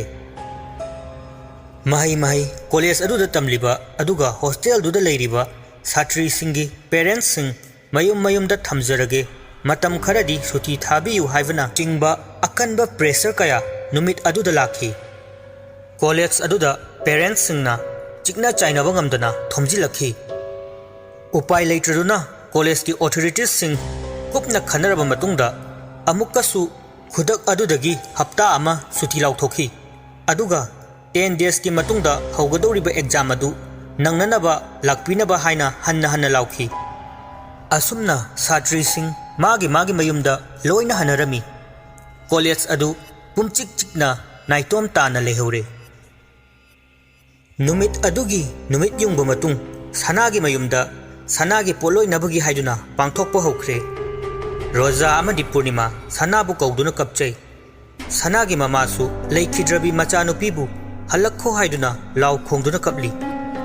mahakki mamasu fana chaingangrurabasu machanupina lekhidaba aduda asukki matik nungaikide ningamdaba faurei miyamna sanagi misi asi mamana otpi neibibadagi thokliba ngaktani haina jibon ngangnarami asumna sanagi karma adu ningthi jana loisilamlaga roja amadi purnima makhoi gi mayumda hanarakhi roja hek mayum yobuga masasu wamanduna kaplubaga kaiga mahaki famungda sanabu ningsingduna adum leikre famungdagi machi lengdana mapan thoktana leirakpa fivam aduda roja gi mamana mahaki roomda changlai mamana ivema kaisu khaluranu sanasu wakhal khara thenmali mahaki mamana ngangbubu kaidogi haige fahaningbagi adu ngangbu oiramgani rojana mama ai thandang hakta leijagi thokro chalo mamana ado ai wa amadi haike rojana kai haigi ma Mamana Yengoi Nangne nurse tambase toklasi Imana yamna pamjadi Matang sari handakti Mafam aduda nangbu aina amuk hana thaningdre Rosanna Kaigino mama ai tamjariba ihai simadi aigi apamba tawhanbiu Mama please Mamana Haujisu matam leiri Mafam dusu aina pamdi Aina hana haigiba natra Nang mapalamda nachigi manakta chatlona Swaise yamna fattaba lam ole Rosanna Mama ai ngamoye noina haiba induna lakpani aina pamjana tamiba ihei simadi mapung phana tamjagi Mamana khangde aibu wa ani khana ngahanganu aisu nangna pambadi tawholidana nangna su imana pambase thunghange haina khallo wakhal mun khallu mafam aduda aina nangbu sungtha thaba pamdre walore aduga nang sumaina kaptuna leiraga nasa solakani ko makhada kumtharao napana su nangbu chak chana bungai hori Rosanna ai ngasidi charoi mama ai tumlage kanamta changlano aigi rumda ngang dana mama su rumadu dagi thoki Rosa mama na nursing tamba toklo hairam libu wari adu yam serious oina hairam ba mawong adu da mathwai nungai tana tapna ningsing lai mahakna angang oiringai punsigi thodok matek khara mapana karino result sidi nangbu tuition mayam yumduna mahi tamhalibasibu result se unabro sigi fivam sida nang kamaina next year metric thadoi ba imanava singi machana marona ma fariba aigi isasina karino Rosanna baba ai mathang da kanna honarage ai reng lak na bo honagi soidana Mamana oiroye ekhoina fahaningli siga mana taw thorokli siga masiga yam khenai tuition ga mata tamhaloi tamni mase Mapana adum numit chuppa ma sanaraga leibudi ngame exam dana loina haire na chatkhini aduga ngasina kari nakhuto tingthoro asi haiduna chai matek amana set kalami Rosa chaina du khangduna hikna kapi Rosa piklingai matamdagi mahake parents na ka hena section ba macha oirai lairik yamna fahaningbana machagi apam-pamda ubangam ludaba parents ni lairik ki matangda toina results fajade haiduna lairik watli haiduna piklingai matamdagi hauna chaiba ngangba toina tawiduna lakhibi nupi macha amakhakni nongmasu metric exam result out numikki thodok ama ningsinglai Rosanna Mama ekho exam haidue babada phone tawamta Mamana as mihunga sudreda ai oina ngaikho nang soidana position di yorokani ko ibema makharongi nensinaga helalaba imadi loiri haisini Rosanna hoi mama ai soidana position yorokani aina thajaye tanja aduda mama gi phone ring lai Mamana hello moiba kaidoroge Mapana nachanu bi pai hello Rosa phone du pai khalaga hello baba taye Mapana nangbu position yauni haidaine onthona ikai greda aidi imanabagi mamangda wajau nganglurisiga nang leiramu khangni first division bu hojik matamda kari kana daurigeba migi machana position yaurak ena sidai sida wa loire Rosanna baba ai wangang ba loidringaida mamana phone du tap launa lauraga Mamana moi baba aseng bai first division khak lak labu hare ai di loiretana asuk yamna asa chauna thamloraga ai ikai bana sire moi baba ninsidi kamai dorage Mapana migi di 19 position da yaura edana ai thame chakam ta pijerunu madu asigumba piklaba angang singda ka hena strict oiba parents singi marakta Rosa ge parents su amani migi machaga toina compare tawduna angang singda afavalomda chahanbagi mahutta mental harassment gumna torture tawbiba parents laitabanatte makhoigi aningba apambaduna chumme khanduna ngak haigatna chatliba Rosa ge parents na Rosa bu henna fahaningbagi damak tattana ngangbiba chaibiba tawrakhibana Rosa masana khangdrabasu aki akhang leiba haurai exam result na maram oiraga depression haiba laina adu fawba laktuna matam kuina chahi ani ahum changna layang laktuna lakhibi nupi macha amakhakni Rosa haukraba thodok macha khara ningsinglakpaduda mapukning nungsirami mamana hairam leba singduga mapa sana na amuk sanabu ningsinglai aduga kapna kapna adumak tumthaki khanghaudana roja mikap khangthok thoklai nakanda leiba mobile adu maduna yengi pung ama muktaramle tumthana ba kanna khonai adubu tumthaba sungam ngamde tanjaduda mahaki roomgi washroom adu hostel da thokiba matogumna ising thadokpagi makhol nauhauna na taba hurai roja mami lauthokpuna sor honba chaplepi masadu kiba hurai mathanta leiba room aduda tawrukliba mawong adu ngaihak tumina taramlaga kanagumbana ising tep adu fat leisin badawna tawi roja sor sangna honduna ngahak le aduga amu ngaihak leirga bathroom adudagi kanagumbi amana tapna isai ngangbagi makhol ama amuk taba hurai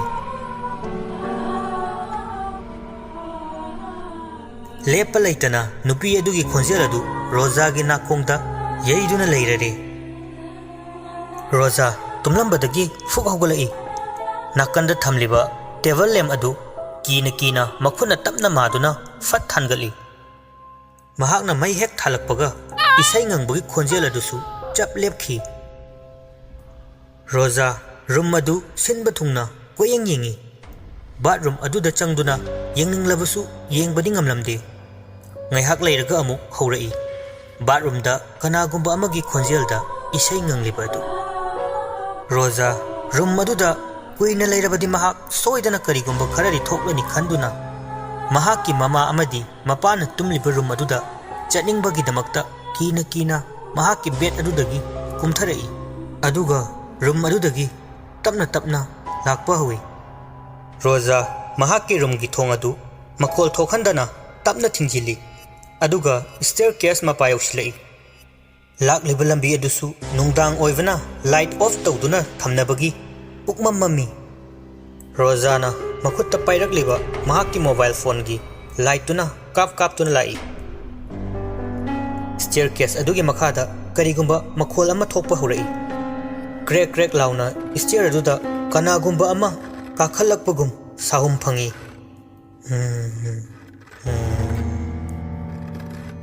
roja makhol adugi maikairomda huning kangkhatuna phone gi light aduda munning sili hojikti urakle stair aduda mami sami oina mamai sit nanbi ngaurok ngaubi masam sangbi nupi ama masadu thek tuna stair aduda san saduna tapna kakhalakpa roja laubudi tawdi machin menduna mama amadi mapagi room lomda thuna yangna cheli san saduna mahaki matungda masa prek thektuna karemnabugi khonjel da noktuna tanarakliba fivam adu roja mamai leiduna yingduna chelei asumna mama amadi mapagi room yowbada thong adu hangnaba hotnai adubu hangba sukya yakide upai leitraduna roja mama mapa animak kauduna kappa hurai rojana mama baba thongse amukta hangbiyo mama room manungduda roja gi mama mapa ningaidina tumli machana lauribagi khonjel adu mama na hana tarai mama fuk hogatuna chentholaga thong adu hangnaba hotnai karigumba amana fabugum thong adu hangba ngamkhide room gi wangmuda rojana thong adu hango haiduna kapna thinbadi lepte asumna talak aduda ngasai roja bu tanarakhi binupi adu masa pedrak thektuna asum lepkhalai manak tamna nok tuna asum sangsilakpa mapa sanana roja gi mapana room madugi thongdu hanghang handorakhi roja mama da chejet konsinduna kapchai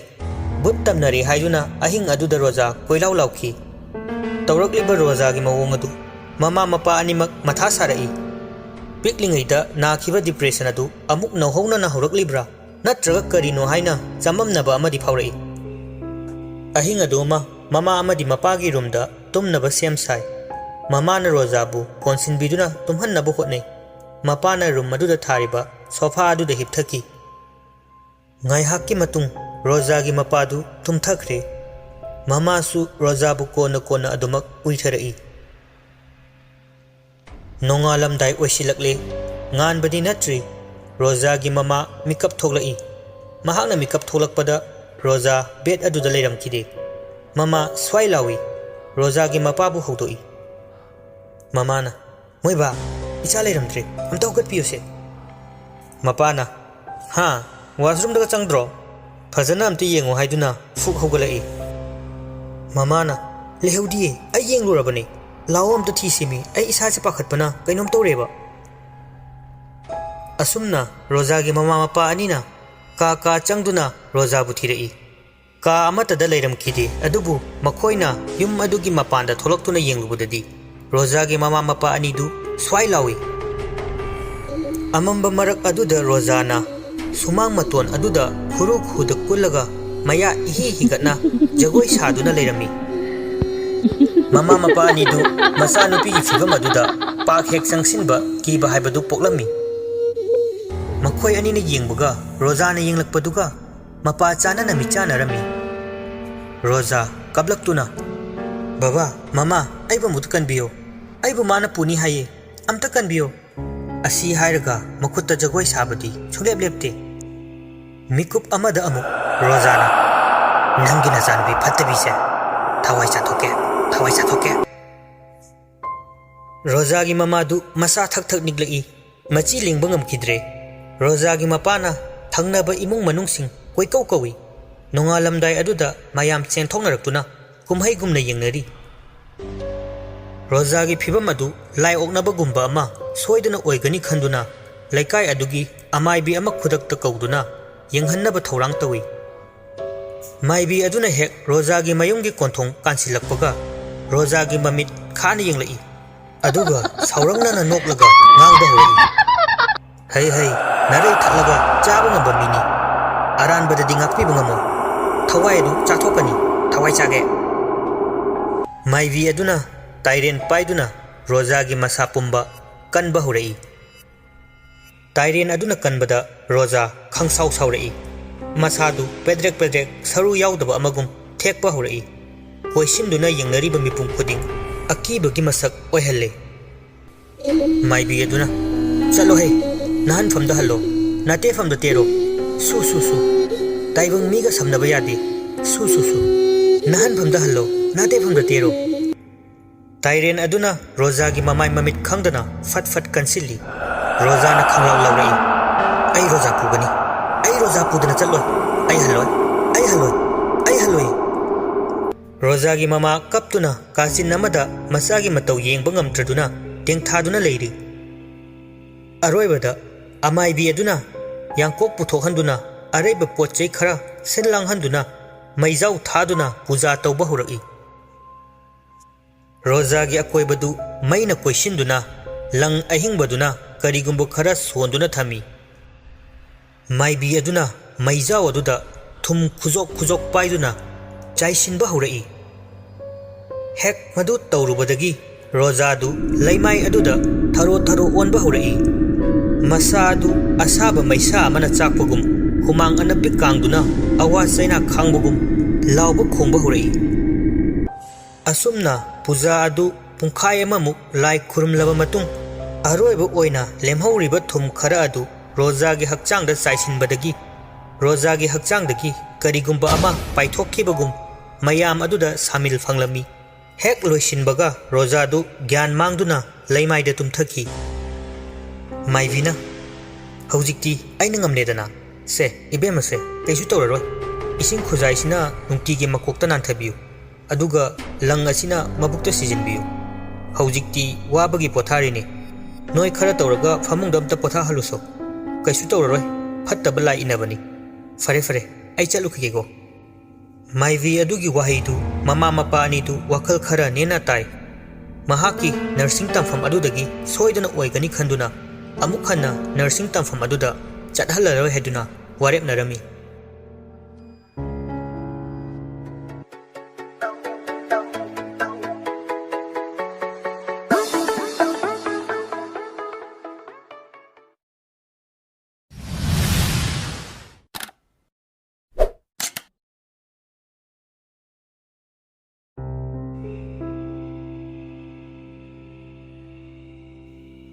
रोजागी वारीना लेकाई अदु वा लाउनै खरा मना सुमना हाइनरी हिंचाबी चंगे my मनाक्ता चंगलुनु बुत चंगले college तगी तौरक्पो ओइरा Male अहिंग the लाइकत naiga हाइनै ꯃꯃꯥꯟꯅꯕꯤ ꯑꯃꯁꯨ ꯗꯣꯂꯥꯟꯗꯒꯤ ꯆꯣꯡꯊꯔꯒ ꯁꯤꯕ ꯌꯥꯎꯔꯦ꯫ ꯃꯥꯏꯕꯤꯅ ꯄꯨꯖꯥꯒ ꯇꯧꯗꯨꯅ ꯀꯣꯂꯦꯖ ꯑꯗꯨꯗ ꯇꯝꯍꯟꯕ ꯌꯥꯕ ꯅꯠꯇꯦ ꯑꯉꯥꯡꯁꯤꯡꯒ꯫ ꯑꯁꯨꯝꯅ ꯃꯊꯪ ꯂꯩꯀꯥꯏ ꯑꯗꯨꯗ ꯔꯣꯖꯥꯒꯤ ꯋꯥꯔꯤꯅ ꯄꯨꯡꯅꯤꯟ ꯅꯤꯟꯅꯔꯝꯃꯤ꯫ ꯅꯥꯏꯇꯤꯡꯒꯦꯜ ꯀꯣꯂꯦꯖꯀꯤ ꯍꯥꯟꯅ ꯂꯩꯔꯝꯗꯕ ꯑꯊꯤꯕ ꯃꯃꯤꯡ ꯇꯞꯅ ꯃꯅꯤꯄꯨꯔꯒꯤ ꯀꯥꯆꯤꯟ ꯀꯣꯌꯥ ꯁꯤꯟꯕ ꯊꯨꯡꯅ ꯁꯟꯗꯣꯛꯅꯔꯛꯈꯤ꯫ ꯔꯣꯖꯥꯗꯤ ꯃꯃꯥ ꯃꯄꯥ ꯑꯅꯤꯅ ꯆꯦꯛꯁꯤꯟꯅ ꯁꯦꯟꯅꯗꯨꯅ ꯃꯥꯏꯕꯤꯒꯤ ꯄꯥꯎꯇꯥꯛ ꯏꯟꯗꯨꯅ ꯐꯝ ꯁꯦꯟꯅꯗꯨꯅ ꯂꯩꯈ꯭ꯔꯦ꯫ ꯔꯣꯖꯥ ꯃꯁꯥꯗꯨ ꯀꯅꯥꯒꯨꯝꯕ ꯑꯃꯅ ꯐꯨꯔꯛꯄꯗꯧꯅ ꯏꯇꯦꯛ ꯇꯦꯛꯏ, ꯂꯦꯡ ꯑꯣꯠꯄ ꯐꯥꯎꯕ ꯉꯝꯂꯝꯗꯦ꯫ ꯃꯍꯥꯛꯅ ꯑꯍꯤꯡ ꯑꯗꯨꯗ ꯇꯧꯈ꯭ꯔꯤꯕꯁꯤꯡ ꯑꯗꯨ ꯃꯁꯥ ꯑꯃꯠꯇ ꯅꯤꯡꯁꯤꯡꯕ ꯉꯝꯂꯝꯗꯦ꯫ ꯃꯍꯥꯛꯅ ꯅꯤꯡꯁꯤꯡꯂꯤꯕ ꯍꯥꯏꯕꯕꯨ ꯕꯥꯠꯔꯨꯝꯗ ꯏꯁꯩ ꯉꯪꯂꯛꯈꯤꯕꯒꯤ ꯃꯈꯣꯟ ꯑꯃꯗꯤ ꯁ꯭ꯇꯦꯌꯔꯀꯦꯁ ꯑꯗꯨꯗ ꯃꯁꯥ ꯊꯦꯛꯇꯨꯅ ꯁꯟ ꯁꯥꯗꯨꯅ ꯀꯥꯔꯛꯈꯤꯕꯒꯤ ꯃꯃꯤ ꯑꯃꯒꯤ ꯁꯛꯇꯝ ꯑꯗꯨꯅꯤ꯫ ꯔꯣꯖꯥ ꯌꯥꯔꯤꯕ ꯃꯈꯩ ꯃꯊꯟꯗ ꯂꯩꯍꯟꯗꯅꯕ ꯃꯃꯥ ꯃꯄꯥ ꯑꯅꯤꯅ ꯑꯃꯨꯛꯃꯨꯛ ꯁꯤꯟꯅꯗꯨꯅ ꯔꯣꯖꯥꯕꯨ ꯁꯪꯗꯨꯅ ꯂꯩ꯫ ꯔꯣꯖꯥꯅ, "ꯃꯃꯥ, ꯑꯩ ꯀꯩꯁꯨ ꯇꯧꯗ꯭ꯔꯦ, ꯆꯠꯈ꯭ꯔꯣ, ꯊꯕꯛ ꯇꯧꯖꯔꯨꯔꯣ." ꯃꯃꯥꯅ, "ꯌꯥꯅꯤꯗ, ꯊꯕꯛ ꯀꯩꯁꯨ ꯂꯩꯇꯦ, ꯏꯆꯥꯕꯨ ꯀꯩꯁꯨ ꯇꯧꯗ꯭ꯔꯕꯔꯣ?" ꯔꯣꯖꯥꯅ, "ꯀꯩꯁꯨ ꯇꯧꯗ꯭ꯔꯦ ꯃꯃꯥ, ꯑꯁꯤꯗꯒꯤ ꯕꯦꯒꯁꯤꯗ ꯑꯩ ꯅꯣꯠꯁ ꯌꯥꯎꯕꯅꯤ, ꯑꯗꯨ ꯑꯝꯇ ꯄꯨꯕꯤꯔꯛꯑꯣ, ꯑꯦꯛꯖꯥꯝꯁꯨ ꯁꯦꯀꯦꯟ ꯋꯤꯛꯇꯒꯤꯅꯤ, ꯀꯨꯏꯗ꯭ꯔꯦꯕ." ꯃꯃꯥꯅ, "ꯏꯕꯦꯝꯃ, ꯄꯥꯔꯨꯔꯅꯨ, ꯅꯁꯥꯁꯨ ꯉꯝꯗꯦ ꯅꯪꯕꯨ, ꯑꯩꯅ ꯍꯥꯏꯕꯁꯨ ꯈꯔ ꯇꯥꯎ ꯀꯩꯗꯧꯔꯒꯦ?" ꯔꯣꯖꯥꯅ, "ꯏꯃꯥ, ꯑꯩ ꯐꯥꯁ ꯇꯥꯗꯕ ꯌꯥꯗꯕꯅꯤ, ꯁꯤꯒꯤ ꯔꯤꯖꯜꯁꯤꯅ ꯑꯩ MSCꯗ ꯃꯥꯏ ꯄꯥꯛꯅ ꯂꯣꯏꯁꯤꯟꯕ ꯉꯝꯒꯗꯧꯔꯤꯕꯅꯤ." ꯃꯃꯥꯅ, "ꯏꯕꯦꯝꯃ, ꯅꯪꯕꯨ ꯏꯃꯥꯅ ꯍꯥꯏꯕꯁꯨ ꯇꯥꯎ ꯀꯩꯗꯧꯔꯒꯦ? ꯃꯐꯝ ꯑꯗꯨꯗ ꯏꯃꯥꯅ ꯅꯪꯕు ꯑꯃꯨꯛ ꯍꯟꯅ ꯊꯥꯅꯤꯡꯗ꯭ꯔꯦ, ꯅꯆꯦꯒꯤ ꯃꯅꯥꯛꯇ ꯆꯠꯂꯒ ꯇꯝꯃꯁꯦꯕ." ꯔꯣꯖꯥꯅ, "ꯏꯃꯥ, ꯑꯩꯉꯣꯟꯗ ꯄ꯭ꯔꯦꯁꯔ ꯄꯤꯕꯤꯔꯛꯀꯅꯨ, ꯑꯩ ꯅꯔꯁꯤꯡꯁꯤꯃꯗꯤ ꯃꯄꯨꯡ ꯐꯥꯅ ꯂꯣꯏꯁꯤꯟꯈꯤꯒꯦ, ꯑꯩ ꯂꯣꯏꯗꯅ ꯇꯣꯛꯂꯣꯏꯌꯦ,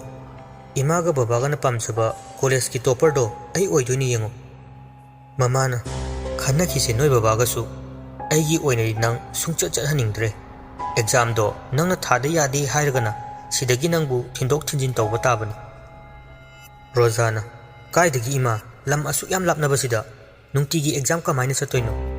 ꯑꯩ ꯍꯣꯁꯇꯦꯜꯗ ꯑꯗꯨꯝ ꯂꯩꯖꯒꯦ, ꯄꯨꯔꯅꯤꯃꯥꯁꯨ ꯂꯩꯗꯣꯏꯁꯤꯗꯤ." ꯃꯃꯥꯅ, "ꯐꯔꯦ, ꯃꯑꯣꯡ ꯑꯃ ꯌꯦꯡꯂꯁꯤ, ꯑꯗꯨꯒ ꯅꯈ꯭ꯋꯥꯡꯗ ꯀꯤꯔꯤꯕ ꯂꯪ ꯑꯍꯤꯡꯕꯗꯣ ꯇꯠꯍꯟꯕ ꯃꯥꯡꯍꯟꯕ ꯌꯥꯗꯦꯀꯣ, ꯐꯖꯅ ꯆꯦꯛꯁꯤꯟꯅ ꯊꯝꯒꯗꯕꯅꯤ, ꯂꯥꯏꯔꯤꯛꯇꯣ ꯄꯥꯊꯣꯛꯑꯣ." ꯑꯍꯤꯡꯒꯤ ꯃꯇꯝ ꯑꯣꯏꯁꯤꯜꯂꯛꯂꯦ꯫ ꯔꯣꯖꯥ ꯃꯃꯥꯒ ꯐꯃꯨꯡ ꯑꯃꯠꯇꯗ ꯇꯨꯝꯊꯅꯕ ꯍꯣꯠꯅꯩ, ꯃꯄꯥꯁꯨ ꯁꯣꯐꯥꯗ ꯍꯥꯟꯅꯒꯨꯝ ꯇꯨꯝꯊꯩ꯫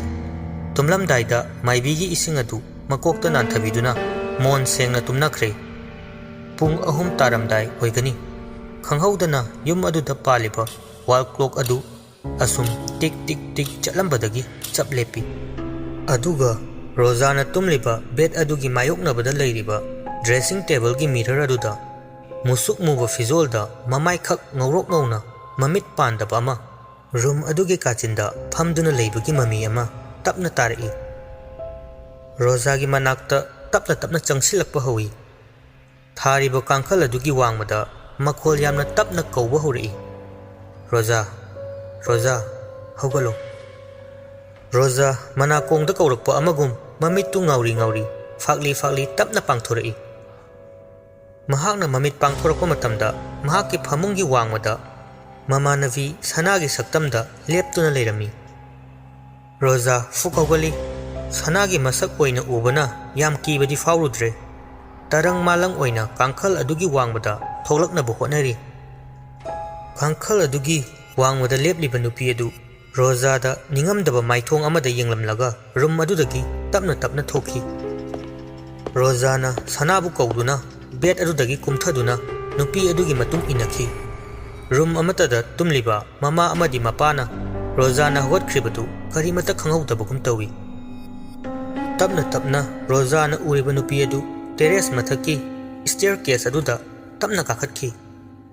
ꯔꯣꯖꯥ ꯑꯗꯨꯃꯛ ꯅꯨꯄꯤ ꯑꯗꯨꯒꯤ ꯈꯣꯡꯒꯨꯜ ꯂꯤꯗꯨꯅ ꯃꯍꯥꯛꯁꯨ ꯇꯞꯅ ꯁ꯭ꯇꯦꯌꯔ ꯀꯥꯈꯠꯂꯛꯏ꯫ ꯃꯍꯥꯛꯅ ꯇꯦꯔꯦꯁ ꯍꯦꯛ ꯌꯧꯕꯗ ꯅꯨꯄꯤ ꯑꯗꯨ ꯇꯨꯡ ꯑꯣꯟꯗꯨꯅ ꯈꯥꯖꯤꯟꯗꯨꯅ ꯂꯩꯔꯤꯕ ꯔꯦꯂꯤꯡ ꯑꯗꯨꯗ ꯇꯣꯡꯗꯨꯅ ꯂꯩꯔꯝꯃꯤ꯫ ꯔꯣꯖꯥꯅ ꯅꯨꯄꯤ ꯑꯗꯨꯒꯤ ꯃꯅꯥꯛꯇ ꯇꯞꯅ ꯆꯪꯁꯤꯜꯂꯛꯇꯨꯅ ꯅꯨꯄꯤ ꯑꯗꯨꯕꯨ ꯀꯧꯏ꯫ ꯔꯣꯖꯥꯅ, "ꯁꯅꯥ, ꯀꯩꯅꯣ ꯅꯪꯅ ꯇꯧꯔꯤꯁꯦ ꯁꯅꯥ?" ꯅꯨꯄꯤ ꯑꯗꯨ ꯃꯃꯥꯏ ꯇꯨꯡ ꯇꯞꯅ ꯑꯣꯜꯂꯛꯏ꯫ ꯃꯁꯥꯗꯨꯁꯨ ꯃꯃꯥꯡ ꯑꯣꯜꯂꯤ ꯑꯗꯨꯒ ꯃꯀꯣꯛꯇꯨ ꯈꯛꯇ ꯇꯞꯅ ꯀ꯭ꯔꯦꯛ ꯂꯩꯊꯣꯔꯛꯏ꯫ ꯃꯃꯥꯏ ꯑꯗꯨꯅ ꯂꯩꯊꯣꯔꯛꯄ ꯃꯇꯝꯗꯗꯤ सनागे सक्तम ओइरमखिदे मख्यात लाउना कारगा ममित अनिदु ngorok ngौना चोइना तारिबा मसमसिंग अदुदगी मुन्ना येंगलगा कन्ना नोगलई रोजा ज्ञान खंगलाग्लाई महाकना हन्ना येंगलमदना स्टेयर अदुदगी थुना यांगना चेंथरई हानगुम थवाई अदु रोजाबु नोंगोक्तुना मतुंग इंदुना दुक दुक दुक चेंदुना तानरई रोजा मनिंग हंदुना तुंगदा सुयेंग येंगदना कन्ना चेलकपदगी महाकना ममा मपा अनिना तुमलिबा कारोम तमना चेंसिलक्तुना थोंग अदु लोक तौरमलगा महाकी बेट की कांखलदु फट हाइदोक्तुना चंगे तौरुबदा रोजा मसामकी फमुंगदुदा ममागा निंगाइदना तुमदुना लेरमी रोजा करिरो तौरिबसिबो मंगलाला ताइबंगला खंदुना तौफम खंखिदे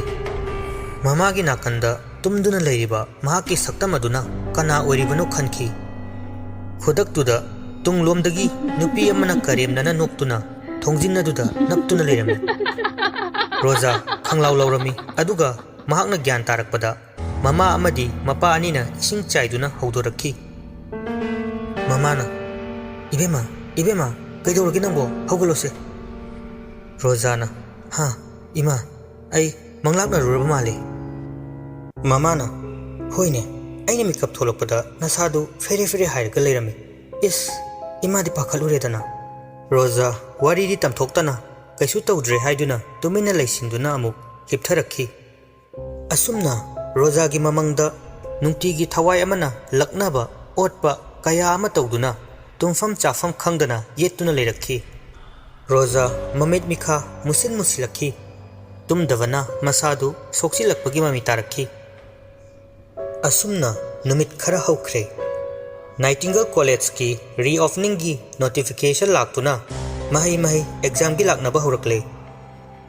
पूर्णिमासु एग्जाम अदु थानबगिदमक हॉस्टेल द नोंगमा वाटलिंगैदा लाक्तुना लेररे सात्री मयामसु हॉस्टेल अदुदा लेनिंगद्रबसु उपाय लेता लेता एग्जाम की खलगा लाक्नबा हौरखी पूर्णिमाना रोजादा कॉल तौरई पूर्णिमा बाय नंग कमाय तौदोइनो आइदी हॉस्टेल द यौरे रोजाना बाय आई सोमदा इमागा बाबागा कन्ना ngangnarigi आई सोइदन लाकनी सिदगी थिंदोक थिंजिन ओइरोय आई इसासे युमदसु लेनिंगदे अदुदा लेरगा खरा नुंगाइब्रा येंगे पूर्णिमाना होय येंगो येंगो पाउदो हाइरो नंग लाक्त्रदि आइसु रूममेट अमा हाइनदोइनी ओजादा रोजाना होय बाय आई थमेको आई पाउ हाइरके रोजादु पूर्णिमा अमदि सात्री सिंह हॉस्टेल द लाक्नरी हाइबगी पाउ अदु ताबदा मसादु लैफम चाफम खंगलमदे महाकी आसादी फर्स्ट पोजीशन की आशा अदु कायगद्रा खंदुना मसादा यामना लांगतकनरमी रोजाना ममा अमदि मपादा गिरी गिरी तक्तुना नुमित 15 खक्की हॉस्टेल द लैगे हाइदुना मखुत फाउबा लोनदुना ममा मपादा हाइजे अनम कनबा मचानुपीगी मवोंग अदुदा ममा मपा अनिदो नुंगाइतबा पोलक्तुना रोजाना ngамदुना एग्जाम अदु थारुनब खक्की हॉस्टेल अदुदा नमदुना लागले ममा मपा अनीसु मचानुपीबु थिनिंगदा उपाय लेता पूर्णिमा अमदि वार्डेनदा निंगथीना सिनरमलगा थनमखी नुमित अदुदा रोजा इमुंग मनुंगदा कुइना अफक अफाई चुना फाजिंदुना थमलंबदु फ्री थाबुगुम मसादु इयांग यांगी वाखलदु नुंगाइना रोजा अमदि पूर्णिमा नुंसिनना लेमिनै सनाबुसु निंगसिंगदुना अमु अमु कमिनरमी नोंगालगा थागदौरिबा परीक्षा अदुगिदमक लाइरिक पाबा हौरमी लाइरिक पाना पाना अदुमक मखोय अनि तुमथखिरमी मथंगी परीक्षा हौबा नुमितनी एग्जाम हॉल द सात्री सिंह मथंग मथंग फंबा हौनरई एग्जाम इनविजिलेटरना क्वेश्चन पेपर अमदी आंसर शीट येंथोक्तुना मयाम एग्जाम दा माय ओनसिनबा हौनख्रे पूर्णिमासु माना अखंबदु कोक थाददुना इबा हौख्रे रोजासु मथंग मथंग मागी आंसर शीट अदु मथंग मनाव नाइना इथबा हौरई पुंग अहुमगी एग्जाम अदु लोयगदबा ngahak वाटलिंगै रोजासु इबा लोइसिले नुमित चप युंगबा मपासु थोकली रोजा खंगप्रेक खंगदुना फुक हौगली मयामदु ngahak मंगोंदा येंगनदुना ले मयामना येंगनरकपदुदा मासु इकाइबोय कैबोय महाकी पेपर अदु ओजादा सट पिसिलमलगा थोरई पूर्णिमासु इबा लोइद्रिबगी थोलक्ट्रिबा मतम ओइबगा कॉलेज की कॉरिडोर अदुदा तपना तपना वाशरूम दा लाखी अकोइबदा कोयेंग येंगलगा सुम लाकपना वाशरूम यौसिलई वाशरूम अदु चंगबा लोयदुना थोलकपदा थोंजिनगी मथक्ता लेरिबा रेक अदुदा थाजगी माइथोंदा सकम काइबा मवोंदा यानथदुना मखोंग अनिदु हाइदुना फमदुना लेरमि रोजा वाशरूम अदुदगी खोंगेल यांगना चेंथोरई ममाई लई लईदुना येंगदुना कॉलेज कैंपसदगी कन्ना चेंथोरकली एग्जाम थानरिबा मतम ओइबगा इहांग हांगबा मतमसु ओइरी रोजा हॉस्टल तमना चेलगे खंदुना सोर थबेत थबेत होंदुना बेग अदु मखुटना कन्ना पाइसिनदुना चेलखी नुमित चप युंग अदुदा वार्डन सु सिक्योरिटी सु अमत्ता लेरमदबा मपा हैबदु ओइरी रोजा हॉस्टल मनुंगदा चंगबसु कीरे असुम मपाल लोमदा यिंगदुना लई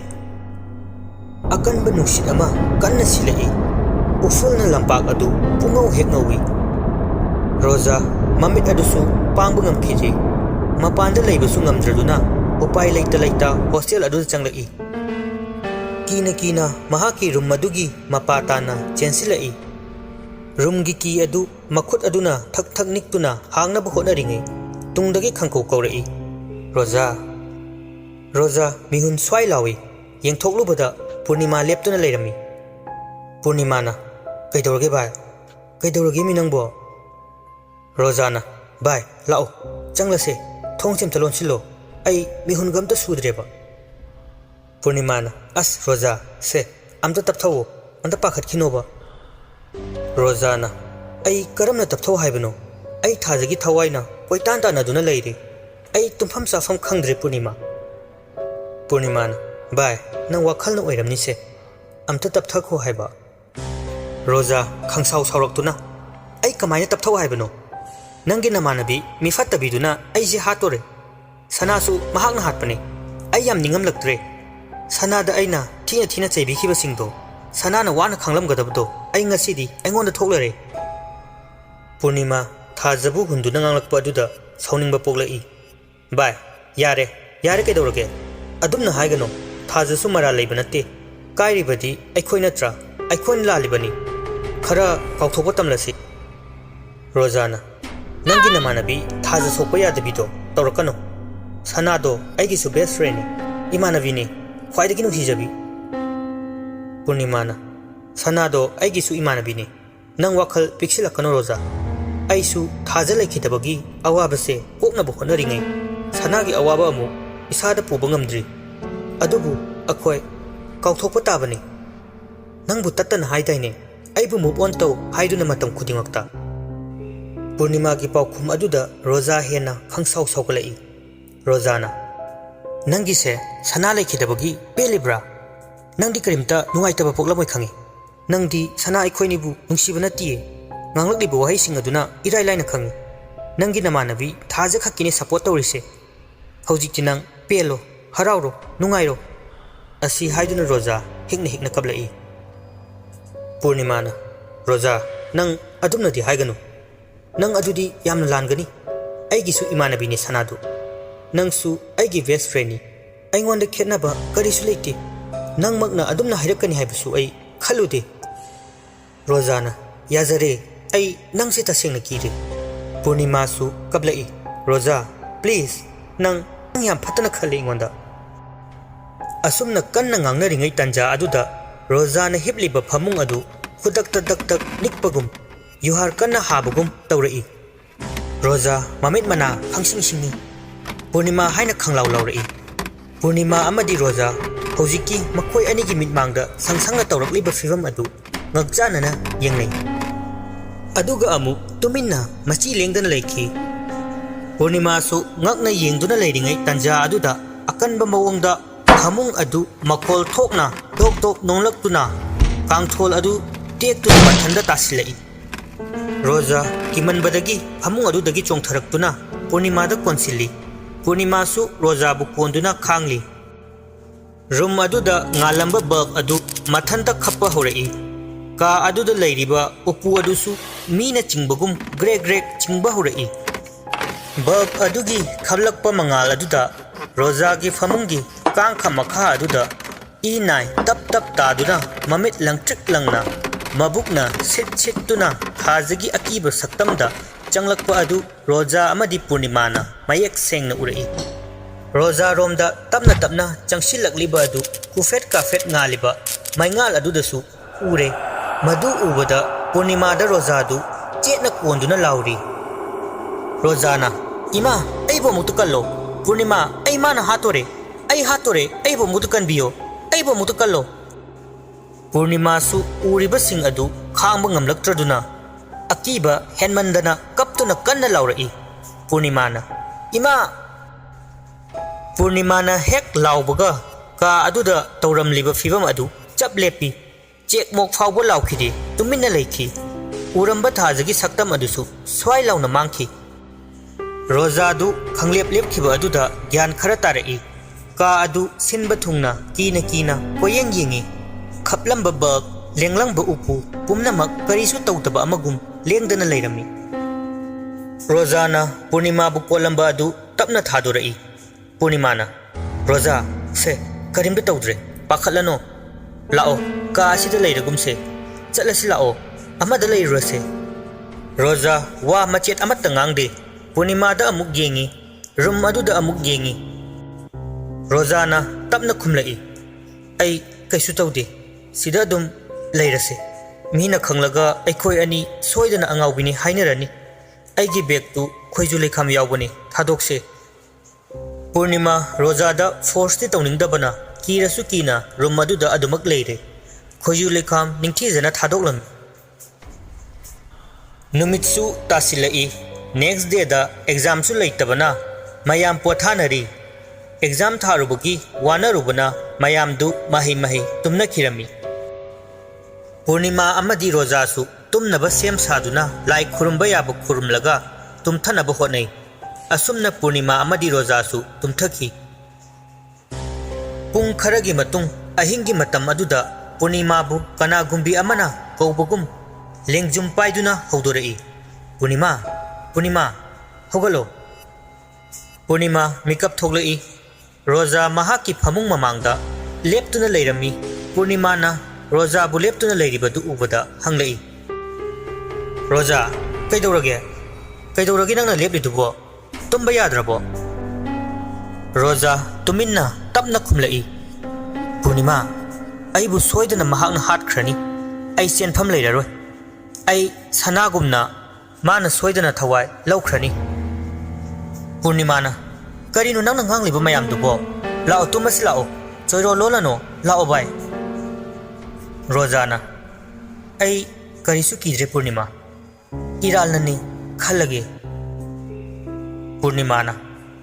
"ꯀꯔꯤꯅꯣ ꯅꯪꯅ ꯍꯥꯏꯔꯤꯁꯤ ꯔꯣꯖꯥ? ꯑꯗꯨꯃꯥꯏꯅ ꯍꯥꯏꯒꯅꯣ, ꯁꯦ ꯂꯥꯛꯑꯣ ꯇꯨꯝꯃꯁꯦ, ꯄꯨꯡꯁꯦ ꯑꯥ ꯌꯧꯈ꯭ꯔꯦꯕ"꯫ ꯔꯣꯖꯥ ꯅꯣꯛꯐꯦꯠ ꯇꯧꯗꯨꯅ ꯍꯥꯏꯔꯛꯏ, "ꯍꯧꯖꯤꯛꯇꯤ ꯊꯥꯖ ꯁꯤꯈ꯭ꯔꯦ, ꯑꯗꯨꯒ ꯁꯅꯥꯕꯨꯁꯨ ꯍꯥꯠꯈ꯭ꯔꯦ, ꯑꯗꯨꯒ ꯍꯟꯗꯛꯅ ꯑꯩ ꯁꯣꯏꯗꯅ ꯍꯥꯠꯈ꯭ꯔꯅꯤ, ꯑꯩ ꯁꯣꯏꯗꯅ ꯁꯤꯔꯅꯤꯌꯦ ꯚꯥꯏ"꯫ ꯑꯁꯤ ꯍꯥꯏꯔꯒ ꯉꯥꯏꯍꯥꯛ ꯂꯦꯞꯄꯤ, ꯑꯗꯨꯒ ꯃꯈꯥ ꯑꯃꯨꯛ ꯇꯥꯔꯛꯏ, "ꯑꯗꯨꯕꯨ ꯊꯥꯖꯅ ꯃꯔꯝ ꯑꯣꯏꯔꯒ ꯑꯩ ꯑꯃꯗꯤ ꯁꯅꯥ ꯈꯛꯇꯪꯒꯤ ꯊꯋꯥꯏ ꯃꯥꯡꯕꯗꯤ ꯁꯨꯡꯌꯥ ꯌꯥꯔꯣꯏ ꯄꯨꯔꯅꯤꯃꯥ꯫ ꯄꯨꯔꯅꯤꯃꯥ, ꯑꯩꯕꯨ ꯋꯥꯔꯧꯒꯅꯨꯀꯣ"꯫ ꯋꯥꯍꯩ ꯑꯁꯤ ꯍꯥꯏꯔꯝꯂꯒ ꯔꯣꯖꯥꯅ ꯃꯈꯨꯠ ꯌꯦꯠ ꯑꯗꯨꯅ ꯀꯥ ꯑꯁꯤꯒꯤ ꯊꯣꯡꯗ ꯉꯥꯛꯂꯝꯕ ꯆꯦꯛ ꯑꯗꯨ ꯄꯥꯏꯔꯝꯗꯨꯅ ꯄꯨꯔꯅꯤꯃꯥꯒꯤ ꯃꯀꯣꯛꯇ ꯙꯨꯞ ꯂꯥꯎꯅ ꯀꯟꯅ ꯊꯣꯝꯗꯠꯈꯤ꯫ ꯄꯨꯔꯅꯤꯃꯥ ꯂꯥꯎꯕꯁꯨ ꯉꯝꯗ ꯐꯃꯨꯡ ꯑꯗꯨꯗ ꯒ꯭ꯌꯥꯟ ꯃꯥꯡꯗꯨꯅ ꯇꯥꯈꯤ꯫